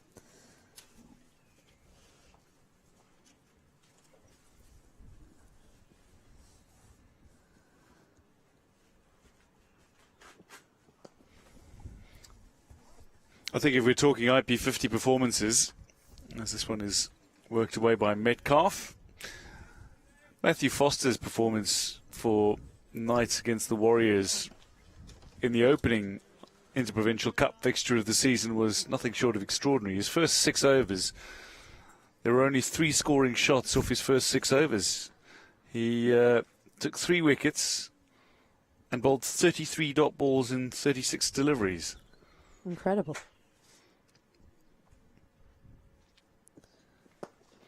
But those are the kind of performances you want to be seeing. You want players to absolutely stick up their hands and remind the selectors that they are capable of doing what needs to be done. He's definitely one to watch, Matthew Foster. You want his 3 or 4 or 5 of these young guys putting their hands up so that they're jostling just to get one rung ahead of the next.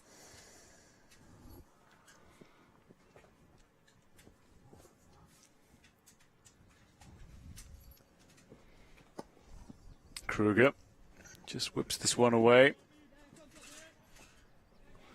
That's good fielding from Swapnil Mudgil.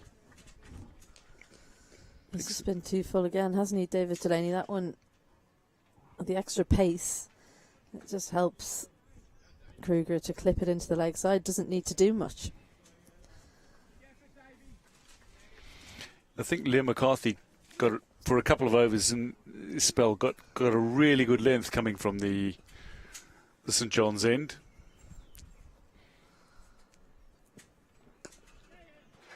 Got that really steep bounce off the pitch.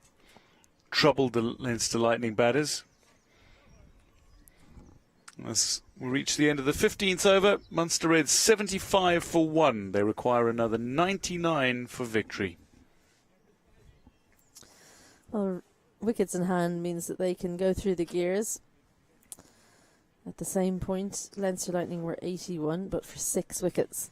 So that's when the brakes were really applied at that point, because they only added less than 100 then for the rest of the game, which is incredible to see. They only lasted 41.2 overs as well, so they left over 8 overs out on the pitch.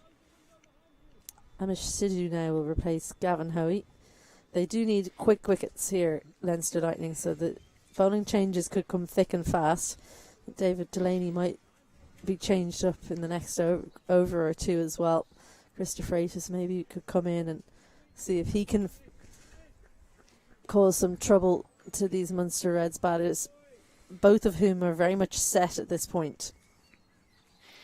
I think that's the key.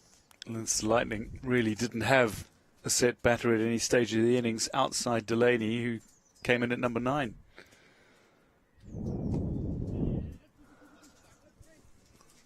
Too full from Sidhu to start. A little floated delivery to start off.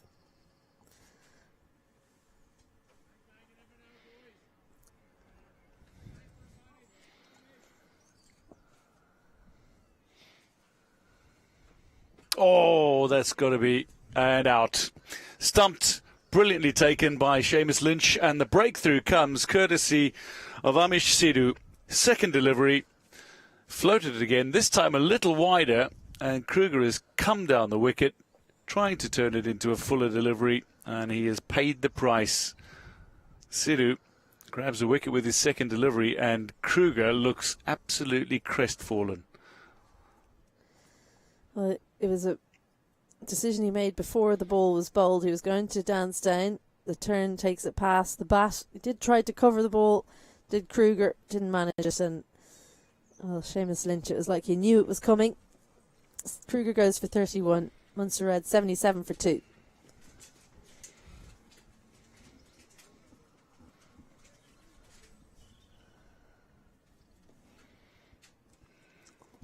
This There's Kruger's innings. Strike rate is 77.5. Couple of fours, just the 1-6.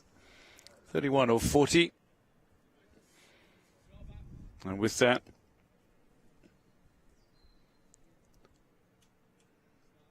new batter, Alistair Frost.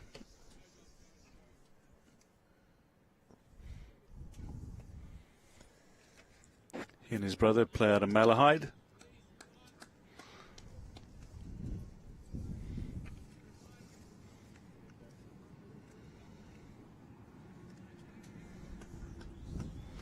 Good bowler as well, but he's not really been used in a bowling capacity playing the IP50 cricket.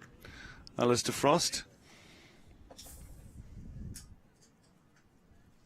Somebody who can certainly pick up wickets. I think he's bowled in a couple of the IP20 fixtures. Big shot first up, but it sounded like there was something on it. Well, if there's something on it, that would have helped, but I think this was going way down leg as well. They're asking umpire Roddy Black what was wrong with it. It was drifting at a very long way. Card's leg stump. Frost's foot comes across, but have a look there. You can almost see before the ball even reaches his pad that one's going to go down leg. This one, though, worked away by Frost. A little bit of a chase on here for Mudgill. He's too square there in point for me. Swapping on Mudgill with this turn on offer on this wicket. Should probably be operating further behind point.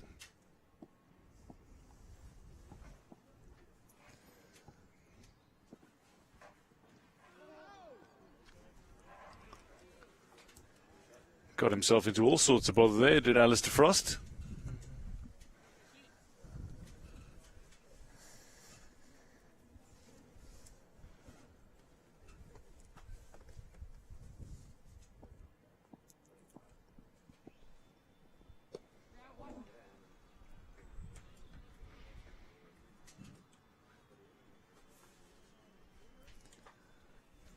Cut square, and they take the single. 80 for 2 are Munster Reds after 16 overs, chasing down a target of 174. Oh, an eventful over from Amish Sidhu. Gets the breakthrough. There's one or two more wickets, and especially if it happens before they get to the 100 mark, and you start getting a little bit sweaty if you're in the Munster dugout, or on the Munster bench, I should say, as they're all sitting in front of the clubhouse. Beautiful day here in Pembroke, and the sun beating down on them. It's about 15 degrees warmer, I'd say, on that side of the ground than where we're sitting at the St John's end. Now a change of ends. Speaking of, Gavin Hoey, who was bowling from the nursery end, will now come on from the St John's end. So the leg spin.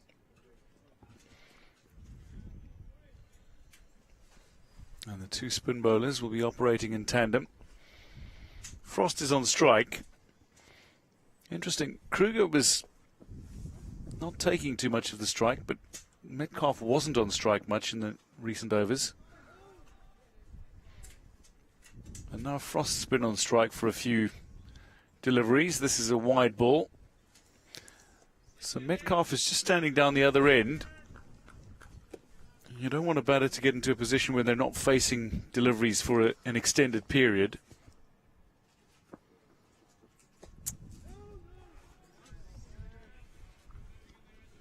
No, you're absolutely right. You can start to feel like you're coming out into the middle for your first ball when you're actually on 43. So Frost has to recognise that his job really is to get the set batter on the strike.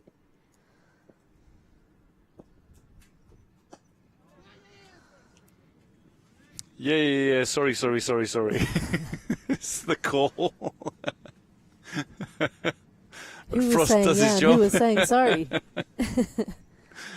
Frost does his job and rotates the strike. Metcalf is back on now. He's been the aggressor.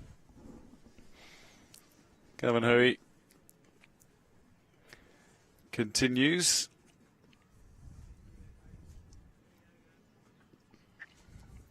Mid-off goes back for Metcalf.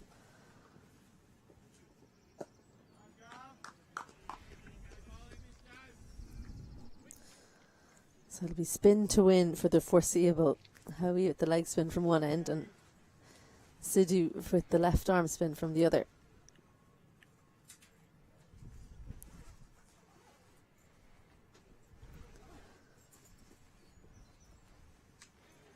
And down. Oh. Well, Metcalf survives again. He's been dropped on 36 and now on 43. Tim Tector went in and popped straight out. Always a sharp chance off the spin bowlers. Hoey does send it through a little quicker than some, but that would be a very sharp chance if Tim Tector had managed to hold on. A little juggle as well before it hit the grass, but that is an opportunity lost. And Metcalf punishes the next delivery, smacks it to the boundary rope, and he goes to 47. Well, it's supreme frustration for Gavin Hoey, as you may have heard a shout of anguish after that poor delivery. Just the wrong line. Swivels round on this one, Metcalf. And there's so much vacant space there. It was always 4.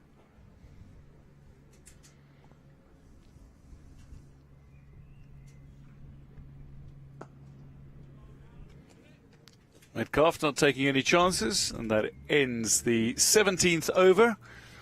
86 for 2 are Munster Reds. Well, there were a couple of dropped chances in the Leinster Lightning innings, but could they be as costly as these couple that we've seen in the Reds innings? Metcalf still out there on 47, but he's been dropped on 36 and 43. Kruger and Neil, the two batters who are out. Neil went early. Kruger put on a good partnership with Metcalf before he was the first wicket to fall to Amish Sidhu. He's going to be continuing from the nursery end now.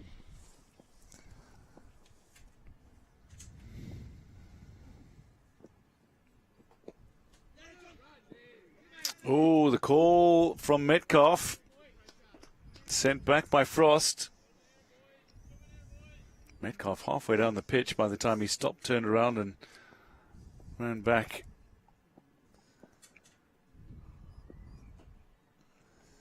Oh, Amish Sidhu just reminding Ali Metcalf that he is required to be behind the popping crease before the ball is bowled.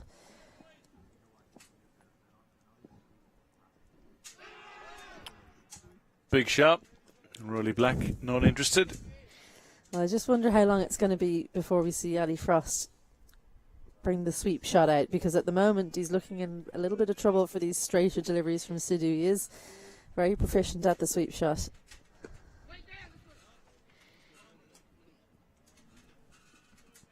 Just cuts this away behind square on the offside, and Fionn Hand with the fielding out on the boundary. Quickly in as well to Lynch. He's got such a strong arm. So Metcalf on strike. He's 3 away from a half century. That's well bowled. Well bowled. Well taken as well by Lynch. Caught in two minds there was Metcalf. He seemed to be waiting forever to play that shot and almost played it a little bit too late as it went past the edge. He tries to go with a sweep shot now, misses it.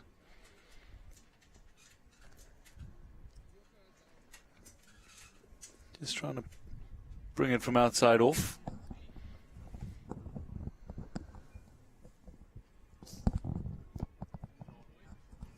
He's changing up his pace beautifully there. Amish Sidhu, just 1 run from that over. 18 gone. Munster Reds 87 for 2.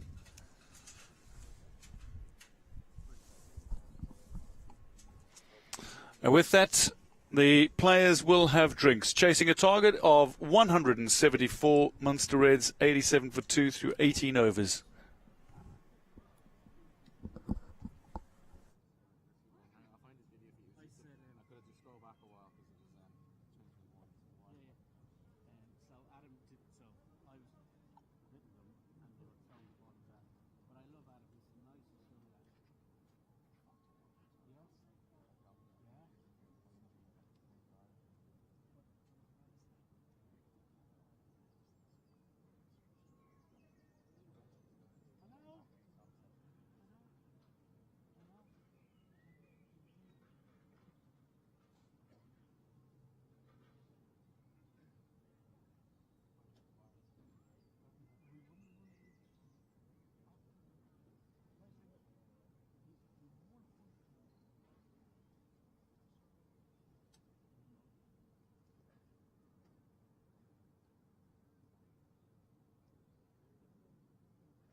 Leinster Lightning defending 173 for victory in this IP50 Cup.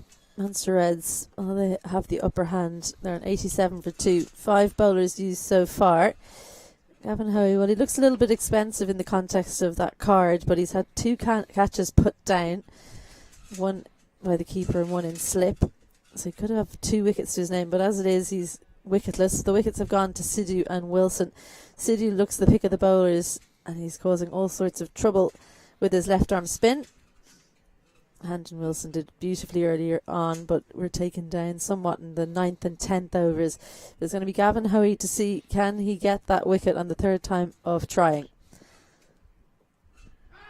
Big shout. And it's gone. Well, he finally gets his wicket. Does Gavin Hoey? You feel he deserved that one as those catches went down. Not a very convincing looking defensive shot from Ali Frost. And Munster Reds lose their 3rd. Well, once again, the drinks break brings a wicket.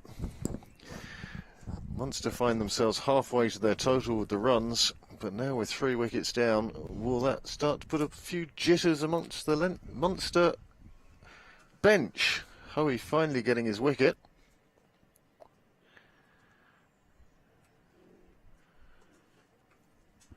Well, that seemed to be going on to hit the stumps, and the umpire concurred.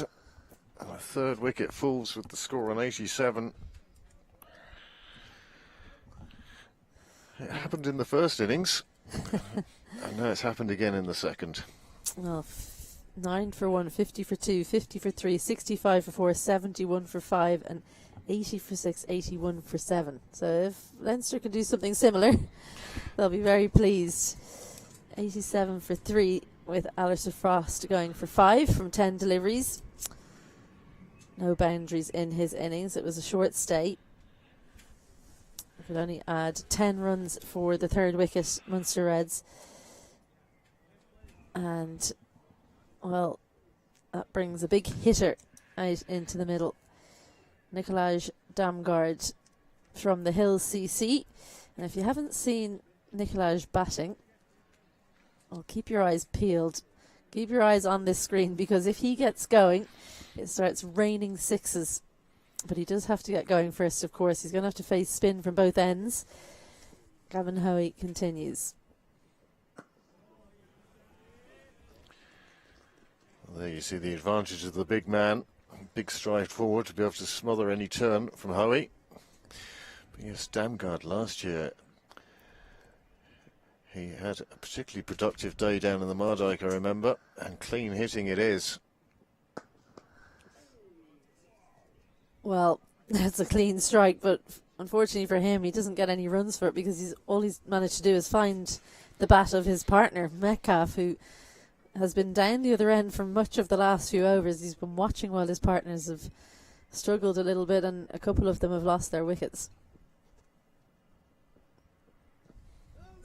A little bit of a drag down, but Damgaard plays the shot far too early. It was almost like he saw it very early. His eyes lit up and he couldn't wait for it to get to him. And that interrupted his timing.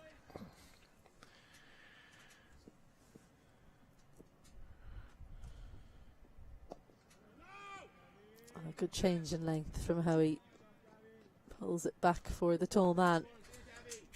1 delivery remaining. And a really good comeback this from Hoey.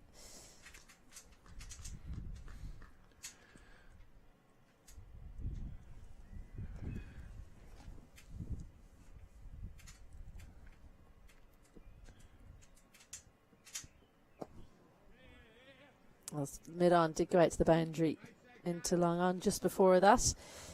Gavin Hoey goes for just the 1 run in the over, takes the wicket as well. So after 19, Munster Reds 88 for 3. Well, 86 more required. They are past halfway. You can almost sense there's a frisson of anticipation with Damgaard at the wicket. It could go one of 2 ways, one feels. He is such a powerful hitter, but he may need to temper that a little bit now and just help Metcalf rebuild, get some more runs and reduce that runs required. Well, I think that he's been sent in at 5, and I would say he's been told, see how quickly you can pile on the runs. Almost given a free license, because they know that he has the ability to score quickly and heavily. And if he manages to do that for 4 or 5 overs, the game will be pretty much put to bed. Certainly what I would be saying to him. Mish Sidhu stays around the wicket.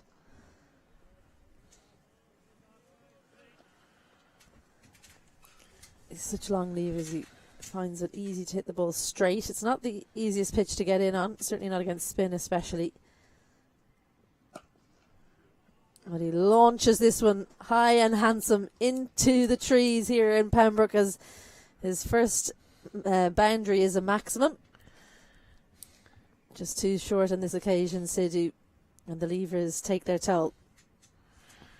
And again, you see with this shot, it's not like he went entirely with power, just saw it and just lifted it across. No real follow through with the shot, but it didn't need it. It disappeared over the wall, over the fence and into the gardens. The third umpire will have to bring out another ball. One wonders between this week's games and last week's festival just how many times we've seen the third umpire out with that bag of balls. I'll need to start getting a few extra ones in the practice nets in the next few weeks. We've seen so many have to be used after they're lost over the wall, over the boundary, into gardens. We'd one yesterday in Clontarf. The ball was blocked into the ground, and at the same time a ball was thrown over a wall, almost clocked mid off on the head. So 2 balls on the pitch. I thought, this isn't hockey. What's going on here? So Amish Sidhu is going to change angle here. He's going to come left arm over the wicket. So the sight screens need to be moved.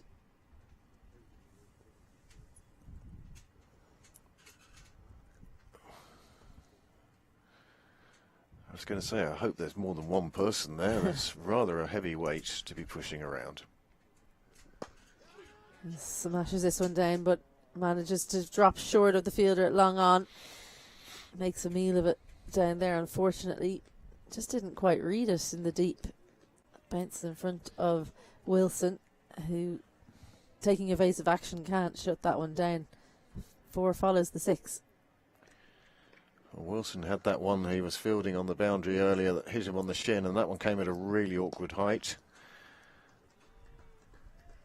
This one's an even better strike. Straight as an arrow down the ground. Finds the sight screen. Does Damgard. He's hit 16 in the over already. So much for my idea of playing himself in. You're absolutely right. It appears he's been sent out to play his natural game in the hope that pinch hitting will push that score on quite quickly.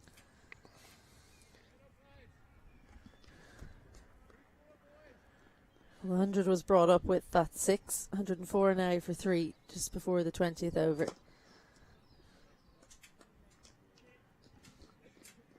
So they require, the Munster Reds require 70 runs from 30 overs at just over 2.3 per over. Chance and gone. Well, it was short-lived, but Damgard living free and easy life. It's a quick 17 from 10 deliveries. He's hit it well, but he's found the fielder.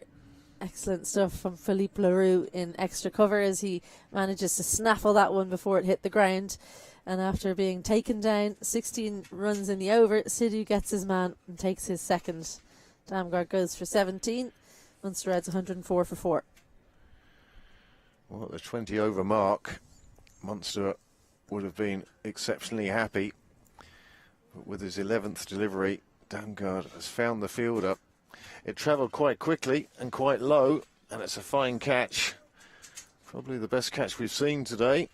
Taken cleanly by Leroux. Damgard's brief stay at the middle comes to an end. 2 6s and a 4. Well, he only scored 17 and 16 of them came off those 3 balls. So Munster would have liked him to go on for maybe another 20 runs, but with just 70 required in 30 overs. Munster still in the box seat, still the favourites, but Leinster aren't out of this game. Well, Metcalf has been watching things happen from the non-striker's end for much of the last 5 overs, and he finds himself on 47. He's just had none of the strike. He's going to have the strike now.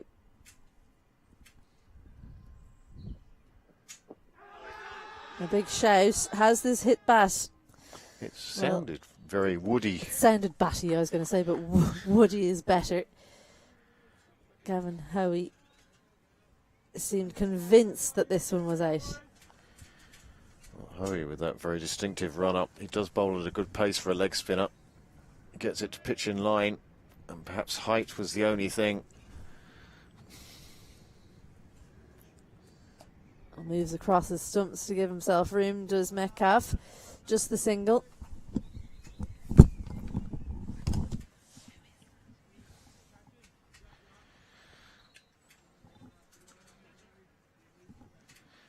Well, Howie doing his best to pin Munster down at this stage. Good attacking field for him. Just the one outside the circle at the moment. That's down behind square leg.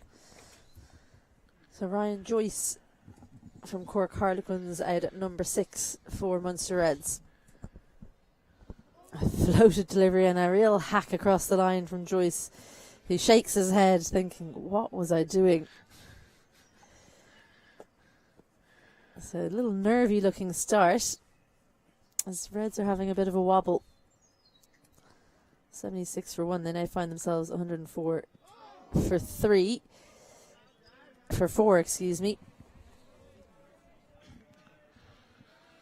Well, you'd be thinking that Howie will be after Joyce here.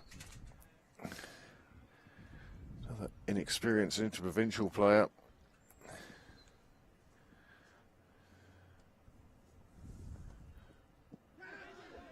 In the air, but Fionn Hand just can't get around to it. I'm not sure that even took bat, but the nervous tension around this wicket of Ryan Joyce, you feel like they're just trying to up the ante on him, still to score.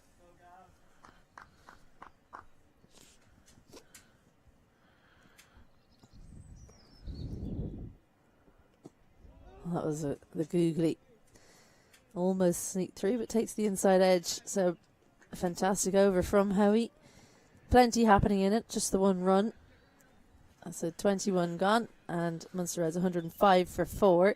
Metcalf still out there. He's on 48 from 55, but hasn't had much of the strike as Kruger, Frost, and Damgard have gone in quick succession. And it's Ryan Joyce who's yet to score. He's out there in the middle with Metcalf.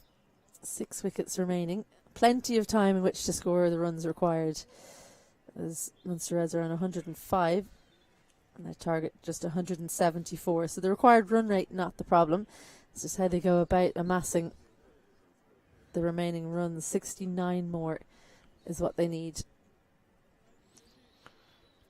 Or long off, long on, cover and square on the boundary. Takes the pace right off this one. Tim Tector in slip, and Forefield is saving the single. 2 on the off, 2 on the leg.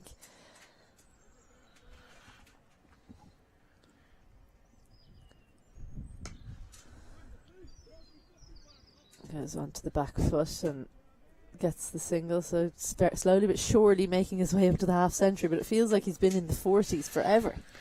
As you say, he went a couple of overs without really seeing much of the strike, just seeing his partners depart. But he's now on 48.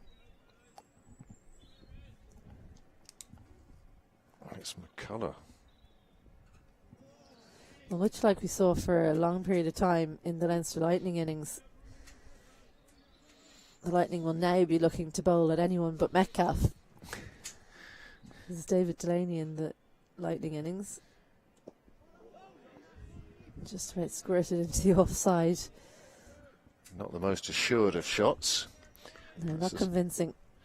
That will give Sidhu some encouragement here.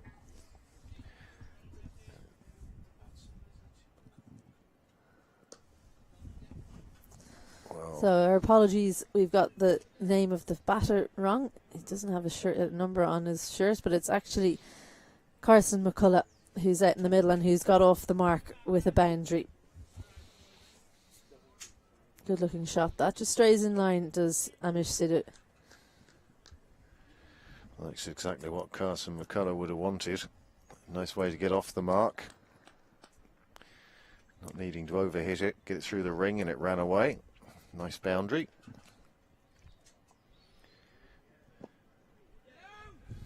Well, he was encouraged to float that one nice and full. Amish Sidhu sent back was Metcalf, and the end of the over comes about.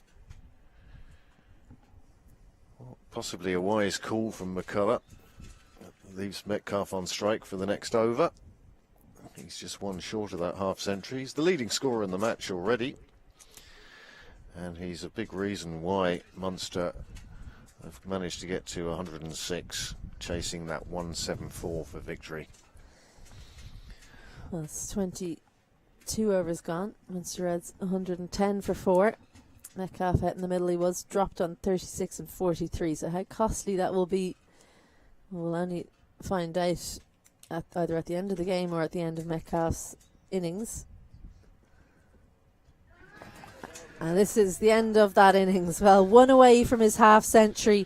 And Gavin Hoey, after having him dropped twice, says, I'll do the job myself. Finds a way through Metcalf, who's bowled. And Munster lose their 5th.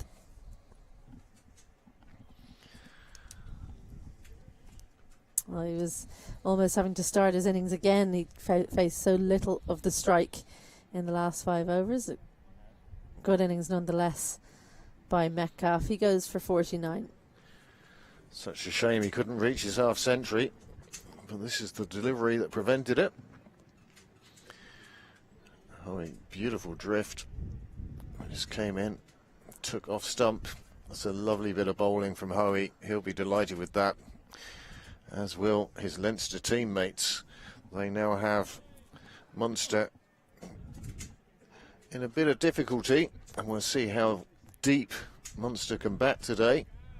They just need another 64 runs, but with just 5 wickets left, we shall see. Yeah, it's not an easy target by any means. 8 fours and 1 6 in that innings for Metcalf. One short of his half century. 110 for 5 now, Munster. Leinster Lightning were 71 for 5, so they're ahead of where their opposition were. But that tail really wagged for Leinster. They added 92 for their last 3 wickets.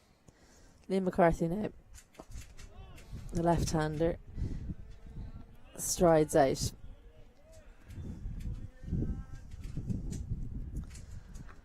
Two new batters out at the crease. That will be music to the ears of Leinster Lightning supporters and indeed the team.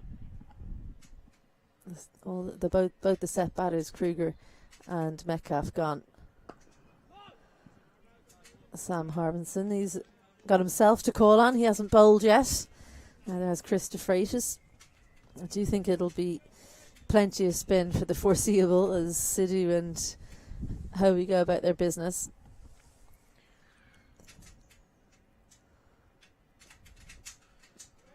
Well, that's the googly there. You could see in the background Tim Tector was signalling it, asking him to bowl it.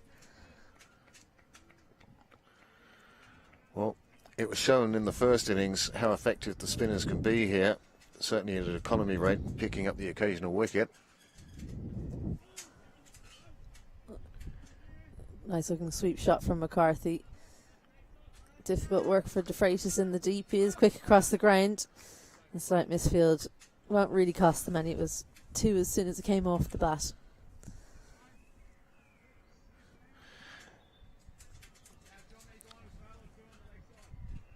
Yes, well, Hoey and Sidhu opposing this threat with each delivery. There's no reason to change these bowlers at the moment. Well, they're just having some discussions about the field.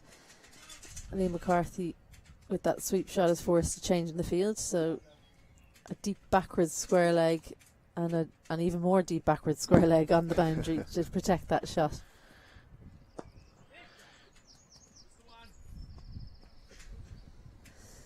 Punch down the ground to close out that over. Wicket and 3 runs in it. 23 overs gone, and Munster Reds 113 for 5. Well, we thought it was going to be a competitive game when we arrived here at Sydney Parade this morning. Munster did a super job in that first half of their Leinster innings.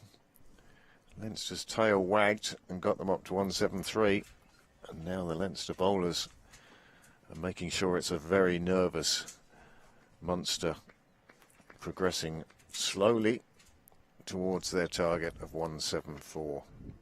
I do think it's a low enough target that one more innings like that one from Nicolaj Damgaard, and it'll be very much in Munster's favour. So whether one of these two batters feels they can take on that role and look to hit 3 or 4 boundaries in quick succession and take the game away from Leinster, we shall see. A long discussion between the players about what the field should be. Straight mid-wicket on the boundary, deep backward square, and long on for, well, Liam McCarthy had a big swing at this. It's gone all the way through. Seamus Lynch behind the stumps can't gather, and it's 4 byes. They can ill afford that one, Leinster Lightning. Well, McCarthy doing enough to distract the keeper, and then it just became a cheap 4 runs for Munster. But they'll take every run they can get at this stage. It's turned quite a long way, that one from Sidhu. Just about missed the off stump. Good quick single, good communication from these two. McCarthy was intent on running that single. It did go almost straight to the fielder, but it was the decisiveness with which he decided it was a single that got him home safely. That and the absolute trust and cooperation of his partner. Carson McCullough now. Just the solitary scoring shot, the sweep shot for 4.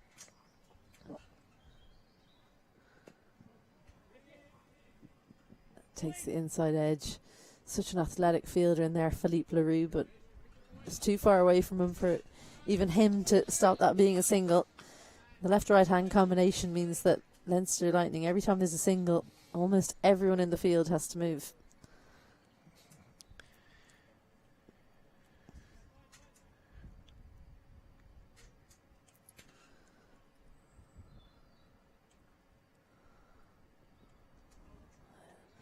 Takes the pace off. He's looking to see if he can draw the full shot. Not happy with that decision, Amish Sidhu.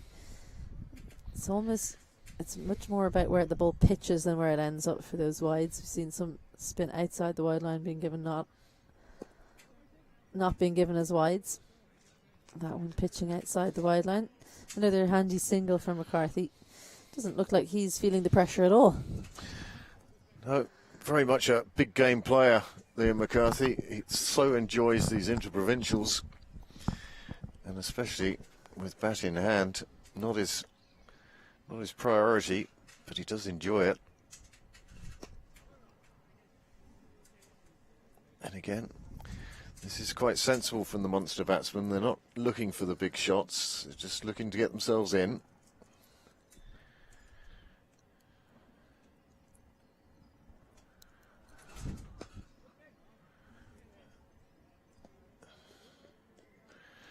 It's another good over from Sidhu. He's bowled very well. The score after 24 overs now has moved on to 121 for 5. And that target getting ever closer. And Leinster will be looking to take more wickets and put more pressure onto the Munster bats.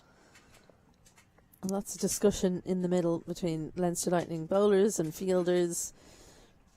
Gavin Hoey having a long discussion with Tim Tector there.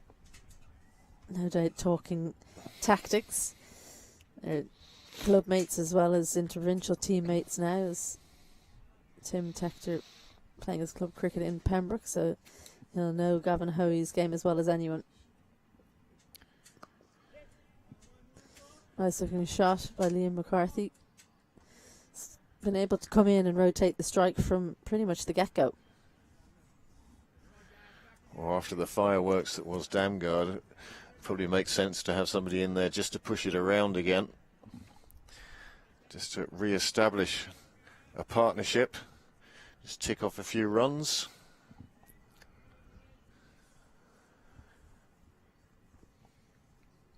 McCullough now.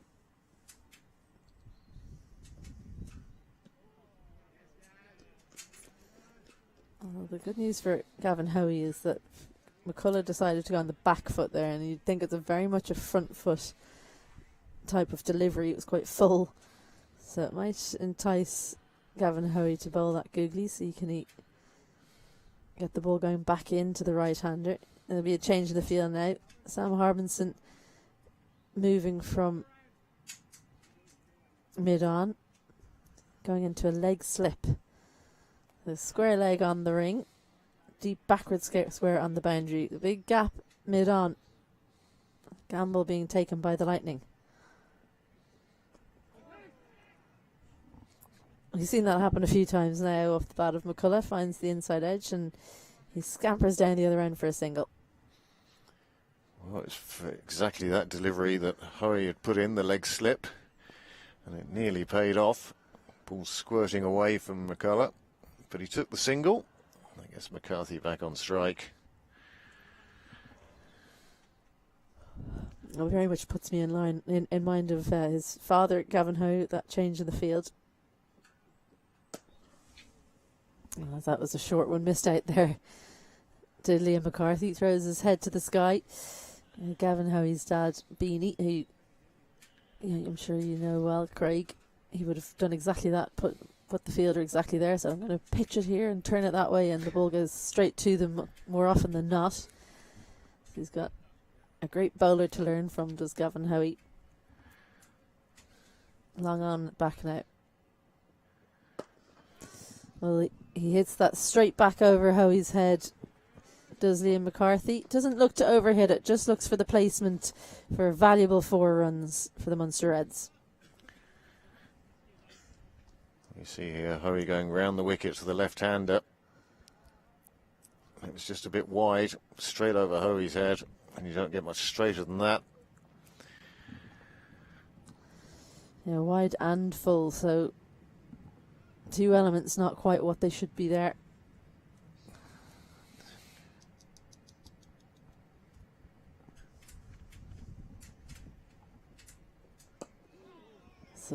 It's the line right this time. Well, that's 25 overs gone. The score has moved on to 127 for 5. The runs required has dropped below 50, which will hearten the Munster players on the sideline. But there are 5 wickets down, which will keep the Leinster Lightning very much interested in this game. They know that just a couple more wickets will really help.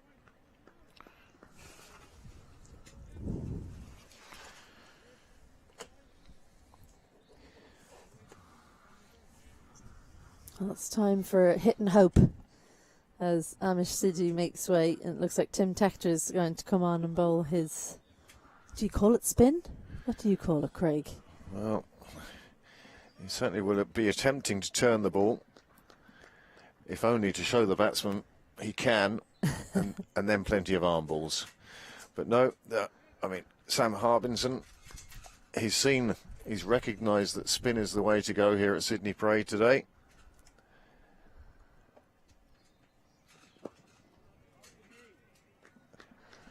Yeah, he very much enjoys his bowling, doesn't he, Tim Tector?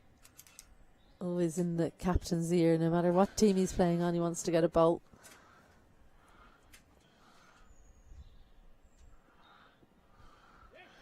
Well, that one's down leg side, and Lynch can't stop that. It'll be all the way for 5 wides. They can ill afford those runs, Leinster Lightning. So few are required. by Munster Reds.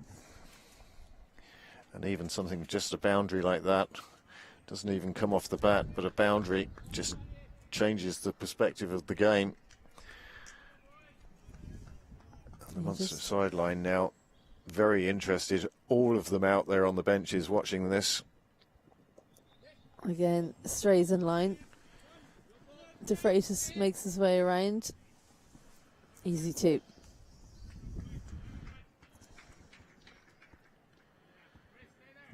Very much into the hitting arc of McCullough. He looks comfortable sweeping the ball, sweeping on line there. Seamus Lynch for those 5 wides. You wonder, could he have done more to cover the line of the ball? It was always going down leg side.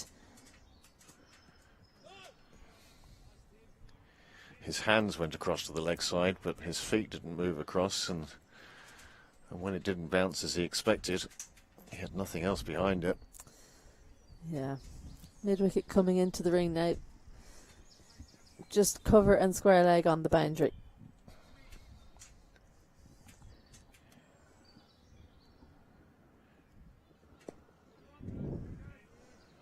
Just tucking McCullough up for room.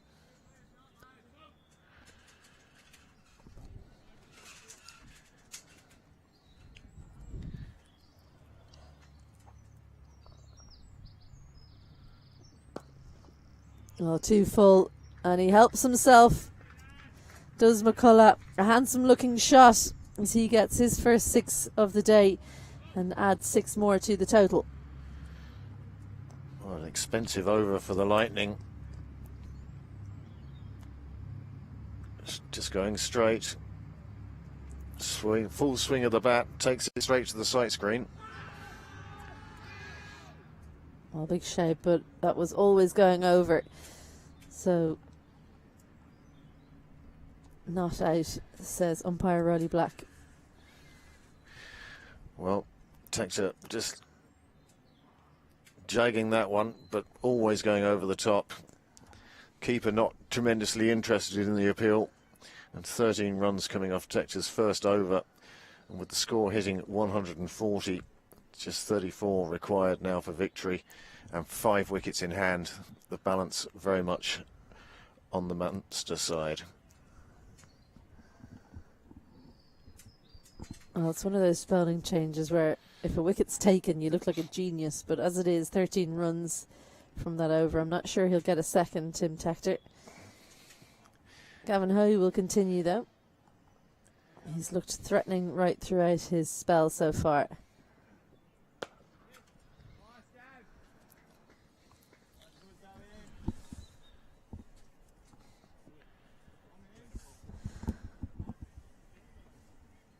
McCarthy doing exactly the right thing. Just take the single, get off strike. What was it? The kind of delivery where he could have tried to look for a boundary, but you're right, he's just thinking, I could do the percentage things right, make sure you get your single. Leg slip goes back in for McCullough. No mid-on.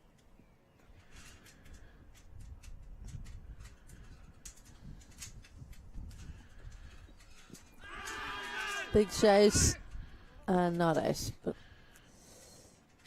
don't think Gavin Hoey even was convinced by that one. No. You can see he went up with others and didn't do the customary down on one knee.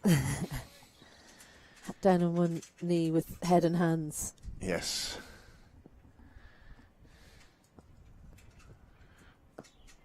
That's a better shot this time. Yeah, much better looking defensive shot.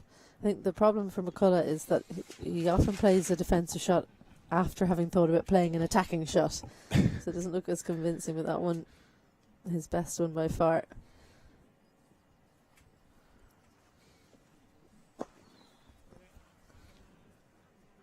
And again, Munster won't mind these dot balls. There's certainly no danger of running out of overs.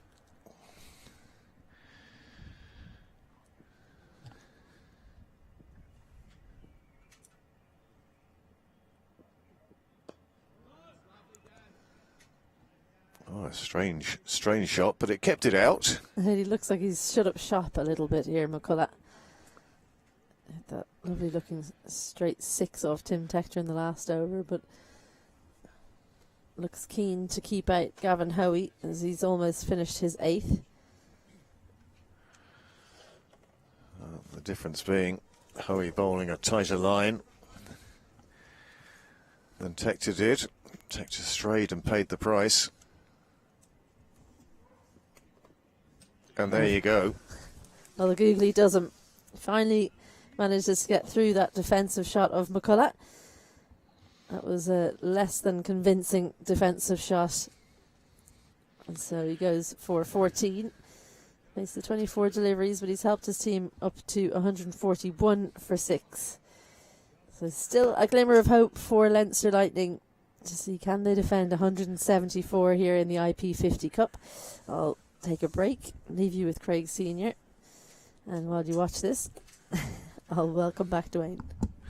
Well, Gavin Hoey with this delivery, everything he wanted it to be. Went on, clipped the off stump again. That's what he's been aiming at, top of off stump, and he made it on this occasion. And McCullough departs. A fine partnership though, 31, and that's just what Munster needed at that time. And now 4 wickets remain, and just 33 runs remain. Hoey with figures of 3 for 33 now from his 8 overs.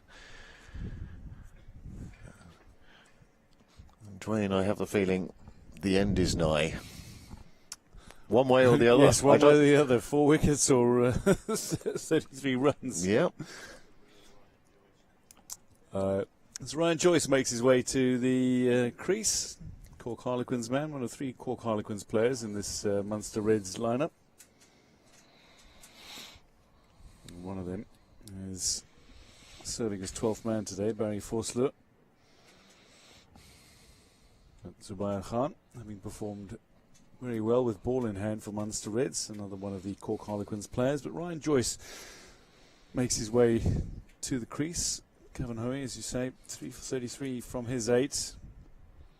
That was quality from Ryan Joyce, but I see the bowling change means that we're going to see Fionn Hand bowling this time from the nursery end. Makes his way back into the attack. Bowling to McCarthy.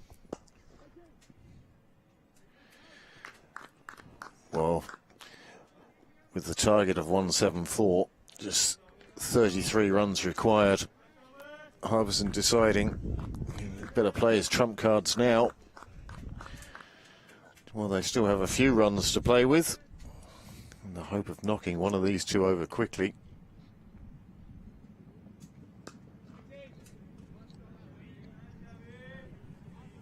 Nicely played by McCarthy. On the back foot, just cutting it away, but point was a solid fielding. On this occasion, Gavin Hoey, well positioned. Fine fielder as well, Hoey, as well as excellent leg spin. Here he is again. I say that, of course. He fumbles it. Struck very firmly indeed. The ball didn't go beyond him. Another dot ball. McCarthy will relish this battle with Hand. 2 fast bowlers.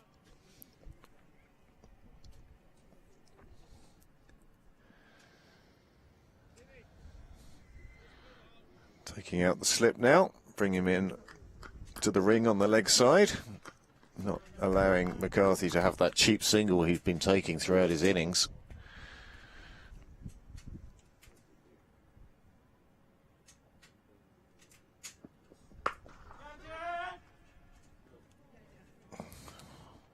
Fielder looked like he reacted a little late. Swapnil Morgill out on the boundary. He was just half a step off that. It was coming down right at his feet. He tried to dive forward and take it. Unfortunately couldn't on this occasion. McCarthy gets away with an undercooked hook shot. But again, I think the reason he played the hook shot to that delivery was the fact that he couldn't just tuck it into the leg side and take his single. He knew he had to beat Tim Tector. And that provided its own opportunity.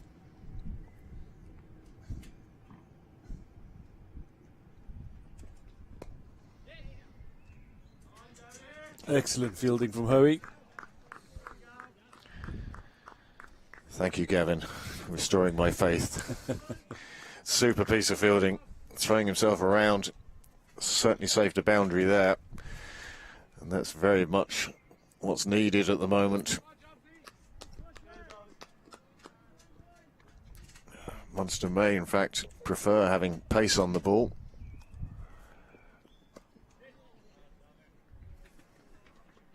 Well played by McCarthy, getting this rising hand delivery away. So, end of the 28th over. Munster Reds require another 30. They're 144 for 6.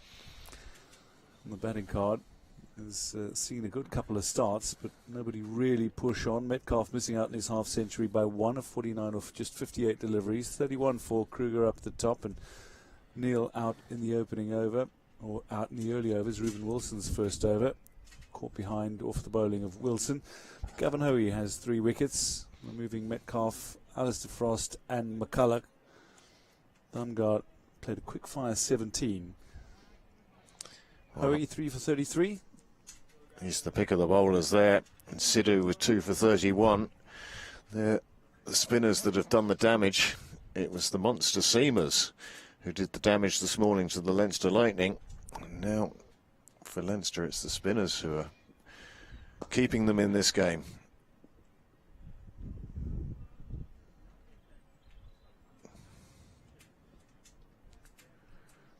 Hoey's first delivery just clipped down the ground and comfortably fielded by Sidhu.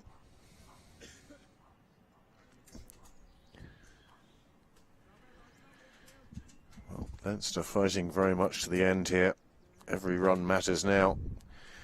And he's once again put in the leg slip. This time for Joyce.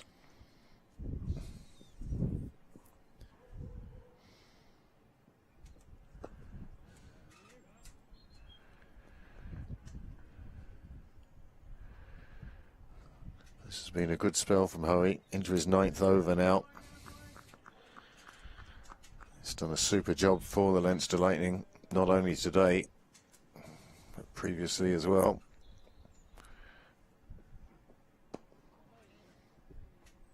Maybe bringing a little bit of the excitement of being part of the Ireland setup into today's game as well. He's played very positively, and there's much you can take from that call up to the Ireland side. Oh, and the leg slip nearly paid off for Hoey. You wouldn't have thought the batsman could have got it as fine as that. You'd have thought leg slip was covering pretty much everything. But on this occasion, it's run away to the boundary. And runs required are just tumbling away now. Very fine indeed from Ryan Joyce. Just beyond Delaney.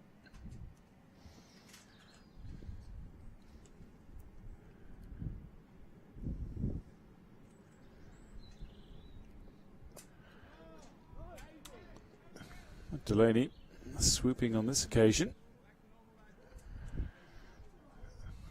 And now leg slip comes out of place. The field spreads to all quarters.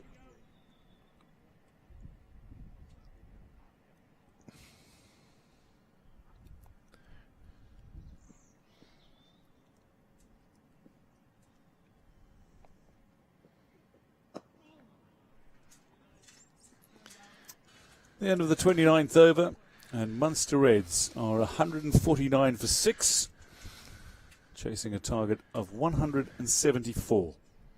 Just 25 more required to win. Well, those may look like heavy clouds, but rest assured, looking at them in real life, firstly, they're fluffy. Secondly, they're high enough. And thirdly, they're nowhere near Sandymount. So no danger of any rain here. We will definitely get to the conclusion of this game without interruption. Hand continues from the nursery end.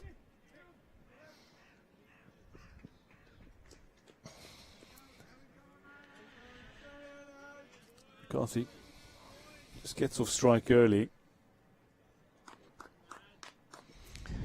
It almost has a feeling of the first innings where Delaney was the one who was getting off strike early, leaving stuff for Sidhu and for Wilson, and well, they put on a great stand at the end that has really taken this total beyond where it looked getting to at one stage, and they set this target at 174.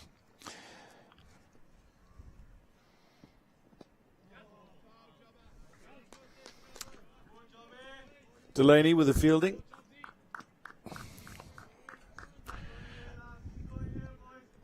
It's just a matter of picking off singles now for Munster Reds and waiting for the bad ball to put away.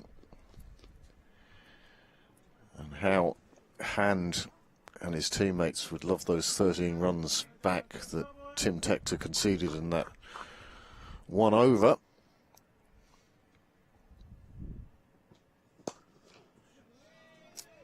Well, that's gloriously played, and that'll be another 6. McCarthy adds to the tally. He goes to 21. Munster Reds 157 for 6. Well, this is Liam McCarthy all over.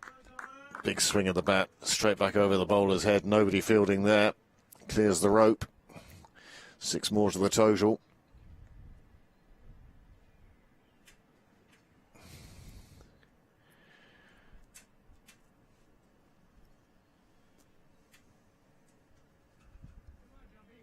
Well, even when the ball remains in the ground, it takes a while to fetch back.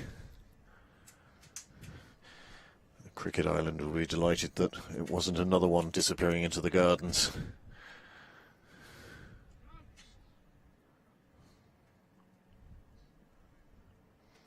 Seamus Lynch just had his gloves off. Popping them back on now. Takes a big edge, and that whistles past Lynch and all the way to the boundary rope. McCarthy to a quick fire 25. Munster Reds now just 13 away from victory. 161 for 6. Well, Munster have fought. Munster Reds have fought really well today, and it's paid off. Leinster, well, they've tried their best to peg Munster back in this reply. The spinners have done super work, but now they're just running out of runs. They've been shown that 173 was never enough. It's another healthy blow.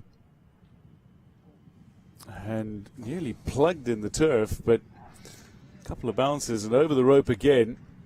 So 16 off the over so far, and 1 ball to come. Munster Reds look like they're not taking any chances in trying to get to this victory target. They want to get there as quickly as possible. Still inside the first 30 overs. They've been going along at a nice rate. They never needed to be at 5.5.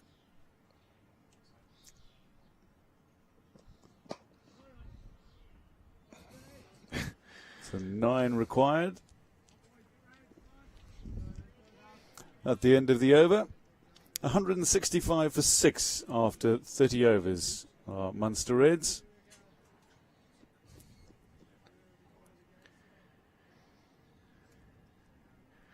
Well, it'll be Gavin Hoey to bowl his 10th and final over.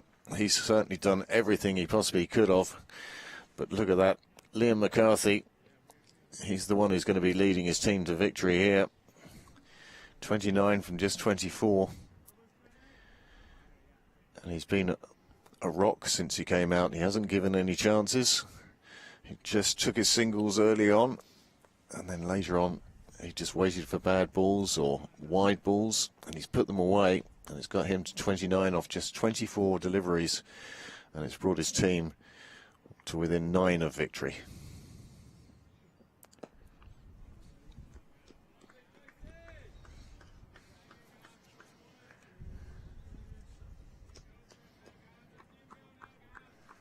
Well, these two sides opened the IP20 competition.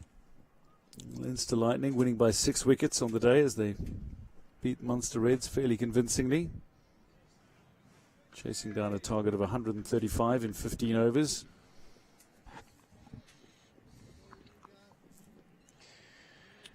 But in the 50-over format, their opening meeting of the season, looks like it's going to be a reverse in terms of team fortunes. Well, one thing I would say is it certainly sets up tomorrow's T20, the interprovincial 20-over competition. Leinster playing Munster again. And it sets that up as very competitive, and I think it'll be an exciting game tomorrow. It should be an enthralling game. Starts at noon. If you wish to join us, either here online or in the ground in person. I think the weather forecast is more of the same, and you couldn't ask for anything more than that. But at the moment, we're just waiting for the coroner's verdict on this game. It's nearly done. 8 to win. And that's 2 blows. Though another wicket here could make for a rather tense finish. Oh, he's a wicket taker. He's taken 3 already. This, though, is going to go all the way. And another 6 to Liam McCarthy. He races to 35. And Munster Reds now 2 away from victory. Well, audacious, I think, is the word for this shot. You'd have thought it was a T20 when those shots come out of the locker. And that's lovely. It just clips the side of that window. 6 runs. And now Munster just 2 away from victory.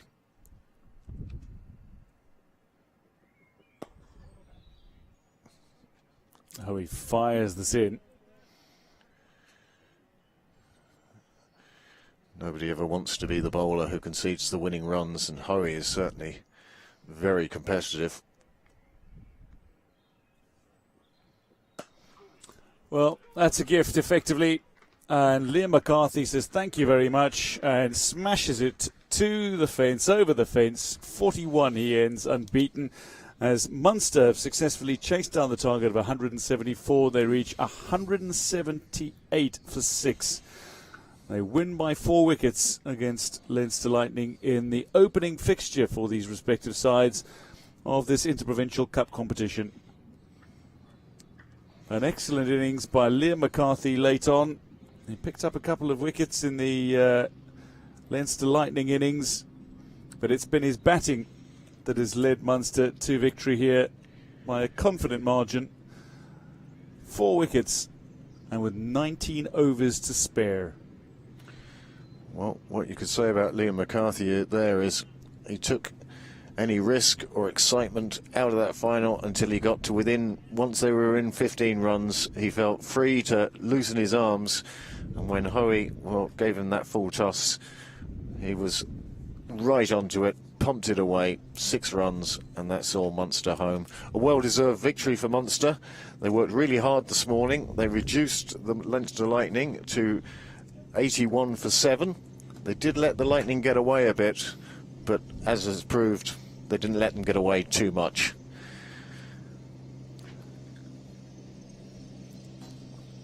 Well, as the teams shake hands, congratulations to the winners, Munster Reds, who claim their first victory of the season. They've lost out on all of their IP20 fixtures, so this is their first victory of the campaign.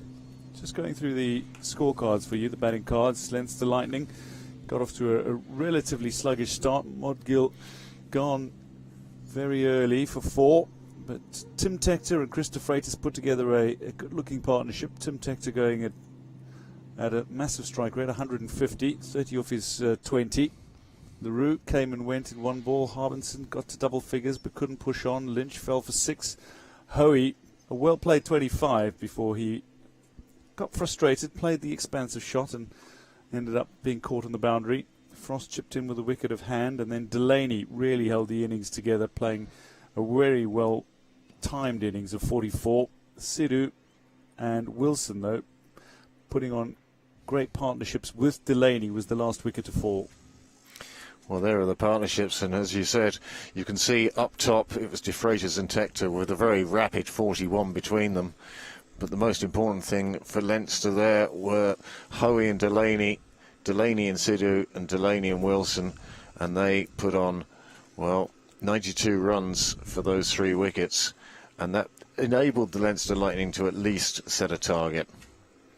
Josh Manley was destroyer-in-chief for the Munster Reds. He took 4 for 57 with 4 wickets in the early overs of this game that really caused the Lightning collapse at the top of the batting order. McCarthy chipped in with 2 for 40 as well. A wicket each for Mike Frost, Zubair Hassan Khan, Brandon Kruger and Jordan Neal. 3 of those bowlers having picked up their first IP50 wickets. Carson McCulloch, he bowled 3 overs, none for 9.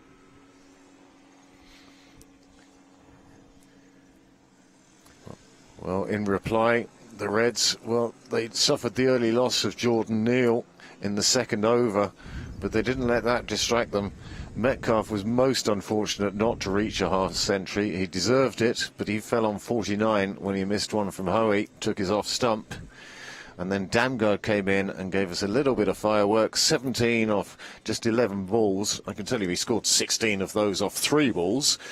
But then McCulloch provided solid support, and then Liam McCarthy came in and was absolutely exactly what they needed to do at that stage. He ends up with 41 from just 27 balls, and there you see the partnerships.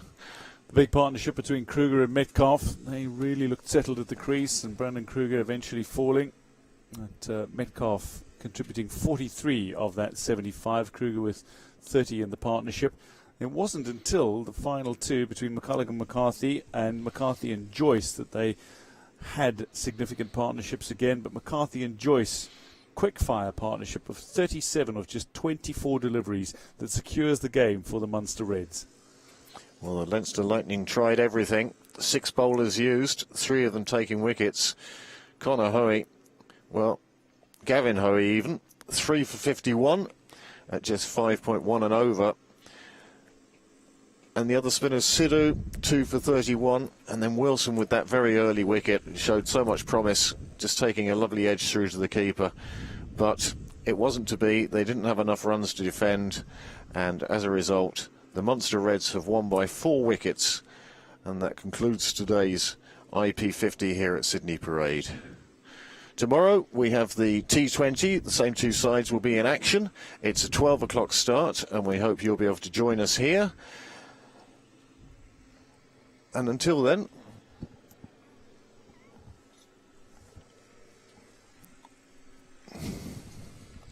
we say thank you for joining us here.